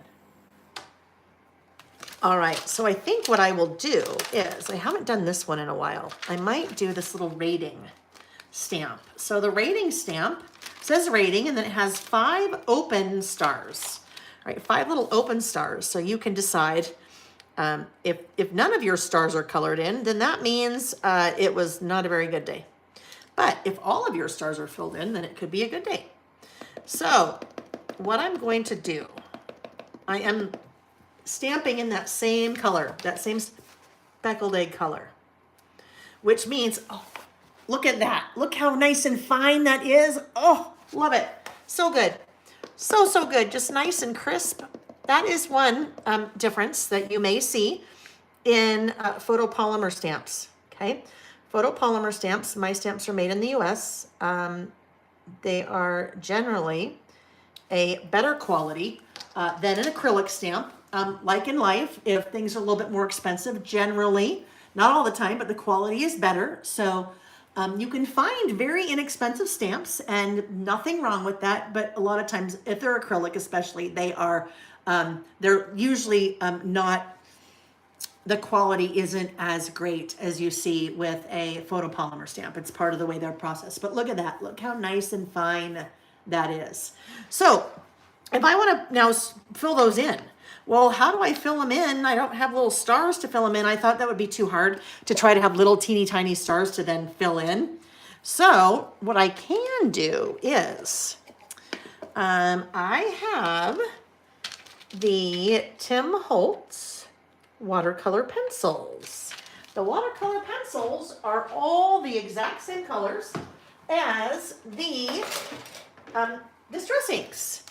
So all I have to do is look for the one that has speckled egg, this guy. So what I can do here is I can come in and color those in, but that is way too blunt. I need that to be sharp because I have a little tiny space and that little star. So I'm just getting out my little pencil sharpener here and get a nice little point on there. A little bit more. Aha, nice and sharp. So now I am going to fill in those little stars with my little colored pencil here. And I will bring it up to the camera when I'm done so you can see. Because I do realize it's hard to see. I'll color in 4 of the 5 stars, and then you'll see the difference between one star being blank and the others being filled in. There we go. So, same color, speckled egg. I was using speckled egg ink, and I just filled in those cute little stars. But I think it was probably a 5-star day, right? Oh, that reminds me. The May stamp release. Some really fun things coming. Some fun things coming in the May stamp release. Can't wait. Okay, let's get these put away and then we will continue. All right, so we are now pretty much ready, I think, to make our list. But what I'm going to do, I think I will I usually draw a little line here. I'm gonna just draw a little line to separate kind of that section from what I'm about to write. All right. Whoopsie. Oh, I know, I was gonna use washi on this one. Oh well, I'll maybe use it on the next one. Okay, now I can make my list. But, oh, I sure wish that Simple Stories did their cute little puppy stickers. That would be so great, because then I just do my little puppies. Oh, I know what I'll do. I don't need puppies, because guess what I'm going to do? I'm just going to use a bullet stamp or the spring one. I think I'll probably use a bullet. We'll just do bullet, because that'll make it easy. I would say my bullet stamps are by far my personal most used stamps. I use them all of the time because I use them pretty much in every list that I do. So I'm going to grab one of the little flowers from Bullets and More too. It is that little guy right there. I would say of the 3 bullet stamps, that is probably the best-selling one, Bullets and More 2. And I would just say it's the best-selling over Bullets and More 3 because Bullets and More 3 is newer. And then Bullets and More 1 is good, but it's just kind of basic. So, okay. Did we see what happened there? I was cleaning it. You know what I should have done? I should have put it on a hard surface and did that because I was air crafting again. I was crafting in the air, and that little stamp was like the meatball and on top of Old Smoky. It just jumped right off the table. Okay, so guess what? We are going to use a different flower stamp because I will have to find that. And to be honest with you, it's somewhere in here, and either I'll find it or I won't. It's one of those things that'll either show its little face right away or I don't know. So let's find another flower. How about this one? We'll use this guy in Bullets and More 3. Darn it. Darn it, darn it. All right, so I'm just moving that little card from the back to the front so it kind of loosens up that plastic so I can get that out of there because plastic on plastic tends to stick. All right, so we're using that little flower right there. And I will get out my stylus again. And there we go. So I think I will use, before I get too far, maybe I'd like to add a little flower or something there. How about that? I like that. Let's add that there. On the three,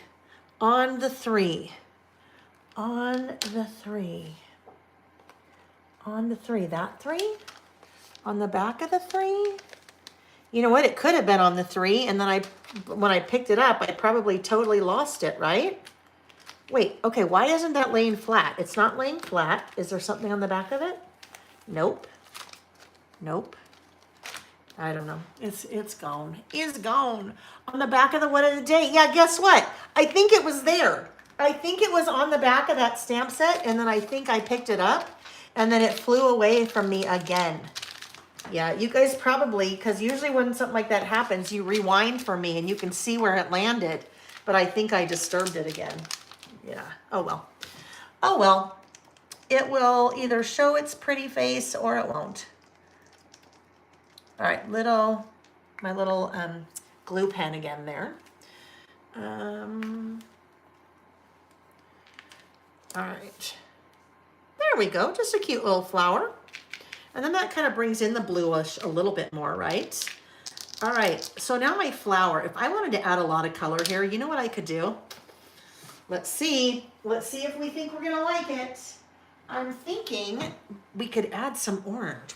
Or my little bullets here could be orange. That might be cute, my little bullets, my little flowers. Where is my swatches? Where's my little swatch thing? Oh, I keep saying, I just need someone to be here with me the whole time. So they would literally, I would put something down and they would pick it up for me. And then later I'd be like, oh, where are my swatches? And then they'd be in my hand because they'd hand them to me. Right? If I had a Vanna, I need a Vanna. Where are my swatches? I'm looking at the screen. Sometimes I can see things when I do that.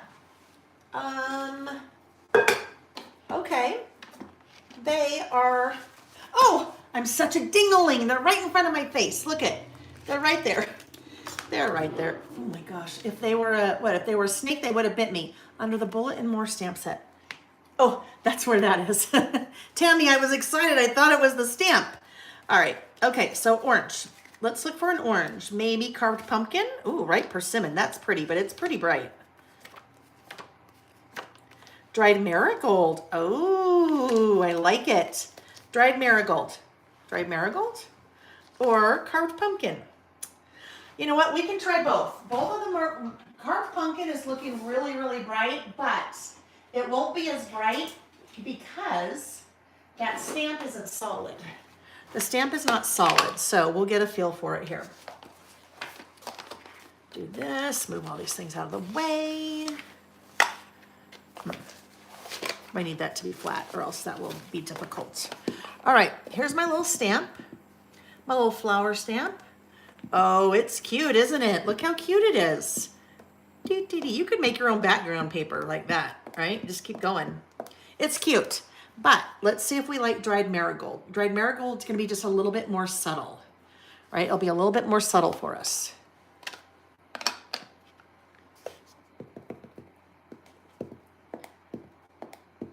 Okay, I can already tell you it's going to be dried marigold. Look, it's so subtle. Dried marigold, carved pumpkin. That difference is so subtle because you might not even be able to see it on camera. That difference is so subtle because that stamp is basically just an outline. If I was doing it like with my 11s, my ones, it would be really obvious just because it is more, you know, there'd be more ink that you'd be seeing. All right, let me look at my list. How many things do I have? 1, 2, 3, 4, 5, 6, 7, 8, 9. Think we can make it work? Shall we measure or shall we just go in and do it? 1, 2, 3, 4, 5, 6, 7, 8. So guess what? We're gonna pretend that I didn't shower. That was the first thing on my list, shower. So guess what? I already showered. It's not gonna be on my list because then I only had room for 8 and that's okay. Alrighty, let's clean this little guy off and put him away. Oh, I'm aircrafting again. The problem is if I wasn't on camera, I could do this off to the side. I don't have any room off to the side where I could just put that down because I've just got everything on my desk. But ideally, I would put that down and then just do that, kind of scrub it instead of aircrafting. All right. Okay, oopsie. Okay, so now what I'm doing is I'm just going to write what I did on the 11th.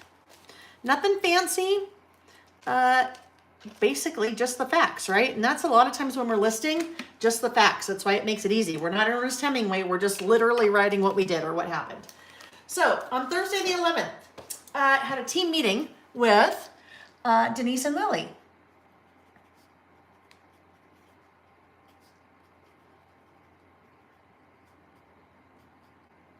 Denise and Lily work for me. Then I had to clean up from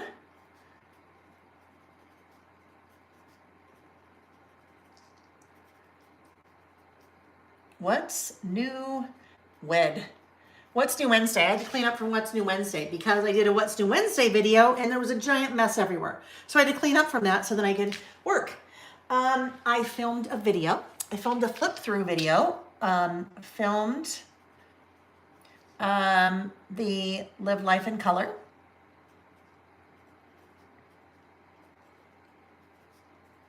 So I filmed a flip through video and then got that all ready to then go on YouTube so people could see that project.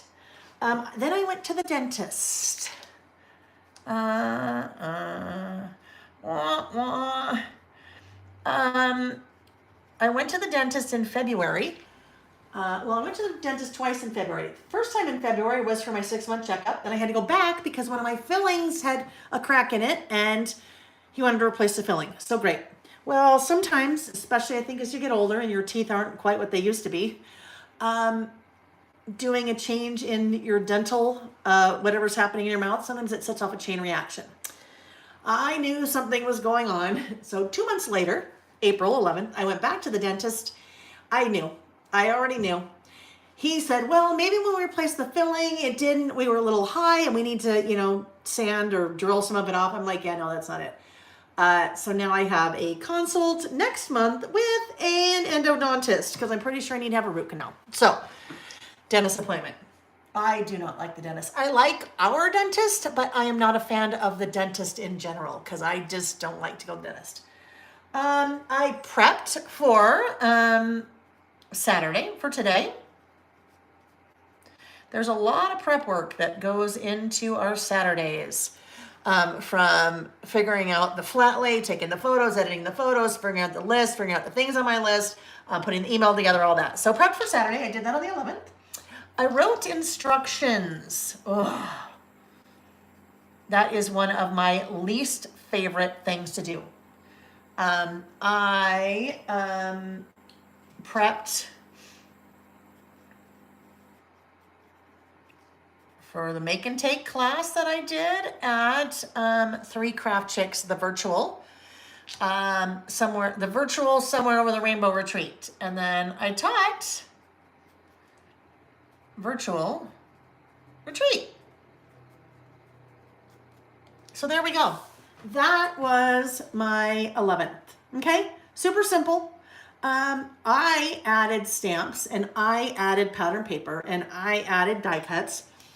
But your list could just as easily be in a spiral notebook, a composition notebook, whatever it is, and maybe you're just writing and that's all you're doing. I actually did a version of this with Jack, our oldest son, who is 26 and a half. So I went back to work when he was 3 months old. And Lily, who works for me now, she was actually his nanny. And she worked for us for 15 years. So she's like a second mom to Jack and Sam. But when I'm brand new mom and I'm going back to work and I'm all nervous and oh my goodness, how can I leave my baby? And I actually made a little sheet and it was cute. I put a little clip art on the top and printed them all out, a little sheet that I asked her to write on every day when Jack was an infant. And it said things like, because, when you have little kids, babies especially, and you're gone all day, you need to know, did they sleep well? Did they take a nap? Did they eat? Did they go to the bathroom in their diaper? And if so, you just need to know those things. So every day she would fill out this little sheet. Basically, I have this, what a day, when Jack was 3 months old. And I think she did it maybe 4 months. And then I'm like, for maybe 4 months. And I'm like, okay, that's okay. I don't have all of those papers anymore, but I did save one. And one is his little scrapbook. So there's my day, April 11th. So that is on the left side of my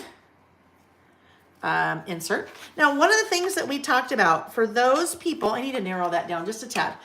For those people that are doing, or that did, or have been doing, my year in review project kit. One of the things that we talk about in that project kit is because you have a whole insert, you only have 12 months, is to skip a spread in between each month. This is a great idea for something that you could put in between those spreads. So for example, this is that again. So for example, this was April, even though this was actually April last year, but I had to put a sample together. So this would be my April. This would be my May. I have a spread blank in between. Something like this would be a great thing to put in between your year in review. So you could have just a, what a day was like. You could put photos here or anything that you wanted. Sometimes, I think maybe once or twice, when I've done this list, it's a 2-pager and I actually put maybe a photo or a bunch of photos over here. So you could do that if you like to have 2-page lists instead of 1-page list. But for me, it's just going to be a 1-pager today. All right, so that's going to take us to our last list of the day. And that list is, this list topic came from my friend Allison. My friend Allison, that I have known since our kids were babies. We met at a scrapbook store. We were like cropping or something, just scrapbooking in their room where you could scrapbook. And I was there with my friend Jessie, and there were maybe like 12 of us there. Interestingly enough, Allison was by herself, and we just started chatting with the 12 people that were there, and still a very dear friend of mine, Allison.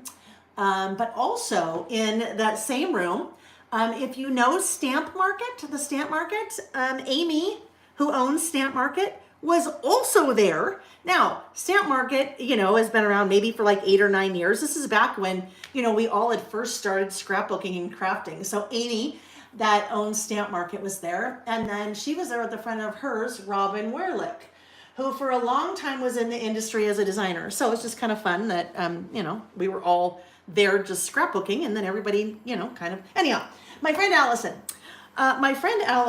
Lists, and she, back in December of 2022, she sent me this email.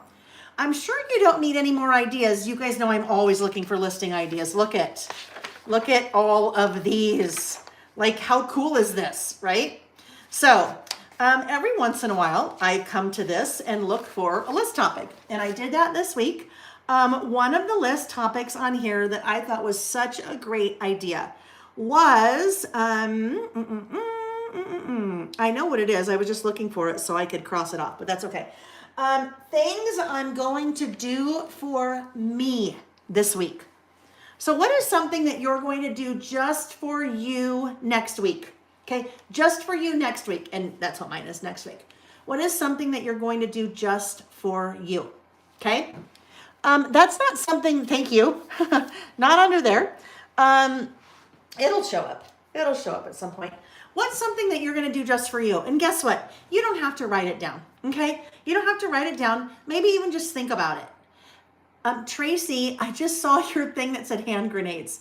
Horseshoes and hand grenades, thank you.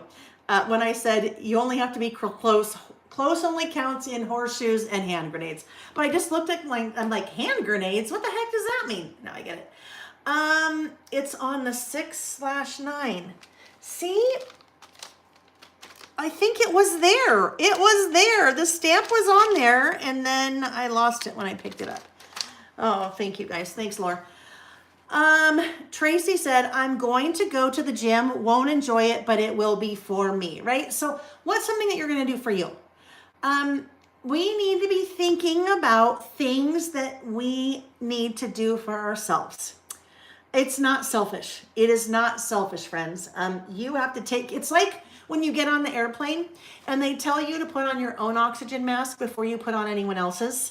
If you're not doing things for you and consciously doing things for you on whatever frequent of a basis that you decide to do, you don't have your oxygen mask on. You're taking care of everybody else, and eventually you are without oxygen. And that's a problem, right? That's a problem if you run out of oxygen. So I encourage you to, and I'm going to make this list of things that I am going to do for me this week or next week. But this is something that really we should kind of have front of mind all the time, okay?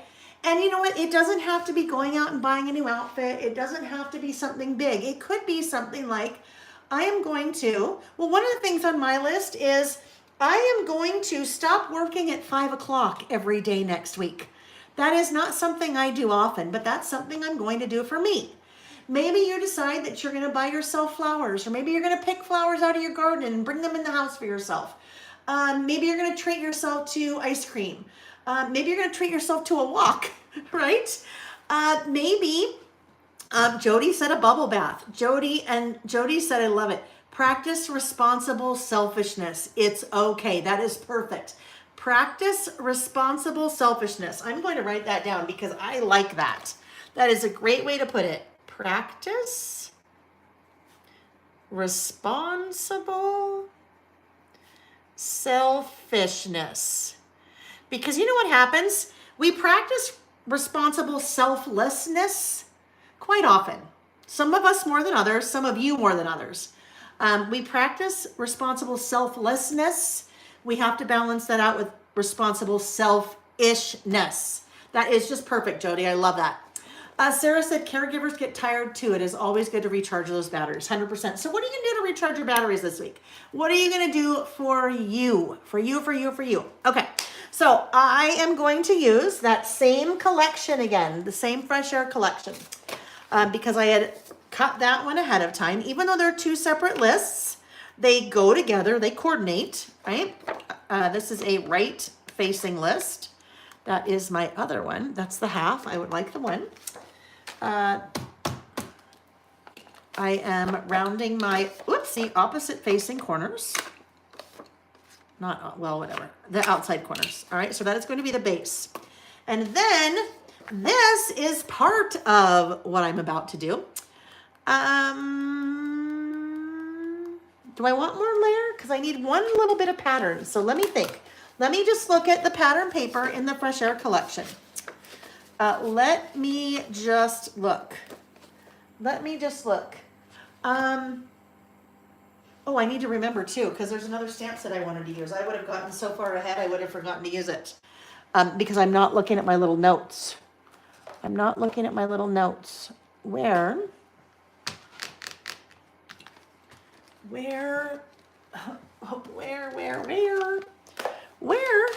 did I put that this is me stamp sets? I need these because we're going to use those. I remember I got it out ahead of time because I didn't get it out yet. What I did get out was an unused stamp set because that's our other giveaway for today. Our other giveaway for today, now where I put, here it is. The This Is Me stamp set, okay? So I am going to use one of the me's, probably that me. Well, that me or that me, okay? One of those me's, because these are things I'm going to do for me this week. So I'm going to use one of those me's. This is our other giveaway for today. So the way that you participate in the giveaway is leave a comment on the video when it's over. Next Saturday before we get together, I will draw a random lucky winner, and that random lucky winner will win that.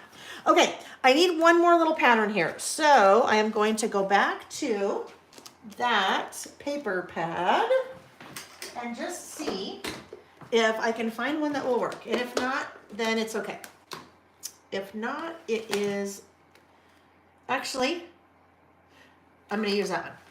Okay, so what I'm going to do here, if you have not been around the last couple of weeks, I released new stamps in March with coordinating dies. So I am going to use a stamp and one of the coordinating dies for this list. The 3 dies that I released, Clip It, 1, 2, 3 dies, matching the Clip It stamp set. Okay, dies match. Don't mind that. It's just I printed that off, so it's a little bit larger. The second one, mini clips. They match the mini clip stamp set. Okay, and the third one was the typewriter die that matches the typewriter from In the New. So metal dies. I am also storing these in my stamp sleeves. But then I have used, that is a magnet. So the metal dies stick to the magnet. So in my little stamp drawer, this is how I store them. I store them together like that. You could do that, or you could even, I don't know, you could even put your little stamp in there if you wanted to have them together. All right. One quick thing that I want to answer, because it always comes up. These stamps, some of you already have a version of these stamps.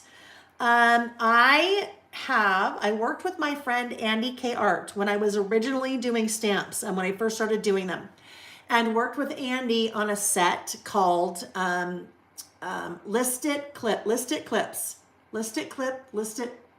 I don't know, whatever it was. Anyhow, that artwork. Andy's no longer doing stamps. So about 9 months ago, I reached out to Andy and said, I would like to license this artwork because I want to put this under my own brand. And she said 100%. So I now have those stamps under my Layle My Mail brand. But this is a really important thing, and this is why I bring that up. These are the exact same size stamps that are now available under my brand as those original stamps. All of that is important because if you want to use the die and you bought those stamps 2 years ago, the dies work on those original Andy K. Art clip stamps, all right? So dies work with the new Layle by Mail and then also work with the original. That was really important to me because I didn't want to like make everybody buy these things again. I mean, I could have just slightly changed the size of those stamps and said, oh, sorry. Yeah, you have to buy the new stamp if you want to use the die, but I don't want to do that, right? That wouldn't be a good thing to do. That would not be good. All right. There is something shiny up the left of your phone screen. It is above the bullets and more and the left of your it's a date. And then you know what happens? Oh, something shiny. It is a little piece of plastic. That was good though. I'm impressed that you could see that, Jacqueline. Thank you.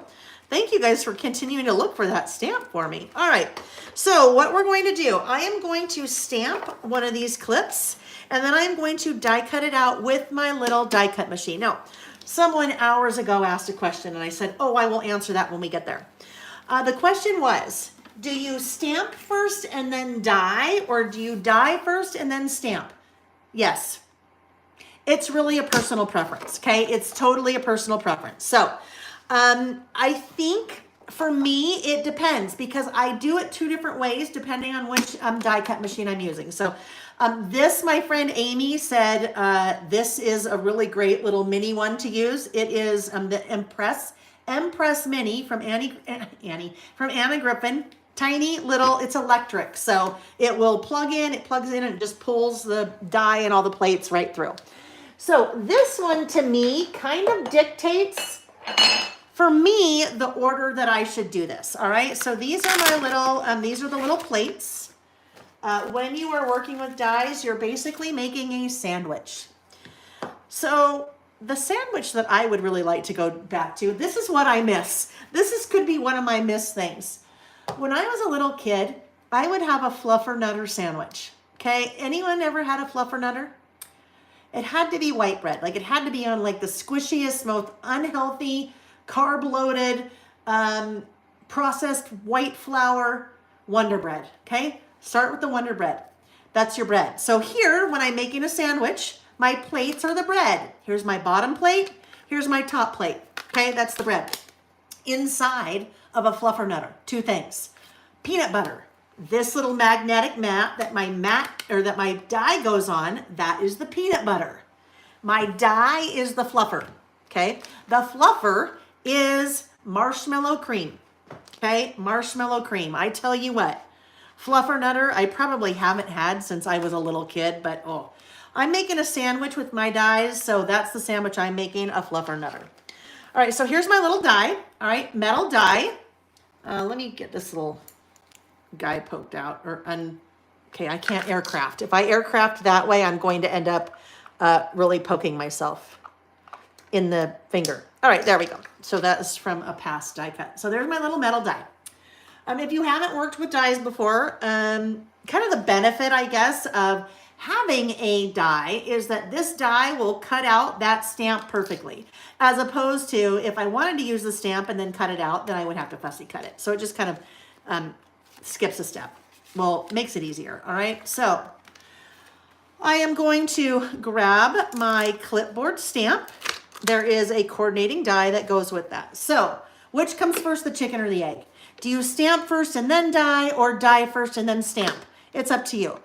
For me, this particular system, it kind of dictates that for me, that I stamp first and then die, because this guy, the metal is face up because it attaches to that magnetic plate. The metal is face up. I find it, I don't know, I just, for me, find it easier to place my pre-stamped piece on top of the die versus trying to do it after the fact. So that's what I'm going to do, but you can do it either way. So, put the die back. All right, so what I'm going to do, I'm going to stamp on this little orange cardstock. So let's just cut ourselves a little piece here. I want my clip to be on pattern paper. That's something I think that we forget about. When you are stamping, you don't have to stamp on white paper. You can stamp on pattern paper. So what I'm about to do is end up with a really fun orange plaid clip because I'm stamping that on pattern paper. All right, let me just pull this guy out of the way a little bit so we can see over here. Will it fit on there? No. All right. I am going to stamp in black, however, just because it'll be really easy to see. Because I kind of have a lot going on in that pattern. If you are stamping on pattern paper, you really want to be kind of thinking about how that stamp will appear on that pattern.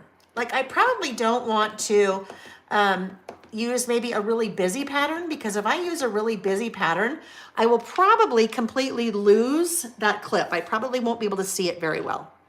So I'm stamping on that piece of cardstock or pattern paper. All right, there's my beautiful stamp. Now, if I don't have a die cutting machine, I can still have a die cut stamp, because all I would do would be to ink that up, and I would stamp on my pattern paper, and then I would just take my little fussy cutting scissors and I would cut this out. Now, believe me, this would have been done a long time ago, but since I'm talking through everything, it just is going to take a little bit longer. I would have had this already through my machine and I would have had my list done already. But, so if I don't have a die, that's okay. I can still just pull out my little fussy cutting scissors and fussy cut around that little shape. And I still have a really cute clip that has a little pattern on it. Okay, so I will stop that. But I am going to use the die. So what I'm going to do here is the die works, it's raised. So that metal part is raised on one side. It's flat on one side, it's raised on one side. When it goes through the machine, it applies a lot of pressure, like a lot. So it basically is going to cut that little clip out. So what I'm going to do here, I'm going to lay that clip right on that. Okay, I'm going to get that so it looks pretty good. I'm going to grab a little piece of, oh, where did it go? My repositionable tape.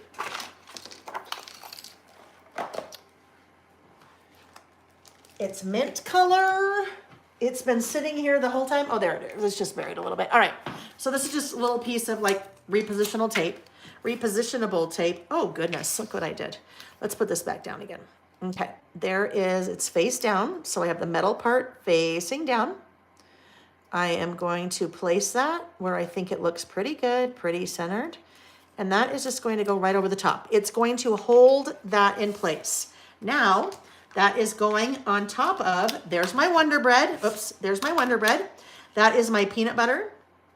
This is the fluffer, and it goes down that way because it's magnetized, so it's sitting there. That is the other piece of my Wonder Bread, all right? So I made a little sandwich, and now I am going to turn the power on. A Crafty Poodle Mom says, oh, I hope the clip to hope it fits those stamp sets. So I believe this one, that stamp was from the Clip It or Clip, whatever, I don't remember what she called those. That's from the List It 2 or whatever it was.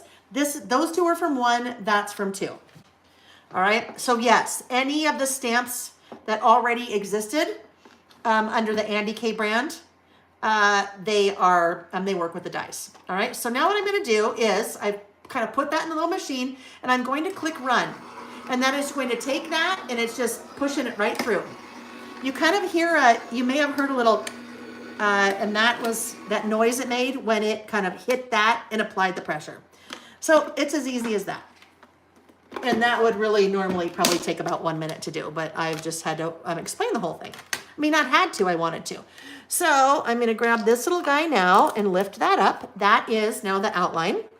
I will pull this guy off and there's my tape, pop that out. There is my die. So there's my little clip, die cut. All right. So again, the stamps, those are new under my brand, the Clip It and Clip It Mini. And then the dies, obviously new as well, that coordinate with those. It's actually with the mini ones, that's where the dies really come in handy with the mini ones because it's a little bit harder to fussy cut something that small. Alrighty, so now, oopsie. Oh, here it is. Okay, we got to put our things away, right? We have to put our things away so we don't lose them. And then, like I said, I just store those. That's a piece of magnet. Those will go right back in here. And now we're ready to continue with our list. All right, so here we go. Now, I need to, again, I'm gonna go to my white cardstock. I use white cardstock often. So go to my white cardstock. This will be the clip that is going to hold my list, okay? So as we work on this, it'll end up kind of being like this, right? Kind of being right like that. And I just need to decide how wide I want this to be. So I think we'll get our little colored pencil, our pencil out. That looks good right there-ish. And then about right there, okay? So let's see how wide that is. They always end up being about the same size wide. The same size wide. The same width. I do know how to speak. Form complete sentences. Look at that. I eyeballed it, 3 1/4. Pretty much always end at 3 1/4, and I bet this is 7. We shall see if we're at 7. Oh, it's 6. Oh yeah, it wouldn't be 7 because the clip is up at the top. All right, so that little cute clip is going to hold my list. What did I do with that? There was something I was going to show you guys. Hold on. Oh, okay. I don't have the examples. I put them away. But if you go to the website and you look at either those stamps or those dies, that die, you will see different ways in which I've used them. You will see, I used it on a layout. You can use them on cards, tags, a whole bunch of different kinds of things. So I've used these for years in my list. So if you have the idea book, either 1 or 2, you will see lots of lists where I use the clips. But now it's easy because of the die cut. Carol said I have the hand crank machine. I might need an upgrade. This is funny. I actually have a hand crank machine that my friend Susan Opal gave to me years ago. I think I had reached out to her because she has worked, she does a lot of cards, lots and lots of cards. And I had reached out to her and said, Susan, you know, I'm kind of interested in dies, but I don't really know what I'm doing and which kind of machine should I buy? And she said, oh, I have an old Cuttlebug or something, and it's a hand crank. Hand cranks are going to be a lot less expensive if you are looking to get a die cut machine because it's manual. You basically, it's like how we used to roll down the window back in the days. You're rolling those plates through the machine, but totally works, totally works. It really depends, you know, on how much you use dies or how if you want to start using a lot of dies, I think it is worth the investment to have an electronic machine. I actually now, I guess, have 4 die cut machines. I have that old Cuttlebug, that's the, you know, hand crank. I have 2 Big Shot switches. The reason I have 2 Big Shot switches is that I have now started including some pre-stamped, pre-die cut things in project kits. So I did that with the make and take that I put together that I just taught on the 11th for the 3 craft chicks, actually, even the in-person retreats. And in that make and take, they had the die cut, pre-stamped and pre-die cut typewriter. They had 1 of the large clips and then 3 of the small clips. So 200 of those kits. So there was lots of stamping and die cutting going on.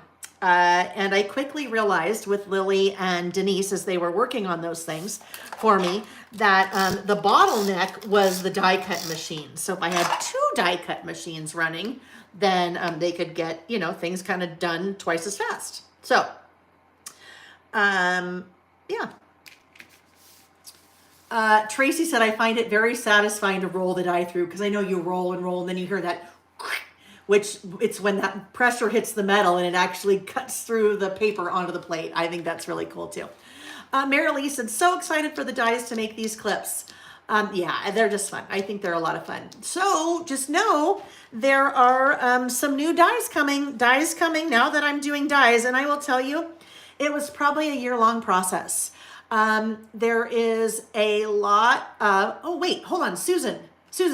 Susan said, note, Anna Griffin changed her configuration for Empress die cutting. She now recommends bottom up. Acrylic matte, pattern paper face up. You know what? That would be so much easier because I think that might make it easier. I'm going to play with that a little bit. Bottom up. Okay, I'm going to pretend. Actually, you know what, Susan, will you do me this? Will you just shoot me, like copy that and paste it into an email and email it to me? Because I will forget. You can cut into the magnetic mat and can see what you do, right? That's the thing, is being able to see. Because how I just went through that process where I had to lay it up and then turn it upside down, that's the hard part, is not being able to see. I agree, that would be awesome. I need to play with that. Would love to see your swatch stamps and dies. Oh, that would make a lot of sense, wouldn't it, Cindy? That would make a lot of sense. Note to self. Note to self. Sticky note to self very quickly. Hey, friends, if there's any dies that you would like to have based on stamps that I have created, just tell me. All right, I need a die for swatch this. Okay. Awesome.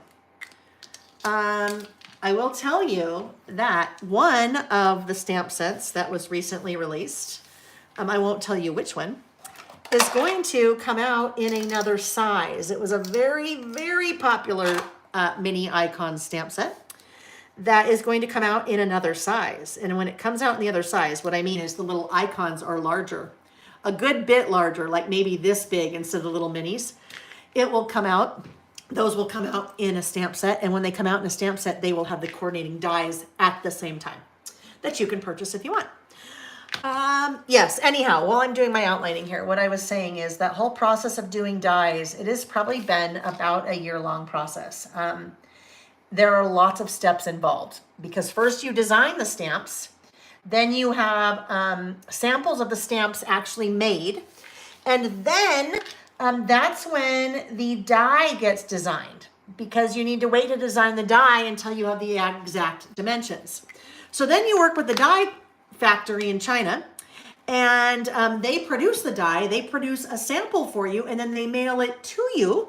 And this is, of course, after you've already found the factory, so that takes a little bit of time. So then they mail it to you, and then you do testing to make sure that the die matches the stamp.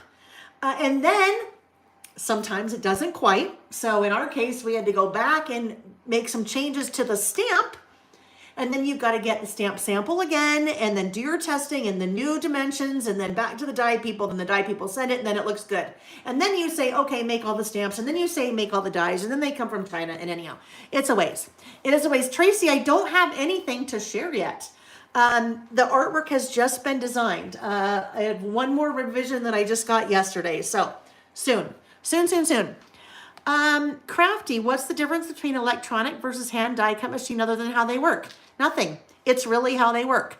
One, it's automated, so it pulls it through for you. It's kind of like a lawnmower, okay? They both do the same thing. They both cut grass, but one you have to manually push, and like a lawnmower that doesn't have a motor, right? The old one, you have to manually push and it cuts the grass. And then you might have a gas-powered lawnmower that's a lot easier to push. And that's really the only difference. Crank, you have to really crank it. And then an electric one that you plug in just pulls it right through for you. So as far as I'm concerned, that is the only difference. Those of you that, if you have anything else to add about that, please pipe up. Okay, so this is what I'm going to do for me next week. We mentioned we were going to use this. Now, I think on this one, I'll use pink ink. If I wanted to, I could use that marigold. Dried marigold would work really well, but I feel like I want to use pink. So for the pink, I will grab, let's look and see what we want to grab. For the pink, we will grab, it's probably Kitsch Flamingo, I want to say. It's always used, it's Kitsch Flamingo or pink raspberry. They're the same tone. It's just one is much like more vibrant than the other. I think we'll do Kitsch Flamingo. Okay? Kitsch Flamingo. You know where that comes from, I think? Kind of like kitschy. You know when things are a little kitschy? Like when you think of those little plastic flamingos that you put in your yard, they're kind of kitschy. I think that's what that is. Kitschy, kitsch flamingo. I don't know. That's what I think though. All right. So thank you, Susan. I just won't remember that. And the next time I'll be like, oh, wait a minute. Somebody said something. I'll be like, it was Susan. I remember that. But I don't remember exactly what she said. And then I'll just continue to do it the way that I've done it. All right. So let's grab, where's the back of that? Oh, there it is. All right. So here we go. This is me. And I am going to use, which me do I want to use? How about this me? We'll use this me. Oh, there's a couple me's. Okay. Look at, there's big me. There's little me. Oopsie. What is that? That is a that is a rub-on stuck in there. There's big me, there's little me. There's another me that you could do, oh my gosh. Oh heck. I totally lost it.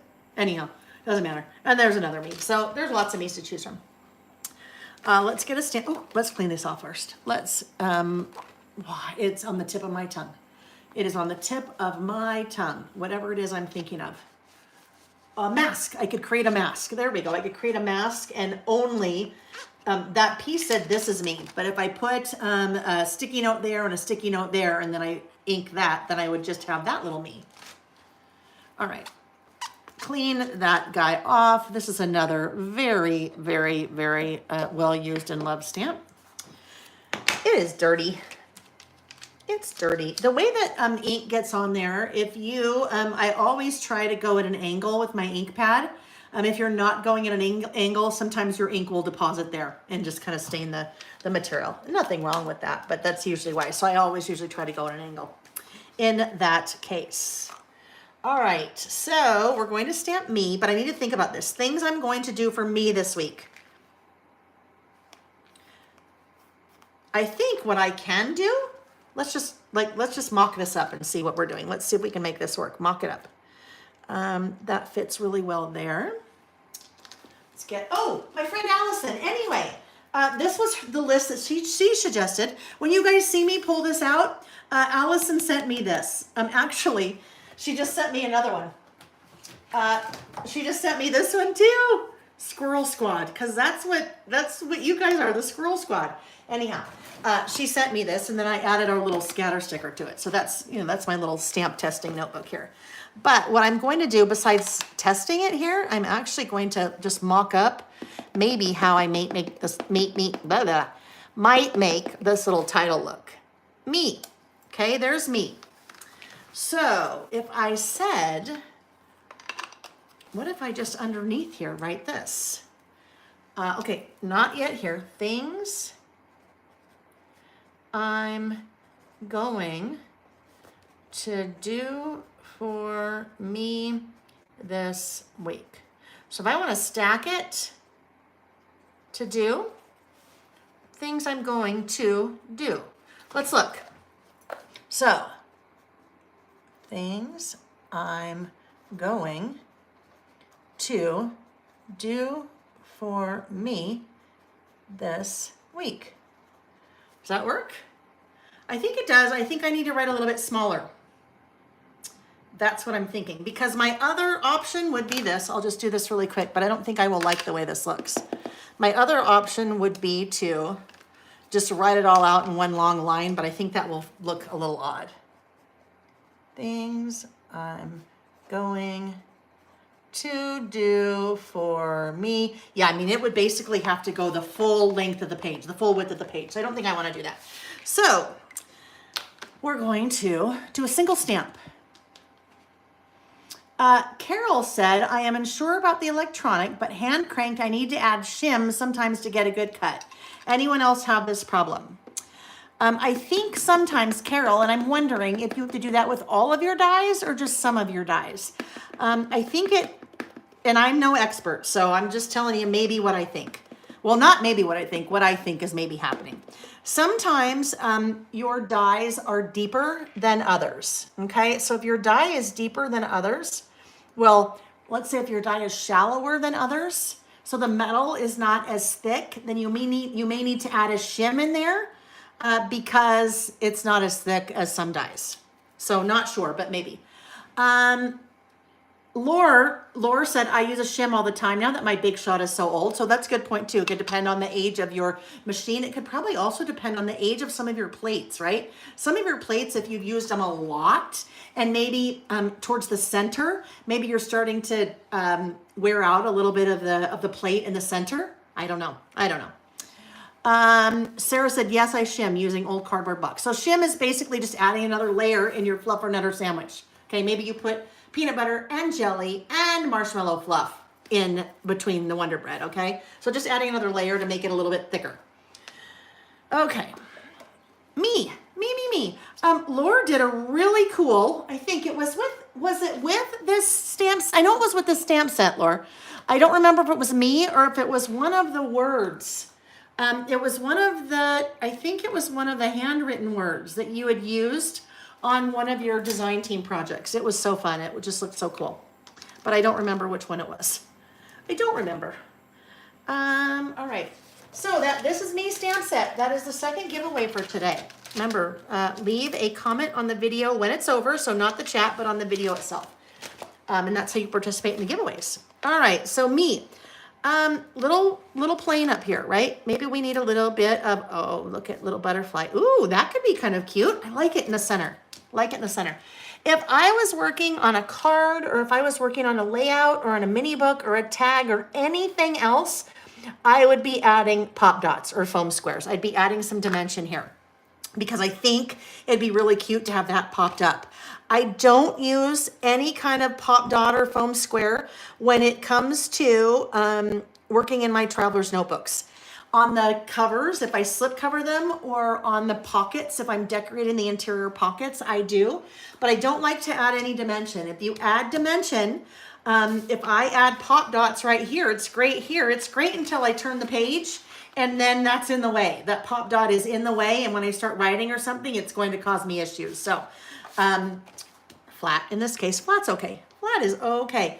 Now, oh, I love this. Well, obviously, because this is another way, two separate lists, but it's another way that I could kind of make them join together a little bit by adding that washi. That's that same pattern there. So Fresh Air, everything that I'm using on both of these lists, with the exception of the clip, obviously, is from the Fresh Air collection from Simple Stories. And you will find it linked in the description box of the video down below under the what I'm using.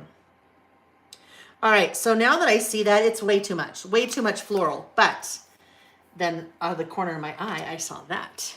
That is also the washi from Fresh Air. I just love this bright pastel, right? It's a bright pastel that we're looking at. Oh, yes, right? Look at, what a difference. What a huge difference. We just needed a little bit of contrast. That floral was so pretty. That floral washi was so pretty, but it was just too much. So I'm just going to do that. Just a partial tear. Just a partial tear. And I'm going to trim this off right there. So it will stop at the edge, but then I can do 2 layers. This is probably, when I first started doing a lot of listing, I would say that this would probably be the way that the easiest way and the quickest way, and so what I did often was I'd create a page like this. I'd create it super simple, even if there was no pattern paper or anything. I'd just take 2 different colors of washi and layer them like that and then make my list and call it good. So not everything has to be, well, kind of when I do them, I don't know. When I do them on Saturdays, I feel like they kind of have to have some things going on, or you'd be like, well, that wasn't very fun. I didn't really learn much there. All right. Now we've got, ooh, so guess what? Now our little stacked thing, I'm glad we looked at that, because guess what? Our stacked thing isn't going to work now, because our stacked thing is going to be, then we'd be down like half the page. So I'm going to do this. I am going to write very small. And I don't do this very often, but I'm going to write more in my print style instead of like my cursive style or my messy handwriting style. So I better start over here, and we'll write very small. Things I'm going to do for me this week. All right. Teeny, teeny, tiny teeny, right? Things I'm going to do for me this week. So that's the way it is. It's a very small title, but guess what? It's all about me, because you can see it's all about me, because that's what's really standing out. And really, you know, we kind of joke when we say it's not all about you, but in this case it is, right? In this case, it's very much about you, because your list is about things that you are going to do for you this week, okay? Just for you, just for you. Remember, practice responsible selfishness. We agreed we can practice responsible selfishness. We don't have to do it all the time, just, you know, every so often, so we can be recharged, refreshed and recharged. All right, what if that little bird goes there? That's so cute. Okay, our little bird. I think I like the bird, the little yellow bird. And then that just kind of jazzes up our corner a little bit. And if you've ever heard me talk about a visual triangle, Allison Kimball, we're doing your list, my friend. I'm so glad you're here. Allison, I showed everyone, I got to show Allison this because she'll get a kick out of it. Allison, I showed everyone this email that I printed out that you sent me back on December 18th, 2022, that lives in my listing workbook. And that this week, one of those list topics I pulled is this one. Things I'm going to do for me this week. And that was one of your suggestions, and I love it so much. So thank you. Thank you, thank you. All right, things I'm going to do for me this week. Now, there's just 5. Maybe not just 5. That sounded bad. That sounded bad because really it could just be 1, right? I have a list of 5 things. And, well, that's what I have. So I have 5 things. So I think what I might do, okay. How about if we do this? How about if we grab our numbers? What if we go back to these, the letter scramble stickers? I bet there is a color that we could use for 1, 2, 3, 4, 5. Not black. That light pink could work. Not that one. For me, that's way too bright. The orange. No, I don't want to use orange there. The green. No. That green is pretty, but I think I haven't really worked with that green in there. Yellow is not the right yellow. White. I think that's it. That pink, right? That pink. Purple. Nope, that pink is it for sure. All right, what did I skip there? What was that? Oh, just kind of a teal. We're going with the pink. So I'm going to pull out numbers 1, 2, 3, 4, 5. There are so many numbers on here. 1, 2, 3, 4, 5 ones, like 1, 2, 3, 4, 5, 6, 7, 8 twos. You might say 8 twos. Why in the world would Bella Boulevard do 8 twos? You know why? Because it is the year 2020 something. And if you're using those for dating, you need lots of 2s because your year has 2 2s in it, at least. 2022 had 3 2s, so we need lots of 2s. But I love it when manufacturers think about things like that, don't you? Like sometimes if you just have a few letters or numbers, you're like, oh my gosh, people, come on. We need more. We need more of those things. So they think about those things for us. Some manufacturers do, some don't. Stephanie, who owns Bella Boulevard, sorry, that's way too far over. Stephanie, who owns Bella Boulevard, designs their products. Actually, Bella Boulevard is owned now by Doodlebug. But Stephanie, in the past, owned Bella Boulevard, and she is still there and very involved, and she designs all their products. I am guessing the reason why Stephanie knows this about needing 2s and things is because Stephanie is one of us. She is also a crafter. And guess what? I think, in my opinion, if you actually use the product, then you know what you need, which translates to knowing what people need, right? Okay, guess what? You know what? I'm only going to do 4 things for myself this week because that's all that's going to fit. Actually, I can put 2 of them together. All right, the 4 things I'm going to do for me this week. You know what I keep forgetting to do? I keep having out the It's a Date 2 stamp set, and then I get my list kind of done, and I'm like, oh, I don't have room for that. Next week, I'm going to start with that so we can use it. All right, so now we are ready for the list of things that I am going to do for me next week. Tell me, friends, if you didn't already tell me, what are you doing for yourself this week? What are you going to do for yourself this week? Yes, Allison, I know, long time, long time. I talked about how we met and how I was with Jesse and then Robin was there and Amy Yingling was there. And yeah, it's funny. Long time ago. All right. Every once in a while, Allison will send me a photo of one of her lists. Allison is an incredibly talented crafter, incredibly talented. Years ago, when Creating Keepsakes did like Hall of Fame, Allison was on that very esteemed list. Well, list, I don't even know a list. But yes, she was a Hall of Fame girl for Creating Keepsakes. So talented. So when I can convince Allison to send me a picture of one of her lists, I just drool because it's amazing. All right, what I'm going to do for me this week, I am going to, well, and this is kind of, this can be number 4, all right? Number 4, because I already am scheduled, so it's not like I'm really, but you know. I have a hair appointment and nail appointment. Hair and nail appointments. Right? That's doing something for you. Even if it's doing something that you do, I don't know, depends on how often you need to have your hair colored. You could be doing it every other week, or maybe you don't ever get your hair colored and you get your hair cut once a year. Hair and nail. Like clockwork, my nails every 3 weeks because, you know, you see them a lot, so I kind of have to. All right, that's the one thing. Probably the biggest thing that I'm going to do for me this week, I'm going to stop working at 5 o'clock. Stop working at 5 o'clock p.m. That doesn't happen very often. So that's what I'm going to do for me this week. I'm going to stop working at 5 p.m. One of the things, I am going to walk outside, not on the treadmill, walk outside at least 3 days. It's a beautiful time of year here. I really should be outside.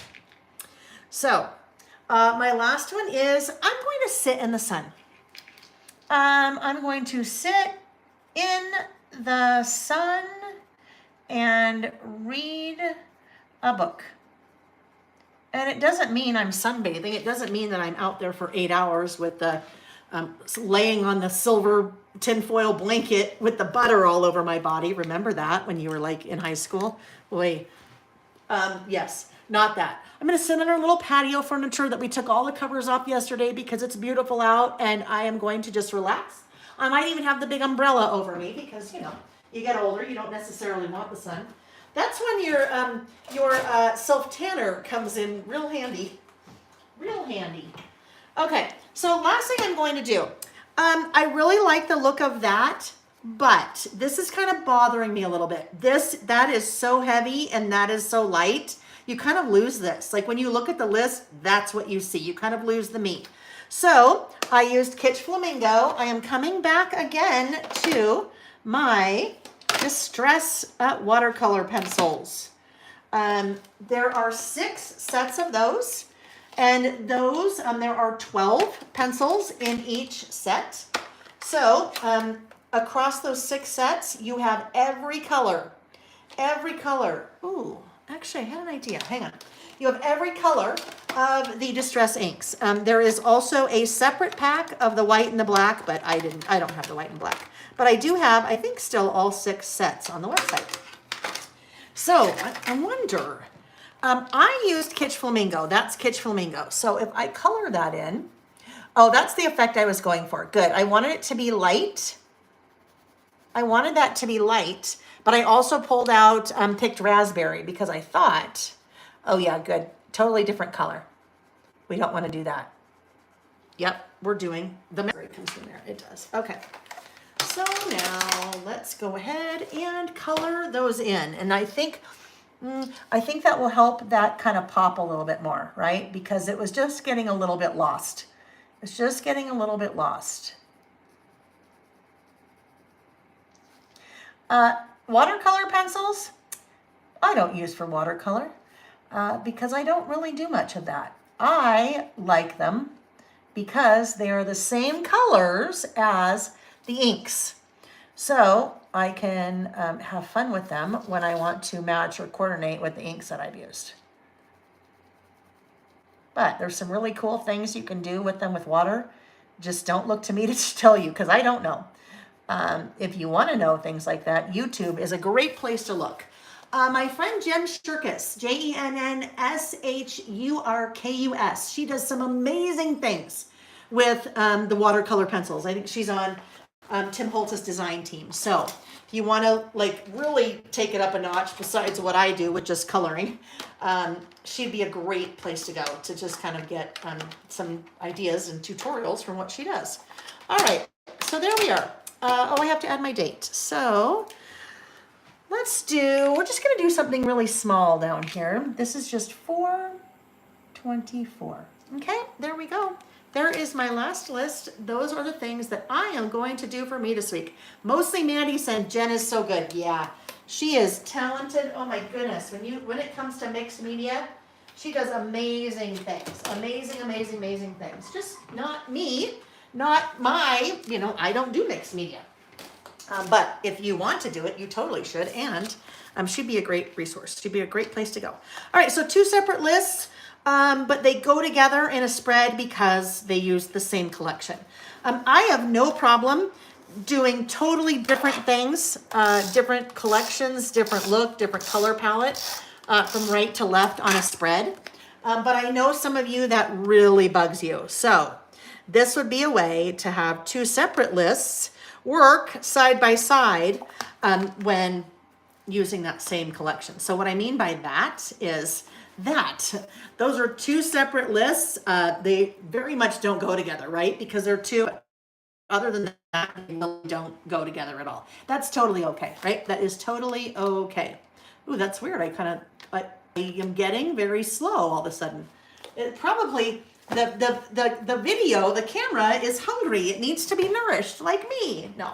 All right. So friends, actually I don't need to put these away now. Let's do this. Oh, my mouth is so dry.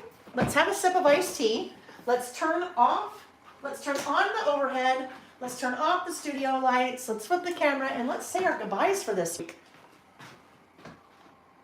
5 hours, 4 lists. That's pretty good. Although the first list took a long time because the first one, whenever we do an About Last Month, that always takes longer because there's a lot of explaining that goes on there, right? There's a lot of explaining because I can't assume that everybody knows about that type of list. So I like to make sure that if you don't know, that we talk about that a little bit first. Whew, okay, friends. So 4 lists today. That was so fun. I thoroughly enjoyed myself. I hope that you guys did too. Whether you're watching live or whether you're watching the replay, I hope you had a good time. I always thank you, because if you guys weren't here, I would not be doing this. It is my business. It's my job to be creative. But sometimes it's really forced. If I have to sit down and design a project kit, I gotta do it and I gotta do it then. So sometimes that's a little bit forced. But here I just play, we have fun, we laugh. It's like we're all together in the same room. And I just appreciate that because it gives me I don't know, it just kind of gives me a whole boost. Just, I love to create, but this is like creating for me, which is different when I'm creating a project kit. So just thank you. Thank you for coming and showing up and hanging out with me and all the things. So thank you very much. Let's see. Justine said, enjoyed the time together, like Carol Burnett style, right? When she sings the song at the end and then tugs her ear.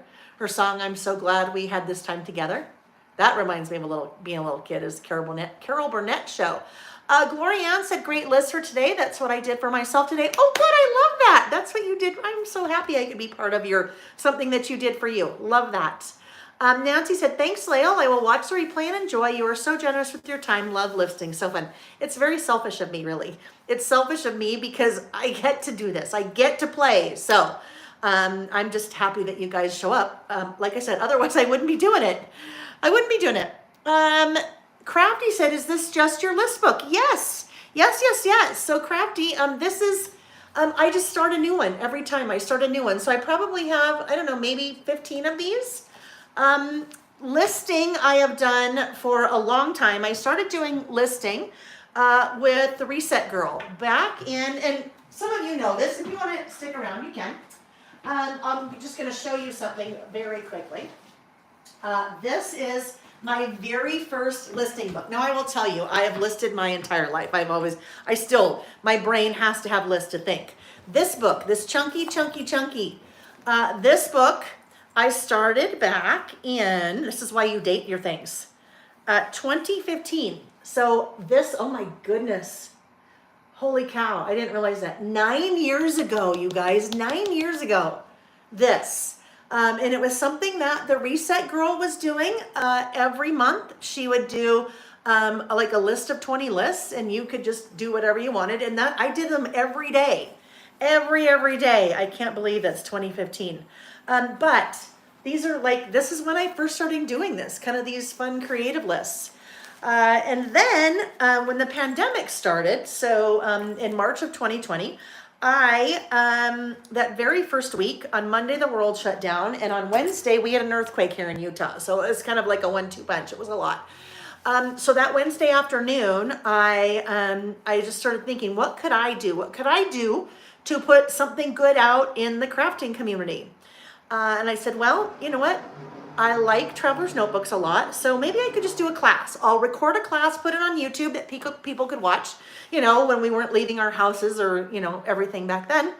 And so I recorded that, and it was all about Traveler's Notebooks, kind of an intro to Traveler's Notebooks. So I did that first one, and I thought, well, you know what? I didn't quite get everything out I wanted to say about Traveler's Notebooks, so I'm going to do another one. So I did another one. Those two were pre-recorded. Here we are 4 years later. Every Saturday when I'm not traveling, we're here and we're doing things in Traveler's Notebook. So this is one of my many. It's the one I'm currently working in, and I just kind of chronologically go. Once I'm done with one, I start another one. One of the cool things that came out of that crafty that asked that question, these two. This is the original idea book that I did in May of last year, so 2023. This is all of the lists that we did on my YouTube channel from 2020 to 2023, or excuse me, 2020 to 2022. And this one just came out last month. These are all the lists from 2023. So I have all of my notebooks like that where I've been making my lists, but they are also there in the idea book. So great question. Great question. I'm glad you asked that. Patricia said, thank you for sharing your talents with us. Thank you for coming, Patricia. Pam, thank you. She needed a Saturday of listing. So fun and relaxing. Karen said, so much fun today, even though I didn't chat much. You were creative, which is good. Good. And that's on my list of what I'm doing this week. I haven't been crafting that much lately. Perfect. You're giving yourself you time, which is so important, right? So important. Carol said, love to listen and get great ideas. Thank you. Sarah said, and on that Saturday, the Squirrel Squad was born. Yes, it is. And actually, funny thing, and now we're just chatting, so I'll tell you. It was actually a couple weeks later that was born, because both of those were pre-recorded. So during this time, March, everything shuts down. Our younger son, Sam, was away at college, and he had to come home because that's what everybody is doing. He came home. He was a very unhappy young adult because he had his first semester of college. Okay, he was in the middle of his second semester and had to come home his freshman year. So he is very not happy about that. And I said, Sam, I'm doing these things on Saturday. I could really use your help. I'm messing with cameras and lights, and I don't know how to flip things and all that. So back then during the Saturdays, he would just hang out in here. He would hang out, and it was hoot. If you go back and watch any of those early ones, he is in here, and he'd be reading the comments that you guys are leaving in the chat, because I hadn't quite mastered yet, it was so new, how to read and talk and work and all of that.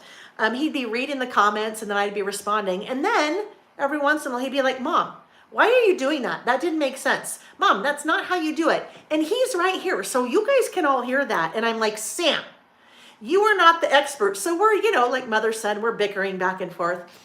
After one of those early sessions, he's like, Mom, you really get off topic a lot. And I'm like, Sam, that's just part of this. It's a live stream, and whatever happens, happens. I know, but Mom, you really get off topic. You squirrel. And I'm like, I do squirrel. Squirrel, the origination of that was from the movie Up with Doug the dog and Grandpa. And they're at the park, and Grandpa's talking to Doug the dog, and Doug is intently listening, and then Doug sees a squirrel, and he goes, squirrel, and then he looks off to the side. So that is where the squirrels came from. that day I said, Sam, it'd be so fun if I could find a little squirrel figurine. So I went on Amazon, found a squirrel figurine, shared him the next week, and that is where the squirrel came from. So squirrel, and then all the ladies in the chat said, you should name him. And I said, no, you should name him. And so they came up with the name Scatter. So Scatter the squirrel. And then they decided, you guys, came up with the name Squirrel Squad. So some people that are here affectionately refer to all the people that are here as the Squirrel Squad. I love that. That's just so fun. So fun. All right, friends. Just checking the chat just to make sure. Procrastinate, potato, vodka. Jody, what? That's funny. Thanks for letting me procrastinate with you. Or is it procrastinate, potato, vodka? That's funny. Allison said, I love that you created such a beautiful community. Thank you, my friend. Thank you. And it's all of you guys, because I'd be a community of one, right? Which doesn't work.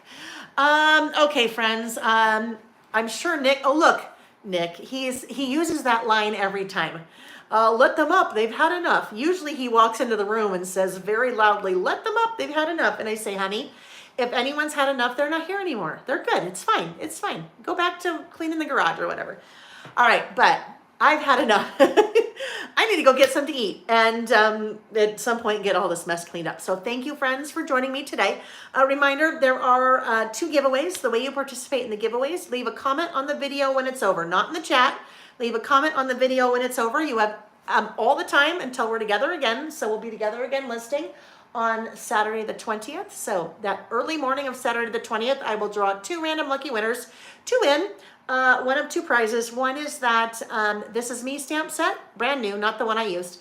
And then the other one, I am paying forward or sharing forward all of the rest of the things in the Spring Garden collection that I haven't used. So there's a nice little bunch of that. The paper pad, the sticker book, the washi, the die cuts, and in one of my little 13 by 13 pouches. All right, friends. That's it. Something fun coming on Monday. Watch for an email on Monday. Yeah, so enjoy the rest of your weekend. Enjoy the rest of your Saturday, the rest of your weekend. I hope you have lovely weather and you can get a walk outside or go sit somewhere and just enjoy the beautiful weather, because that's what gives me life and energy. I'm hoping we don't have any more snow because I'm ready for spring. All right, friends. Thanks for watching. Take care.